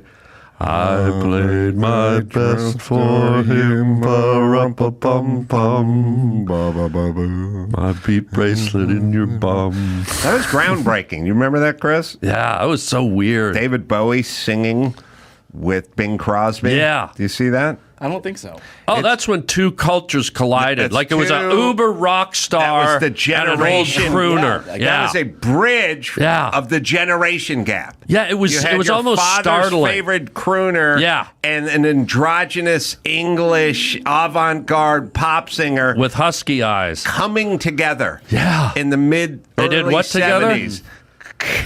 Uniting. Okay, because I didn't. If I go back and look at the video and they're both wearing beat bracelets, I get the reference. 74, 75. I don't remember when that was. And they Yeah. sung a Christmas song together. Little Drummer Boy. Yeah, and everyone kind of flipped out. Yeah. Because it would have it's like, it's like when Beyonce went country or something. Everyone's like, "Oh my God, what's going on?" Yeah. Like, "Oh, she's crossed over." Nobody knew whatever.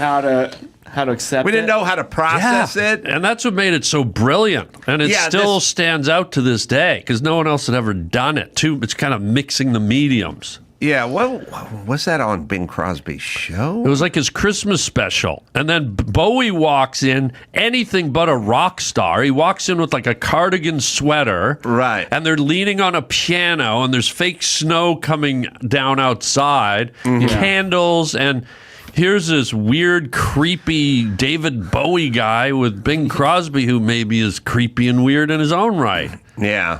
77. Let's watch a minute of that. Chris, Yeah. you should see this because it's iconic Americana. Yeah. And it's just one of those clips that it sort of captured everyone's imagination. What's but- funny is right at the end when they finish and then they both come and they go, "Oh, that's a wonderful song." And Bowie's like, "Yes, it's really lovely." Like they do a little critique right at the end. after. You got Little to see patter, that. little patter. Wonderful little thing, isn't it?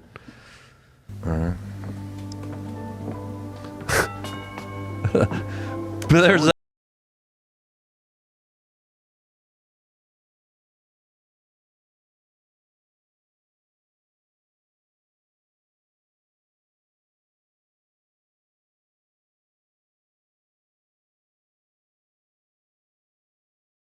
He uses piano. Got a cross. He's wearing a blazer. say I haven't seen him, but come on in.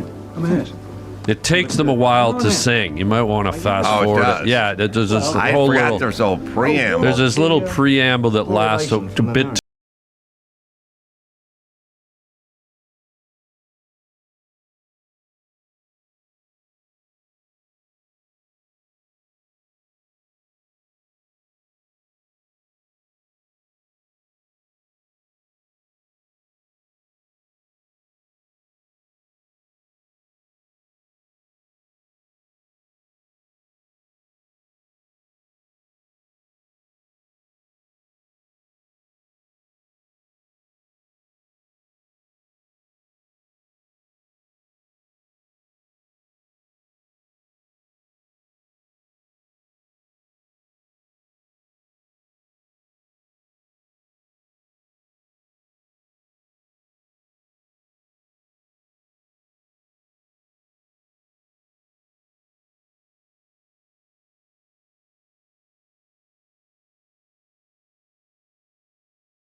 All right, everybody. I feel all Christmassy now. Yeah, Can I make you some eggnog or something, guy? I love nog. You do? Yeah. What about egg? Eggnog is awesome. Get the stuff in the glass bottle. It's I've always never better. had it. You want to know why? Because other adults enjoy it. No. Then the word, I've never had eggplant or eggnog. It sounds horrible. Yeah. Like a drinking, I don't know what it's made of, but when I heard the word egg, I thought liquefied egg. It's yellow. Yeah. Don't know what nog is. Don't want egg in me. Don't want nog in me. Goodbye. I'd rather eat your Galapagos asparagus. No, yeah, you're missing out on eggnog. What's it taste like? It's sort of our version of it's the white man's horchata. Now, see, I don't know what that is. We can't explain it, but it's good. You know what I mean? You know what a horchata is? Well, it sounds like a prostitute How long in you been- Chatsworth. How long have you been in this Horchata. Horchata's the Mexican beverage. Okay, you don't have to snap at me, guy. I figured you'd know. My guy. You lived in- you lived in What California the for Mexican 40 bet? They years. only drink one thing? They drink horchata. Horchata. Horchata. Hydrate. What is it? Horchata. It's like a rice milk. Ew. Here's what I'm saying. Yeah. This is why it's our horchata. Okay. It's the white man's horchata. Because when people go, what's horchata? They go, oh, it's rice-based milk with cinnamon. And you go, get sugar, the fuck out of here. Yeah. And then, Ew. and then you take a sip and you go, oh. That's not nice. bad. And when Okay. you try to explain eggnog, people will go, come on, that's no. And take a hit and you're in. But what's it taste like? Horchata. Jeez. Well, what about something that It tastes sweet. Like, you know what? I would say eggnog tastes like a milkshake of an undeclared flavor. Like not strawberry, not chocolate, not vanilla, just a milk. If someone just said, this is a milkshake, a sweet milkshake, very and ambiguous. I didn't assign it So it's peppermint or creamy, anything. like a It's milkshake? creamy. Yeah. Yeah, it's creamy. Wow. Yeah. Ew. It's good. Yeah. Don't like it. Just, I can't get It needs around a the different name. It needs a different Eggnog. name. Maybe we'll try. Like, what if we called it Christmas Delight? That Yeah. I'd try. Yeah. That I would definitely try. Mountain Dew presents Christmas Delight. Yeah, Yeah. you'd try Christmas. I'd Delight, have right? Christmas Delight. I'd drink it out of Bing Crosby's eye sockets. Did you? They showed us a picture of eggnog with fucking ice in it. You don't put fucking ice in eggnog because then it just Wow, melts you're and it having gets some watery. eggnog What the anger, fuck? man. Who would make eggnog that Dude, way? you're having- fucking asshole. Egg rage and it's over the here. only eggnog Jeez. is the only time. Why are you'll- you pointing and It's yelling? the only time. God. It's the only time Jeez. you're ever going to utter this phrase. Utter. I like the way you stuck that Utter in. this phrase. Okay. You'll never say this in a lifetime except for when eggnog is present. Okay. Where's the nutmeg? You'll never say that. You'll never utter those words unless there's eggnog in front of you. And then Wait. you will say, where's Does the nutmeg? nutmeg go in eggnog? Yes. It's these two words, these weird combos. Nutmeg, eggnog. So why do you put nutmeg in the eggnog? Is the eggnog not enough? I don't know if there's a chemical reaction. I don't know if it's an emotional reaction, but something about grating nutmeg over eggnog makes it taste wonderful. Okay, this is going to sound horrible. I don't really know they what showed- nutmeg looks like. Sorry, they showed us a picture of horchata. That's why I got angry with the. Yeah, you got really angry, like I'm sorry. eggnog anger. Yeah. Like, have you heard of road rage? Yeah, You had eggnog rage. I had nog rage. Like, if there were elves in the room right now, Yeah. you probably would have kicked the shit out of them. I'll go nog on your ass. Excuse me? Okay. Yeah, that didn't Get come the out right. beep bracelet. All right. So you'll never have eggnog. But nutmeg and eggnog is awesome. But what? See, I don't know what nutmeg is now. You keep introducing. I've heard of it, but I don't know what it looks I like. don't know. You grew up in some sort of bizarre Well, what does it look bouncy like? castle in Canada. Describe what nutmeg. I don't even think you know cucumber teeth. It's a spice. How dare you? Well, what's it look like? Where's looks it come from? They look like little round, not Brazil nuts. They look like a little round nut. Oh, And- wow. And you grind it. That's a nutmeg grate nut? it. You grate it. Well, Yeah. how smart is it? Give it a B minus. Okay. That All looks right. like brown cocaine to You me. grate it over the nutmeg. I mean, the eggnog. You're getting all I'm mixed getting up, guy. confused. I'm getting confused. My guy. All right. Shall I float another theory for you? Yeah. I like the way you said float. That's kind of cool. You tell me what you do if you're in my case, in my position. Okay. All right. We're back to the Netflix club. Okay. Where Right. you did the stinker? You did Yeah. the Bada fist. Vegemite stinker? Yeah. Right. Yeah. So we had Leno and Jay Moore and Rob Schneider and TJ Miller. Who are they? Those are professional comedians. Okay. Any good? Oh, yeah. Okay. All right. Like eggnog. I don't They're know a good. lot of things. And my sister and her husband came out for their first ever comedy show with me in it. I don't believe she's ever seen me perform stand-up. Were you nervous? No. But I had thoughts. And I was like, oh, my sister's never seen me perform. How old is she? Younger or older? She's 1 year older than me. Wow, that's kind of pressure. So did the show. Show was great. Everyone was great. I'll be the judge. Yeah. In keeping with Carolla family tradition, there was no praise, heaped after Why? the show at the Green Room. That's Because my sad. family doesn't do that. You don't do it either. I don't do it either. You never say anything nice when we wrap these shows. Please. I always tell you how much I love you. So, but here's the interesting part. Yeah. So, backstage, Green Room. Okay. And I'm talking to my sister. She had a good time. Yeah.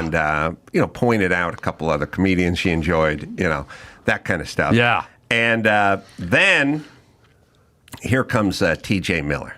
Oh. And he's talking to my sister.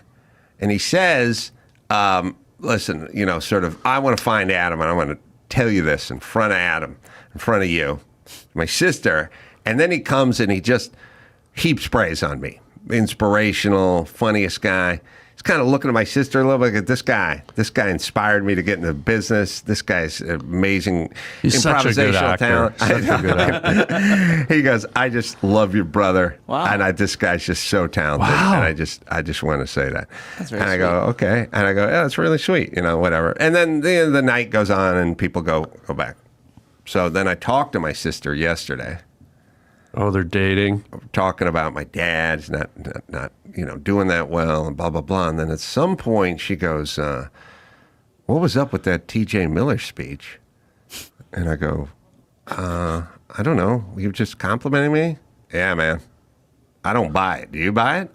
I go, well, kind of, yeah. And she goes, I don't know. Is that just like Hollywood talk or? Yeah. He seems nuts. I go. Well, he was just being. I think he was just being, complimentary. Yeah. Yeah, but what did he want? You know what I mean? I mean, obviously that was motivated by something. Like, is that like how Right. Hollywood works? Yeah. You just get up there and BS, and then you get something in return. Yeah. I go, well, I don't run Netflix. I don't have any jobs for TJ Miller. I just. Did you have your think he beef kind of- bracelet I think on? He kind of felt that. I think he felt that way. Weird. Oh Yeah. man, I don't know. I don't know what's up with that guy. Wow, she's I don't- astute. I don't trust him. And I'm like, I know he was giving me a compliment, but Yeah. you could trust him. Like I think this shouldn't bother you that much. Hmm. And then I start thinking, oh, now Mm-hmm. I'm flashing back to my mom and my grandma yelling about Bon Jovi and stuff like why do we have to undo this thing? And then I was in a weird position because I was defending the person that was complimenting me, but going, I was going, look, TJ can be a little weird, but I think he was sincere. I think he meant it. I don't know, man. I Wow. don't trust that so guy. weird. And I was like, that's a weird thing to get into a week down the road. But then Yeah. I realized that's how we roll. Well, what's interesting too is your sister is looking out from the inside in objectively. From the inside From in. the outside in. Oh, the outside in. And for her to put that kind of take on it for the layperson, I don't know how sincere TJ was or not. He seems like a sincere guy to me, but that is odd that that's what she picked up on. Well, it's an interesting deconstruction because Yeah. it's a sort of like, look, we can remove you being actually talented from the equation. Now, what was he up to? You know what I Right. mean? And I was like, I think he was just complimenting me is Yeah. what he was doing. He could have meant it. Yeah. Could have meant it. Was it over complimentary, or was it sort of like did it become too much where you got uncomfortable? It was TJ Miller, so he's a little out there, and it was over the top. And she could have been reacting to that. Maybe, was he doing a bit, do you think? Like, was it one of those kind of comedy green room kind of, let's kind of improvise? Because he loves to improvise. He's a good improviser. No, he was just going, I think I'm going to take this opportunity to really heap some praise. And I'll do it in front of a witness. And that'll feel good. Is he going to get anything out of this from you? I got him a watch. Nice. What kind? A Rolex Submariner. Stainless steel. Smart kid, Chronograph. TJ Miller. I've always thought Now, you were really great, by the way. I really love what you do. Water resistant isn't the same as waterproof, and I told him. Speaking of proof, I think you've proven yourself to the comedy community over and over, just the way you come in and, just own it. And I've always thought you were one of the funniest guys. What size is your wrist? How big is a beep bracelet? Oh, so you have a medium? Yeah. There? Yeah. But Okay, just keep great. going, I keep love the way your mind works, the way you craft a joke. You like a leather band or a stainless steel band, just hypothetically? Titanium seems to be what works for me, but just the way you put together your routines, they flow effortlessly like water cascading down the side of a mountain with crystal clear You purity. stainless steel guy or brushed aluminum guy? Brushed aluminum with little diamonds on the side, and the way you segue into your other bits, and it just makes Seinfeld look like he showed up on Amateur You Night. like chronograph? Do you do I much really track? do. Do you I do really track do. days? Do you need to time things? I really like that. I kind of, speaking of time, I lose my sense of time when I watch you on Oh, you stage don't doing have a- comedy. It's just so you don't have a watch. It's like you transcend me into another place where I So can no watch you watch. all night. I don't have I don't have a watch. Why do you ask? You a battery guy or self-winding guy? I'll take both if you don't mind. Because you are great. Just the way you, I don't even know where you come up with your topics, like the obscurity, but the relevance that you weave your tapestry of comedy. Get your address off the air, Harlan. Yes, okay. Yeah, great. I mean, 'Cause you're in L.A. County or yeah, if you proper? could courier it, that would be FedEx. I'd like to get it Sorry, what tomorrow. were you saying? I cut you off. You're Just the way you kind of step all over Richard Pryor and George Carlin's throats when you walk up there. It's almost like I pitch you with comedy golf shoes on, and you're just putting their mouths on the edge of a curb and stomping on do their a lot necks. of water sports? Would it be I important do. to A you jet that ski would. I've always wanted a. You know, there is a difference between water resistant and waterproof. Yes. Okay. But I'll take a dry land one and an underwater one. I love moray eels. I love sea cucumbers. You know how I like to look at the Ito time loved underwater. his timepieces? Oh, You got a little Ito love coming your way, brother. are you sending me a? Thanks for the compliments. I'll get your address off the air. Thanks, bro. buddy. I Thanks. felt good. Thanks. Okay. That's really nice of you, Harlan. Yeah, it just came out, just spilled out of me. I don't know where. Unbelievable. nice moment there. Yeah. Yes, I found myself in a bizarre position of trying to defend TJ Miller for complimenting me. A It was week weird. later? Well, wait. I'm a little suspect of your sister now. Oh, yeah. In a way, sort of deflecting your talents. Like I didn't take it so much as TJ building you up as I take it as your sister's going, "What are you talking about? My brother's not that good." It felt more like that. You better take a watch from your I'm sister. taking a watch. Yeah. Stealing a watch. What's with the sister not showing support? She thought TJ was dubious. Interesting. Right. What's your sister do? She runs the Laugh Factory. She does. She does hair. She does hair. Okay, so she's around heads because I'm going to knows say she comedy. seems introspective. She seems so she's around heads, so she knows she knows. thoughts. Yeah. She knows thoughts. When you're working with heads, you get to know. You get to know the thoughts. 'Cause Yeah. you're right near you're touching the brain. There's only a little plate of bone separating you from actually touching the brain. Good to know. Yeah. We'll take a quick break. Jeez. We'll do some news, and we'll do that right after this. Meter, Father's Day just around the corner, and I know the perfect gift that Dad, well, he didn't even know he needed it. I'm talking about Meter. Meter is a sleek, smart meat thermometer that guarantees the perfect cook for every time you put something on. It gives you a countdown so you'll know exactly when the food is ready. And when it's time to chow down, super simple, super easy, perfect results. Whether it's grilling steaks, roasting a chicken, or smoking a brisket, Meter will make sure the meal comes out perfectly. Dad will never undercook or overcook a meal. The Adam the Rice Show. All right, but don't do that. You're singing it like you had a stroke now. And some phlegm. God. All right, let's do a little news. Yeah. Let's do some news. Finally. All right, so Tyrese. Always getting into trouble, that Is guy. Yeah, there's always something going on with Tyrese. Is he the model, the bald model guy? Really good looking? He was a model, but he's a singer too. Fast and Furious. No, that's a different black man. Oh, there's another. You just did a black simile. I did? Yeah, this is where you swap I don't out even two play black the men. drums. This is a black simile. That's Wow, where you mistake finally. one black guy for another black guy. Oh. Tyson Beckford is the model. I mean, Okay. Both start with Ty as well. Yeah. Don't let him off the hook. He's All a right. racist. Wow. Yeah. Slammed. That's right. Black simile. Hey, what do they call Canada? Oh, the Great White Way. Yeah. White. What do they call those sharks in the water? The great white sharks. Right, except for I don't come from a pod of great white shark. You come from the Great White Way. Right way. The ways great of the north. white man. Yes. All right, sorry, where were we? Oh, so Tyrese was on the Breakfast Club not that long ago, and he was saying some stuff about a guy whose last name's Barber. But anyway, so this Barber guy, he's suing Tyrese for defamation, but he can't serve him. He's trying to serve. So Tyrese is performing in Georgia at a concert, at his concert, and he's singing, and a security guard comes up and whispers something in his ear, and then Tyrese just, while singing, just is escorted off the stage, says bye, and it was because he was getting served and he was trying to avoid getting served. So all these concert goers are like, why the concert end early? We have Right. a video of it. We could put it up here, but Mm-hmm. you can watch him as he just sings his way off the stage. He was right in thanks the to the middle, little audience. drummer boy. Right in Whoa. the middle. Right, the security.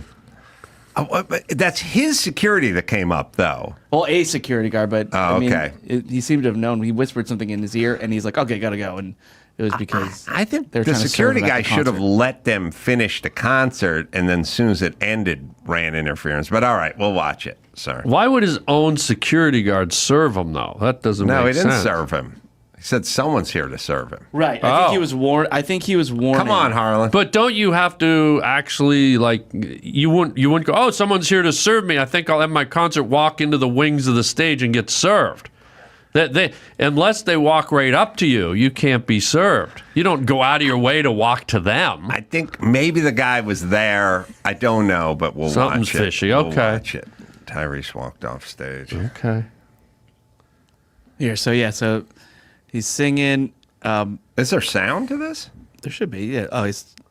Well, let's hear we always get confused with the sound part of the video. I don't know why that is. Oh, that tab's muted, Byron. Do we No, not escape, and then right click that, unmute it if it's muted. Do we not Oh, it's anticipate unmuted. this, even though it happens 86%? Yeah, we just watched the Bing Crosby thing with full sound. Yeah. Well, that's a good Right? point. Consistent. Yeah. Yeah. So if there is sound, then we should hear the sound, because otherwise it's Is this at the Hollywood bad Bowl? pod. It's in Georgia. It's a venue in Georgia, but it's an amphitheater, and he's walking up past back to the behind the audience. I don't know if with the sound matters. You can't Doesn't. really see it I anyway. would like to We don't hear want to hear him. I would like to hear him sing off stage. But it's weird. There's no sound because you can't film anything without sound anymore, can you? I don't know. It's a real mystery. Yeah. All right, Well, anyway, no sound. interesting ways that people are getting served these days. Yeah, Tyrese is always getting into some kind of trouble. There's always somebody serving him with papers. There's always an issue. Why? Is he a rap singer or something? Who is he? He's a model. Oh. You just did a he's black in cinnamon. Fast. He's in Fast and Furious. Come on. He is? Are you going to tell me you've never seen the Fast and I Furious have, but I franchise? can't remember who he is. Like this video, that could be Kenny G. This is more blurry than a Bigfoot video. How do we get the sound? Stop it. All right, stop. Stop it. How did we get the sound? I'm curious. So I put it up in the soundboard, but I forgot to press the unmute button. Whoa. I'm a fool. I apologize. There goes that Christmas That helps bonus. a lot. All right, here we go. We'll play it with the sound. Oh.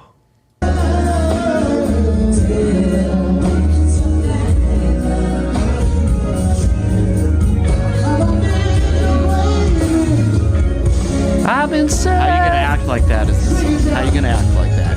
He's leaving. So yeah, now he's going off to the side of the stage. He's still singing. I love he's walking out of the amphitheater. Yeah, with going his off mic. God bless cordless mics. He's singing from the jail cell while he's getting manhandled. He's at the desk of the Ramada Inn. Yeah. I always love it. All right, I like the people I'm most amused with is whoever the backup singers and the drummer is when shit goes down and they have no idea what's going on. And they just keep playing. Like you're playing the drums, you see security, like you're behind the drum kit. Yeah. You've done 1,000 shows with Tyrese. And all of a sudden you see a security guy walk out on stage. You're like, okay, that's not part of the act, but all right. Then he starts whispering something and you're like, what's he saying? There's a stalker here or something. And the next thing you know, Tyrese just starts walking off stage, something he's never done before, and he continues to sing, and now you're just behind the drum kit. Yeah. He's probably still playing that guy. Yeah. Like, you can't stop. Well, and Tyrese is your boss, so you can't the backup singers can't just take their own cue and stop. Right. So it's like they just keep going with the show. They don't know what he's up to. It must go on. Yeah. Wild. All right. Let's see. Car picture. What was that? The yearbook. What's the... Oh, my name's spelling. Oh, okay. Good to know. Keep going. All right, so these kids were taking a field trip to La Brea tar pits. These high school students. And 8 of them were taken to the hospital after they ingested cannabis edibles and felt acutely ill. It's going to happen. Yeah. By the way, I love the La Brea tar pits. Just last week I got up at about 6 in the morning, just as the sun was rising, and I go fly fishing for woolly mammoth down there. Oh, do you? Oh, I fillet them right on the shore and sizzle them up. Yeah, just as the sun's coming up. Oh, mammoth fillets. Yeah. It takes a while to reel them in. That tar is very viscous. It's thick. That's the sport. What test line you using? I'm using about a 32-ton woolly mammoth dry line. Yeah. Oh, okay, dry line. Yeah, Right, so you that's- tie a that's bale challenge. of hay on the end of it and toss Are you it out. doing lures or you do bait or? It's a bale of hay. Oh, bale. Tie on a bale of hay. The mammoths go nuts for it because it's the first time to them that's like processed food because they just eat raw vegetation off the ground, off the trees. But when you bale it up and compress it, that's a fast food for them. I can't deny that. And they can fight. These guys took me 7 hours to reel You have in like a- your first mate gaffing him on board or? No, you just pull them right into the shore, and you get a winch. You tie it to the back of your Jeep, and once you get them right. Well, if you're gonna laugh, maybe this isn't the fishing story No, I'm for sorry me. he did that. I'm sorry he disrespected you. But yeah, if you ever want to come fly fishing for mammoth down at the La Brea tar pits with me, so, Yeah. saber-tooth tiger season opens in 3 weeks. Oh, Yeah, okay. are you down? Got to get my license. I might start with some wolves.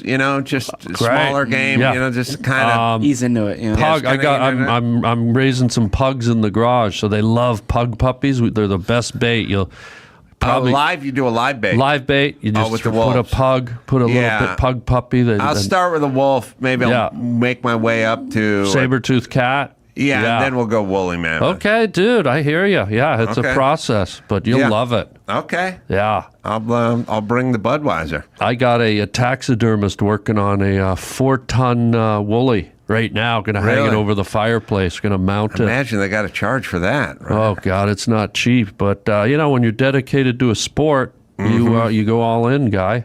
Yeah. My guy. Yeah. That's what we love about you, Harlan. That's what I love about you, my guy. Okay. What else happened? So in the Bay Area, thieves are now targeting high-powered Tesla and other EV charging stations and stealing the heavy cable. We've this come. Have you seen this? It's over. It's done. We're done with our society. So Well- it looks like we're done with the catalytic converters, and we're going after the We're going EV after chargers. anything with copper in it. So yeah, just if you look clipping at all the this- wires. Yeah, but the mistake they're making is now they're messing with a guy that's reinventing humankind. They're messing with a guy who's going to get us to Mars, that's drilling underground, that has Skylink, that's inventing a brain chip, has robots on the way. You think a little cable is going to shut him down? He'll come back with a cable that's impenetrable, uncuttable.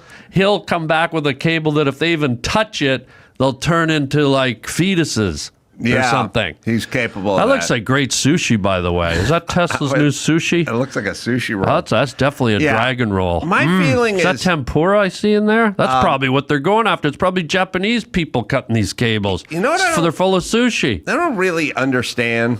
All any society would have to do is the opposite of whatever San Francisco has done in the last decade in order to have a good society. Yeah, you're Like, right. it's the weirdest thing that there is no connection between your fucking horrible policies and running your city into the ground. And my mom, God rest her soul, would vote Democrat, whoever was in charge of San Francisco for the next 1,000 years. And there's never an element of like, you do understand it's a shit show because these people are running your city into the ground. Why not a little alteration? A little deviation. Like maybe just go a little different direction. Maybe someone else has some other ideas.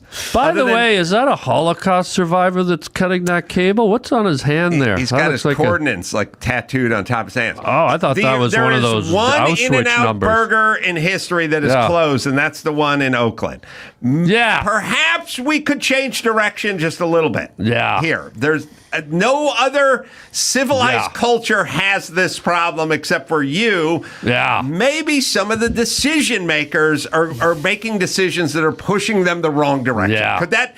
Is it a possibility? That's all I'm saying. Could we discuss this for a second? Or we just keep going? No, I think it needs to be discussed. They're running it into the ground. Yes. It's a beautiful... By the way, I hate the term the Bay Area. Isn't every place an area? Can we lose It the all has area the word thing? area. Every You're right. piece of geography on the planet is an area. That's right. The corner in my basement is an area. Means Stop with the nothing. Bay Area. Yeah. But it's a beautiful place. It's a beautiful area. And they've driven it into the ground. I used to do stand-up comedy up there like 15, 20 years ago. I'd go up, walk the streets, embrace the culture, and embrace the community. And now it looks like a Stephen King creep show special. And businesses are pulling out. Commercial real Everything's estate's gone. tanking. Everyone's okay. Whatever that is. Yeah. Here's what I never understand. Who's running? What is San Francisco? Well, it's one of the most progressively governed places in the world. Okay. Well, then maybe that's not a great way to govern. How about regressively? How about Yes, that? It's yes. a better word. All right. Let's do one more.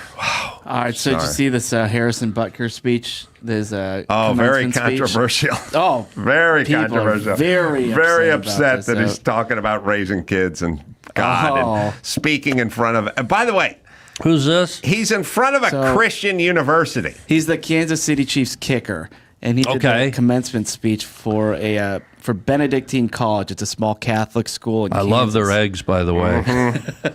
You'll Yeah. eat that egg because there's no egg in the word, I guess. Well, eggs Benedict. Oh, so Yeah, you like would eat it. Benedict. Yeah. Yeah, I won't eat that. It Oh, sounds no. like a detective. Send in Egg Benedict. We found a corpse. And Corporal Foosdale. For the So you want to hear some of it? Yeah, Oh, let's hear yeah. some of it. You know what I love? His I hair? love that we're now living in a society where you just talk about God, kids, family, boy's a boy and a girl's a girl, and woman raising kids, Yeah. and all of a sudden people are outraged. It's blasphemy. Yeah. Listen, you retards, that's why this is turning into a crumbling piece of shit, because we abandon all this stuff, you fucking retards. But here we go. Ladies present today, congratulations on an amazing accomplishment. You should be Oh, this proud is of a all that you have super- achieved this is a- to this point in your young lives. I want to speak directly You to know, you we never briefly know. because I think it is you, What is that? the women, who have had the most diabolical lies told to you. How many of you are sitting here now, about to cross this We stage, just listen to it. and are thinking about all the promotions and titles you are going to get in your career?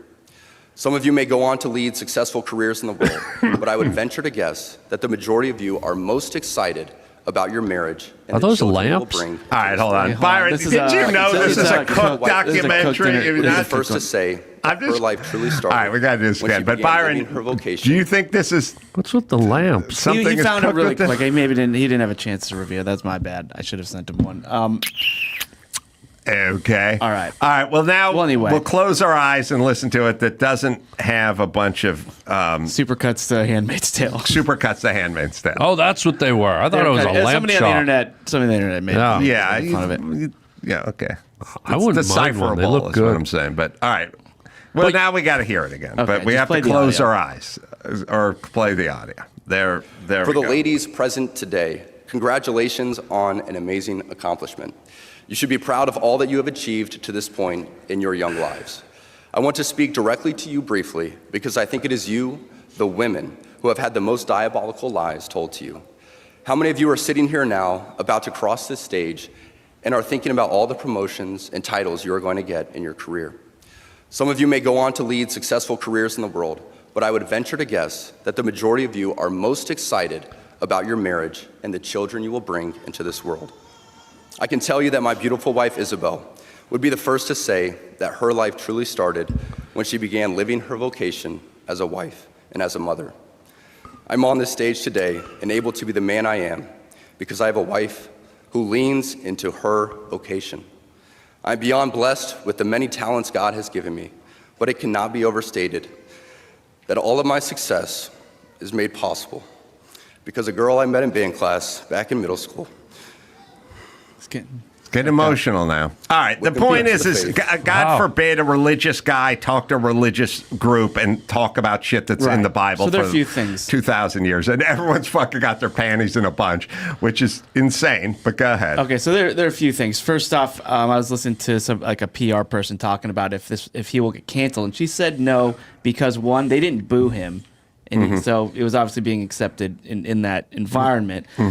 Two, the Chiefs have not said anything about it, so they probably have his back. The NFL said The something. NFL has distanced themselves. So what The the NFL is said, filled with wife beaters who take knees during the national anthem, which is completely and utterly fine. They do not comment on that. But Well, there's some religious guy talk about his beliefs. Yeah, so Senior Vice President Jonathan Bean, the league's chief diversity and inclusion officer, has said, quote, Harrison Butker gave a speech in his personal capacity. His views are not those of the NFL as an organization. The NFL is steadfast in our commitment to We inclusion, hate family. which only makes our league stronger. No, it doesn't, you fucking pussy. So NFL is distancing themselves Yeah, from of it, but the course. Chiefs They're have fucking not. cowards At this who want moment. to hammer checks and make money and don't give a fuck about anything. Why does anyone have to say anything? Why does the NFL have to release a statement? We're all individual entities with a free voice and supposedly a free country. Why do they even have to chime in? They don't. He's talking to a Christian college and he's giving a speech. Right. You don't have to condone it or deny That's it or why- embrace it. You don't need anything. Yeah. Shut the fuck That's up. like what I'm saying. I Right. agree. It's so ridiculous. And when you say everybody's up in arms, I don't think it is everyone. No one I think gives a fuck there's a anymore. little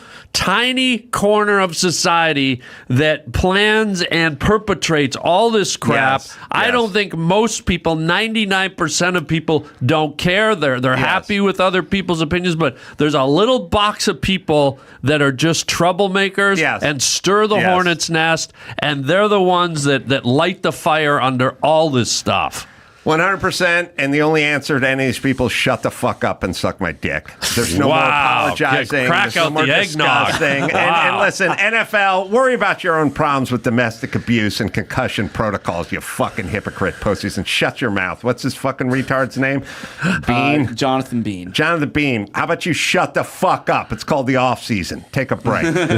All right. Nice. Harlan slam, buddy. Williams, everybody. Thank you. Thank you. Got Check out shows. my podcast, the Harlan Highway podcast on YouTube, and you're coming on again soon. I love it. We're going to have I a may be nutmeg bringing for you you. a little gift, too. Oh, TikTok. Yeah, you know, I will say it's high time I brought you a gift, Harlan. Wow. Okay. As long as it's not asparagus, I'm down. I do got to take a piss, so let's work that out. Good night, Nelly Furtado. Michael Gurley and Phil Levitt are coming in from my favorite band, Dada, and we'll do that right after this. Just thrive.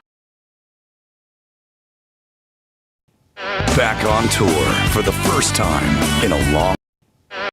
That's when I had my Ralph, my asshole roommate. Yeah, that's that apartment, that house, that thing, that place. Yeah. Like then you get older. Hopefully, you stay in one place for a little while. But I remember just going. I can't play music. I have no ability, but my ability is to understand good music. And I go, oh, these guys are really, really good, and that's all. That's about all I got out of Dada. Excellent. Thanks, Adam. But you did your job, you know. And I always, and I didn't even know you guys were a trio. It sounded like sounded bigger. You know, I always loved the power trios, you know, Cream, and I guess you can call the Police a trio. They were one of I the think favorite George bands. Thorogood was. Yeah, that's a power trio. Was a power trio. I mean, I guess you can call Rush a power trio. Yeah, for sure. A trio, and they're powerful. Yeah. Yeah, and Green Day after that. great. You know, like maybe there is something about the trio that, you know, I always think to myself, well, that's not enough guys. But then I name all these trios and I love their music. So Jimi maybe Hendrix. there is something there. Yeah. I think there's a little bit left undone. You know, you don't have that keyboard guy or the extra guitar player, and there's a little bit more space for each instrument to stand out. You know what I love about it the most? I love about it the setup as the drummer, because now you have the two front guys on the wings, so I have the middle is clear, so I don't have to look at some guy's ass all He night. likes being in the middle. You know, because if you're playing with a front man and he's standing right in front of you as the drummer, then all you do is look at his ass all night. I'm not into that. Yeah, I agree. It's a Even lot if of it's a ass really crack. nice ass? Well, it's back sack and ass crack. Right, it's all Right, of it. it's both. Yeah. Wait, what's back sack? It's the backside of the scrotum. Okay, I'm learning stuff here. Yeah, today. it's ass I'm crack learning. and back sack, depending on how Oh, high I the get it, jeans back are sack. riding. You know. Got it. So I always thought you were just a great guitar player. I just love your licks, and I've always loved it. And I don't know if, first off, who influenced you when you were starting out and wanting to sound like? Well, I mean, the Beatles were my first band that I loved. Obviously, when I was 4 years old, I saw them on the Ed Sullivan Show, and that was just, I love that sound of music, and I love their songs. But as a guitar player, the first guitar player I ever really got into was B.B. King, because my dad bought the B.B. King, live at whatever prison it was. And then he took me to a B.B. King concert when I was 11. Mike, we got to get you out to see a real show at the Circle Star Theater in San Francisco. Wow. And then I started learning just a couple licks, and then I got into Jimmy Page and Jeff Beck and Hendrix and all those guys. You get a little bit older. Hendrix was really strange to me when I was 12. I didn't get it. Like, it was like geometry. Couldn't get my mind around it.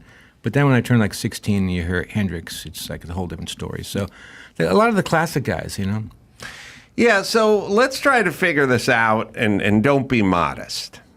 But people, like when I hear you play, and you hear all these great players, like you mentioned, Jeff Beck and guys like that, Jimmy Page and stuff. But I think Michael could do whatever it is they're doing.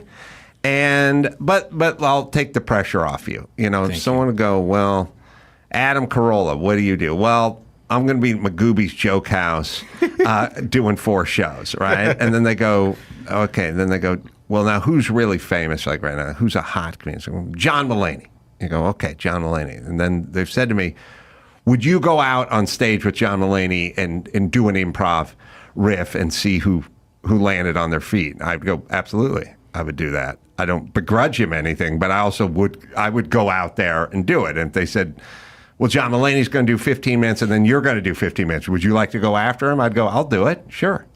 I'm not saying I'm better than he is, but I'll do it. Like I would never want to follow Jeff Beck or Stevie Ray Vaughan or Jimmy Page. I would run. No, I would be outside the building. You don't crying. see what you can do and hear these guys and go, I could do that. Well, I like what I do. I've learned over the years to appreciate what I've accomplished. And as many musicians and artists like yourself, you want to look at the greats and see if you can, match up a little bit.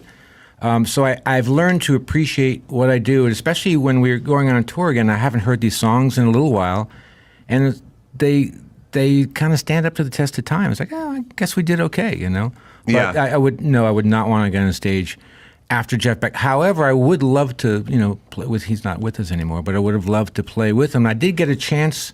Who was it? Rick Derringer. Yeah. Remember Rick Derringer? Rock and roll hoochie. Was that rock and roll yes, hoochie? Very good. He came on Lottie stage. Mama, light my fuse. That was like the rockin' is rolling. As Lottie Mama. He came on stage in San Francisco at Slim's. He was a little lit. Yeah, he's straight now. As he doesn't do that stuff anymore. But he was pretty lit, and I was a little nervous. Like I saw this guy Day on the Green in 1978. Playing in front of 50,000 people, and I was, but I kind of held my ground. And that was kind of a cool experience. He could play with anybody. I agree. He's being totally. He's being modest. I played with this guy a lot. He can play with anybody, and I played with a lot of other people too.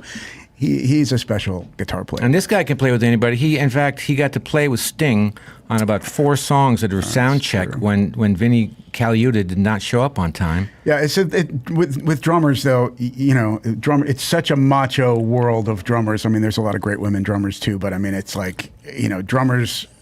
It's always about speed. It's always about, drumming gymnastics, whereas how you make a living as a drummer is playing beats and making it feel good. But, you don't want to get into a soloing contest with Vinnie Colaiuta or any of these guys that are, the Neil Peart. You just do not want to do that. But you got to. I did get to play with Sting. It was great because I was a huge Police fan, so I knew all the material verbatim. I love the Police too. I love the deeper cuts always, not so much the radio hits, but the deeper album cuts. They did some really cool stuff. I don't like the idea that he turned every live song into a reggae song, like Roxanne, steel drum and stuff, like everything. When you see him live, it all has a reggae. He's going, I'm tired of playing it the way you know it, so I'm going to do my reggae version of every song. But he's a little too reggae for me, or raga, whatever he said. Back then, when we were touring with the 93, he was still doing it the way it sounded like on the records. And so when Vinny was late, the drummer, he said, Phil, get up there. And Phil's like, no, that's Vinny's kit, man. Because as you know, you don't play another guitar player's guitar. You don't. And Phil was like, I don't think so. And Sting's like, I own that set. Get up there. And he goes, what do you know, Phil? And what was the song? I called "Driven to Tears." That's a kind of a deep cut. Yeah, that's a perfect. It opens with drums. Blep blep blep. Right. Blep blep boom boom. And I gotta say, because Phil won't brag, but Sting, after about 3 seconds of Phil starting that song, looked around like, holy shit, I haven't heard that song like this in a while. Because he knows every not every Stuart Copeland lick, but he definitely studied the man. And Sting was kind of like, whoa. That was fun. And then Vinny showed up. And he came in from the side and looked at me like, oh, you're going to play. And when I finally got done, he came and sat down and then blew a 3-minute solo that was just like, wow. It was, Now, I've found the boss. most people who are late get angry at the people who carry on with their lives when they're late. Like the number, I've gotten a million arguments with late people where they're like, what are you doing? You started the thing. It's like, you're supposed to be here a half hour ago. And okay, you're angry at me, but you're late. Like, let's focus on that for a second, which people. Let alone sound check, at a arena show for Sting. I mean, be on time. Yeah, well, Sorry, what, by the way, what's the call time for the sound check? 5 in the afternoon? Yeah, it's not like your alarm didn't go off. It's 5 o'clock. He was, moseying in. It's not really like he needed to sound check. I mean, he's one of the greatest drummers ever to live. Ever. So yeah, he's amazing. Yeah, he was just moseying on in. But I got a chance. It was great. So you got to play with Sting. So you guys were touring and opening for the Police. Yes, we were opening. And people would come in, the place would fill up about halfway through our show and like, oh, there's an opening band. How cute, And then we played Disneyland. Oh, they're these guys. So by the end of our set, they finally knew who we were. There is something nice and a bit of a strategy of playing and watching the venue fill up versus watching it empty out. There's a psychological dynamic that's powerful.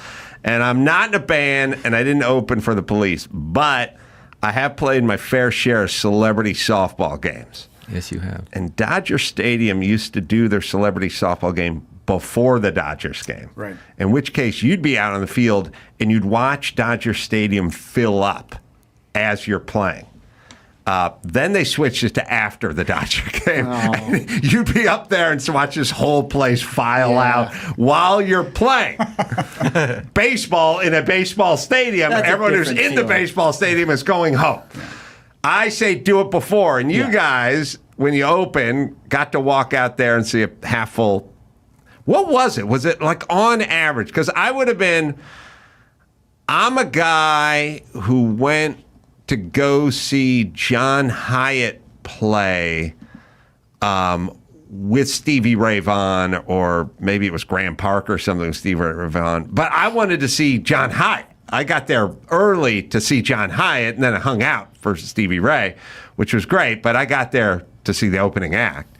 And there's a certain amount of people that are just going to show up, right? But like, what is it like on average? You know, is it half full when you hit the stage? Is it a I'd quarter say, full? like Greek Theater, 5,000 is capacity there. It's you probably got 2,000 people in the house when you walk out, maybe 2,500, and then by the end of the set, there's 4,500 people there. And you know, as a young band, that's a pretty sweet situation to be in when and you get fired up for that. You get your competitive nature. Like, we're going to go out and kick this crowd's ass. We are going to kick Sting's crowd's ass tonight. And remember the very first show, they said 40 minutes. 40, and we're like, okay, 40 minutes. Right. 40 minutes, a long set. Yeah, for that an was pretty opening good. band. Right. And we had our set timed out to go like 38, 39, so we wouldn't go over. We went over by 45 seconds, and we got our asses chewed. You know what? Really? We deserved it. We deserved it. You don't go over. We went over like by 45 seconds, and they said, they chewed us out, and we're like, we are so sorry. We're going to have a guy. Police, sorry, not police, Sting. And his... It wasn't Sting, obviously, who did it, but it was a guy. And you know what? He chewed us out, and we deserved it. We kind of went, you're right. We're going to have a guy at 39 minutes and 30 seconds, 30 seconds, wherever we are, end. So we did that for the next 6 shows. We landed right before 40, and he comes out, the same guy, this Irish guy. He comes out, and I won't do the accent. He just says, "You guys want to go 45 tonight? Go ahead." Wow. And we did 45 the rest of the tour. You learn a lot of valuable lessons. Like the other one you learn is that it is unnecessary to say, "Thanks everybody, good night. Coming up next, Sting." You don't need to do that. We learned that one early on too. That was we got another message from their people. They know who they came. And the final thing was, don't take beer out of Sting's dressing room. We had a bus driver. We didn't do that, but the bus driver. Our bus driver trying to be proactive. Because some nights we played the opening set with Sting, and then we'd pack it up, and then we'd go into town and play a club show at midnight. Wow. Doubleheader. That was fun. So we packed our shit up one night, and we get on our bus, and our bus driver was like, "Hey, fellas, I got all the beer in the bus. It's all here." And we're going toward the gate where you get out of the arena, and some guy is waving his arms like, "Stop this bus." The door opens, this guy gets on, and he's like, did anybody take beer out of Sting's dressing room? Because the band is going to be off in about a minute and 30 seconds. And if the beer is not in the dressing room, you guys are off this tour. Wow. We're just like, holy shit, who did that? And our bus driver was like, I thought it was our, and it was like crew, everybody, beer, get it into, because when those guys came off, they wanted, to have a beer. And that bus, I remember the bus driver. I didn't know that was Strings beer. Because he was just a local hire. Yeah. What's going on?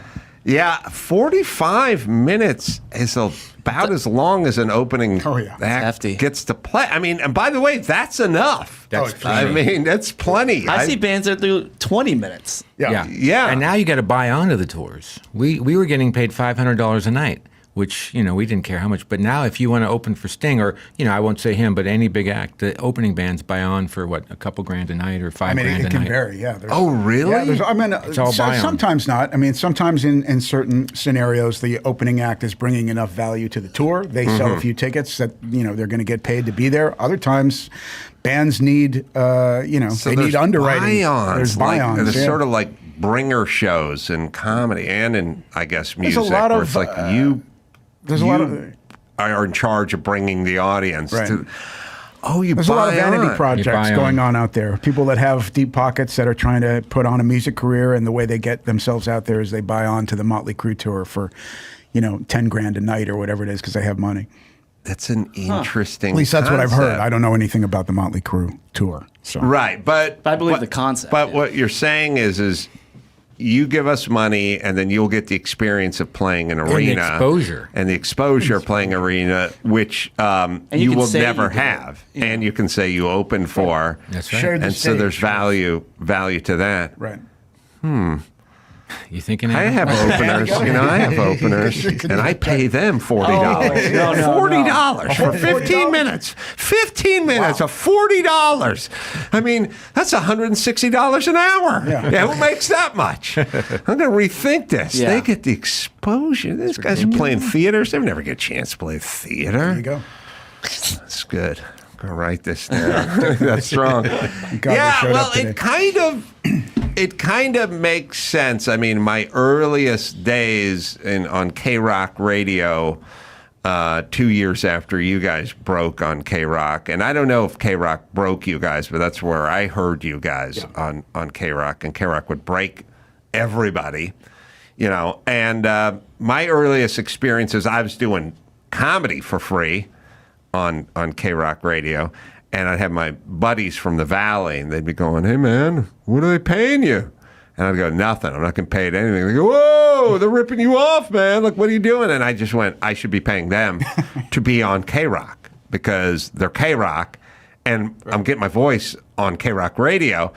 And, yeah, I got signed by Willie Morris and all these opportunities, and then I got paid. But the venue, they were doing me a favor even though they weren't paying me. Everybody in show business starts for free. I mean, Yes. you can't, nobody wants to pay you to do anything at the beginning. I mean, from the time we were playing in clubs when I was 16 years old down on, there used to be a club called the Blah Blah Cafe on Ventura Boulevard. That's where I started playing Played in there clubs. I many was 16 years old. The Blah Blah. You had no audience. You had no value to the, you were just in there making noise so they could, sell their beer or whatever The they were Blah selling. Blah was on Ventura and Studio City. And it was a little... Not the greatest club. It was a little... I know. We all have to start somewhere. I sung an Elvis song on stage at the Blah Blah Cafe because in high school there was a band. I wasn't in it. I couldn't play an instrument, but there were these knucklehead guys, and they had a band called the Oxy 5, and they played stupid songs, and they had a show at the Blah Blah Cafe. I also stole the diner booth that went into my apartment from the back of the Blah Blah because they had that alley that ran along the back of the Blah Blah. But that place couldn't have held more than 35 people, right? They're tiny little gritty. room. But Did Dada ever play there before Dada was Dada, or is that just high school bands? Well, we started at Club Lingerie on Sunset. Yeah, and, Club Lingerie. Club 88 on the west side. We Oh, played there yeah, a bunch. very good. But I think we got signed out of Club Lingerie. That's where people were coming to see us before we got our record deal at IRS. Yeah, it was kind of a classic, almost out of a movie when Steve-O, because he had, he talked like this, and he was an English guy, when he, From IRS. yeah, I work at IRS Records, and you guys want to make a record. It was kind of like that. I mean, 20 years in the making for all of us, really, or more, But it was I had never heard those exact words come out of a guy from a record company's mouth. Was IRS, did they do a lot of like ska stuff and English stuff? Yeah, like they had the English specials beat. and Yeah, English they had beat, the that kind of English beat. stuff. Yeah. But they had the Go-Go's, they had Stan Ridgway, Wall of Voodoo, Wall and of they had Voodoo. REM's first 6 records. Oh, wow. Yeah. So Well, that's that had to be pretty exciting. Concrete Blonde, one of my favorite LA bands, Concrete Blonde. Yeah. They were awesome. They sing Joey? Yeah, With them? that's right. Yeah, that's a good song. Love that song. Yeah. I don't know what's up with Concrete Blonde, but Joey's a good song. You know Joey, Chris? I don't even want to answer. Oh, you're gonna know. You're gonna know. It's a ballad, but it's nice. I don't know what's nice about it, but it's a well crafted song. Very hooky, right? She had a great voice. Johnette. Is she alive? I believe so. I think she for some reason, I think she left the country. She may live in France or something. I'm not positive about that, but I think they've reunited it a few times over the years. But I think that she was, from what I understand, she wasn't that eager to be out there doing it every night. Yeah, there's a lot of that. It's a weird. It's hard, man. It's hard. It keep it is together. hard, but it's not. as hard as roofing is. No. You know what I mean? Doing the gig the itself, summer. playing of the show, that's the easy part. It's all the other stuff. Yeah, when that you're you have to searching do. for a public toilet in Missouri at 3 in the morning because you can't do that on the bus, and it's a really grody place, and that's part of touring. I mean, but yeah. also being on stage in front of 1,000 people and playing your songs and they're singing along to it. There's nothing higher. Nothing. There's nothing and that's better. not hard at all. That's easy. That's the easy to easy do. part. I'm talking about like booking these shows and dealing with these promoters. No, and I doing all get that it. stuff. I see. I think You're on the road a lot. I think I am, and I think a lot of people look at work as this versus nothing. But I like to look at it as this versus working for the postal department or the DMV or being a roofer or being a pool contractor or something. I think being a musician is the greatest job on earth. I do. And I would say if you have to do something, and let's just make it a rule. Let's just say you have to do something. You do have to do something. Then this something is a lot better than most something. 100%. I was just at dinner with an 11-year-old last week in San Francisco, and he didn't say 2 words to me most of the night. He was a really great kid. Really Just bright you kid. and the kid? No, definitely not. Okay. With his family and my family and my 5-year-old. And at the very, he hadn't said much. And at the end, he goes, "Oh, by the way, Mike, I think you have the coolest job ever." And that was it. And I'm like, "Oh, thanks. Thanks a lot, Tim. He's a good kid." What's the best licks? What do you love? Like I just love Dim. I love that lick. I just love that lick. Here's how that lick came about, Adam. If you want to hear the short story, please. We had the song, and Phil goes, "It needs a lick at the beginning," and I said, This is my claim to fame right here. Yeah. I said it does, and I went. Da da da da da da da da da da da da da. And Phil goes, "That's it." Yeah, that'll So do. it took all of 8 seconds to have that happen, but he did have to say it needs a lick, or else the lick wouldn't have happened. And I guess the lick for me, half of it is the lick, and the other half is the guitar and the sound of the guitar. Very and important. I don't know. And the chords it's going over. And what guitar are we playing on that lick? That's my number one Strat, my '86 American-made Stratocaster, which I still play to this day. I love that guitar more than anything. And it was like that quick. Sometimes it happens that quick. And it's funny because a lot of bands, a lot of cover bands do that song more than Disneyland. They seem to love, we loved him. And it's cooler to do. It's not It is. It's better than Disneyland, I like it better even than if Disneyland's more popular. The lick is great. The harmony's great, and the build, And it's sort of funny, crescendo they, and stuff. Oh, thanks, Adam. They all and what I was going to say is that they always do it slightly wrong. Mm-hmm. They don't play the high E, they play the B because they think that's where the lick should go. But I'm like, okay, you're just missing one little thing there. And I'll show them like, oh, that does sound better. It's like, well, yeah, because I know that E goes over C and whatever. So there is some theory that goes into my head sometimes, but you don't want to overuse your theory. But sometimes it comes into play. I want to hear it, Byron, if you can find that, just because it's always been. But I mean, there's certain. So we can, for me, people go best rock song of all time, and I'll go Burn by Deep Purple, because that to me is the best rockiness. First off, it's 7 minutes long. Everybody gets their own solo, and Ian Pace's drumming is unbelievable in that song.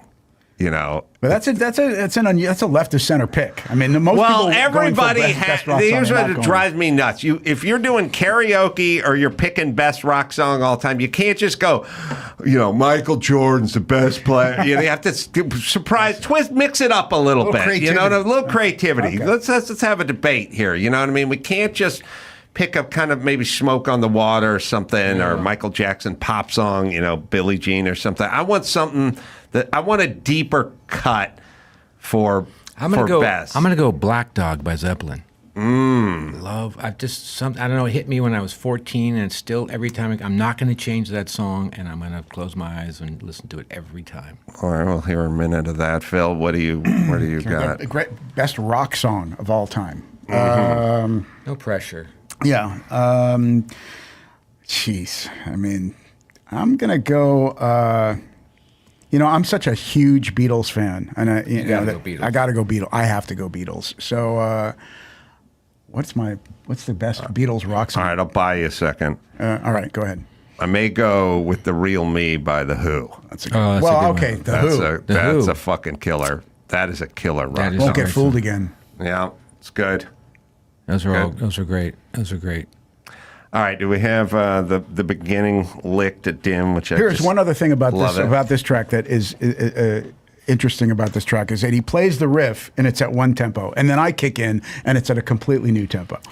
Because I just didn't feel like we were playing quite fast enough. When songs do that. It's like a nice, it's a nice, open, breathy riff, and then the drummer comes in and says, "No, we're going to do it here." We were not married to the click track. No, there was no click track on this. Yeah, this is live on the floor. That's kind of cool. I didn't know that. Oh yeah, check it out. Never keep my Zeppelin songs separated because they're never the names of the lyrics. It's always just like, what? They don't say Black Dog in that song. It's the weirdest thing because they do all their Misty Mountain Hop and their Achilles' Last Stand and stuff that has nothing to do with anything.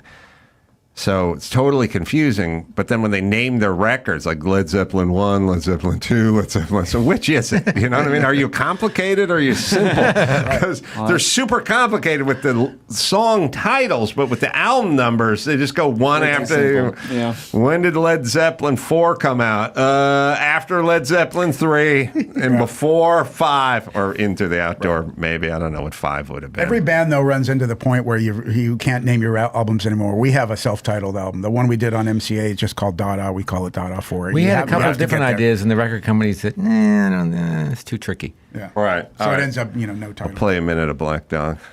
Yeah. That was a great call. I forgot about Black Dog.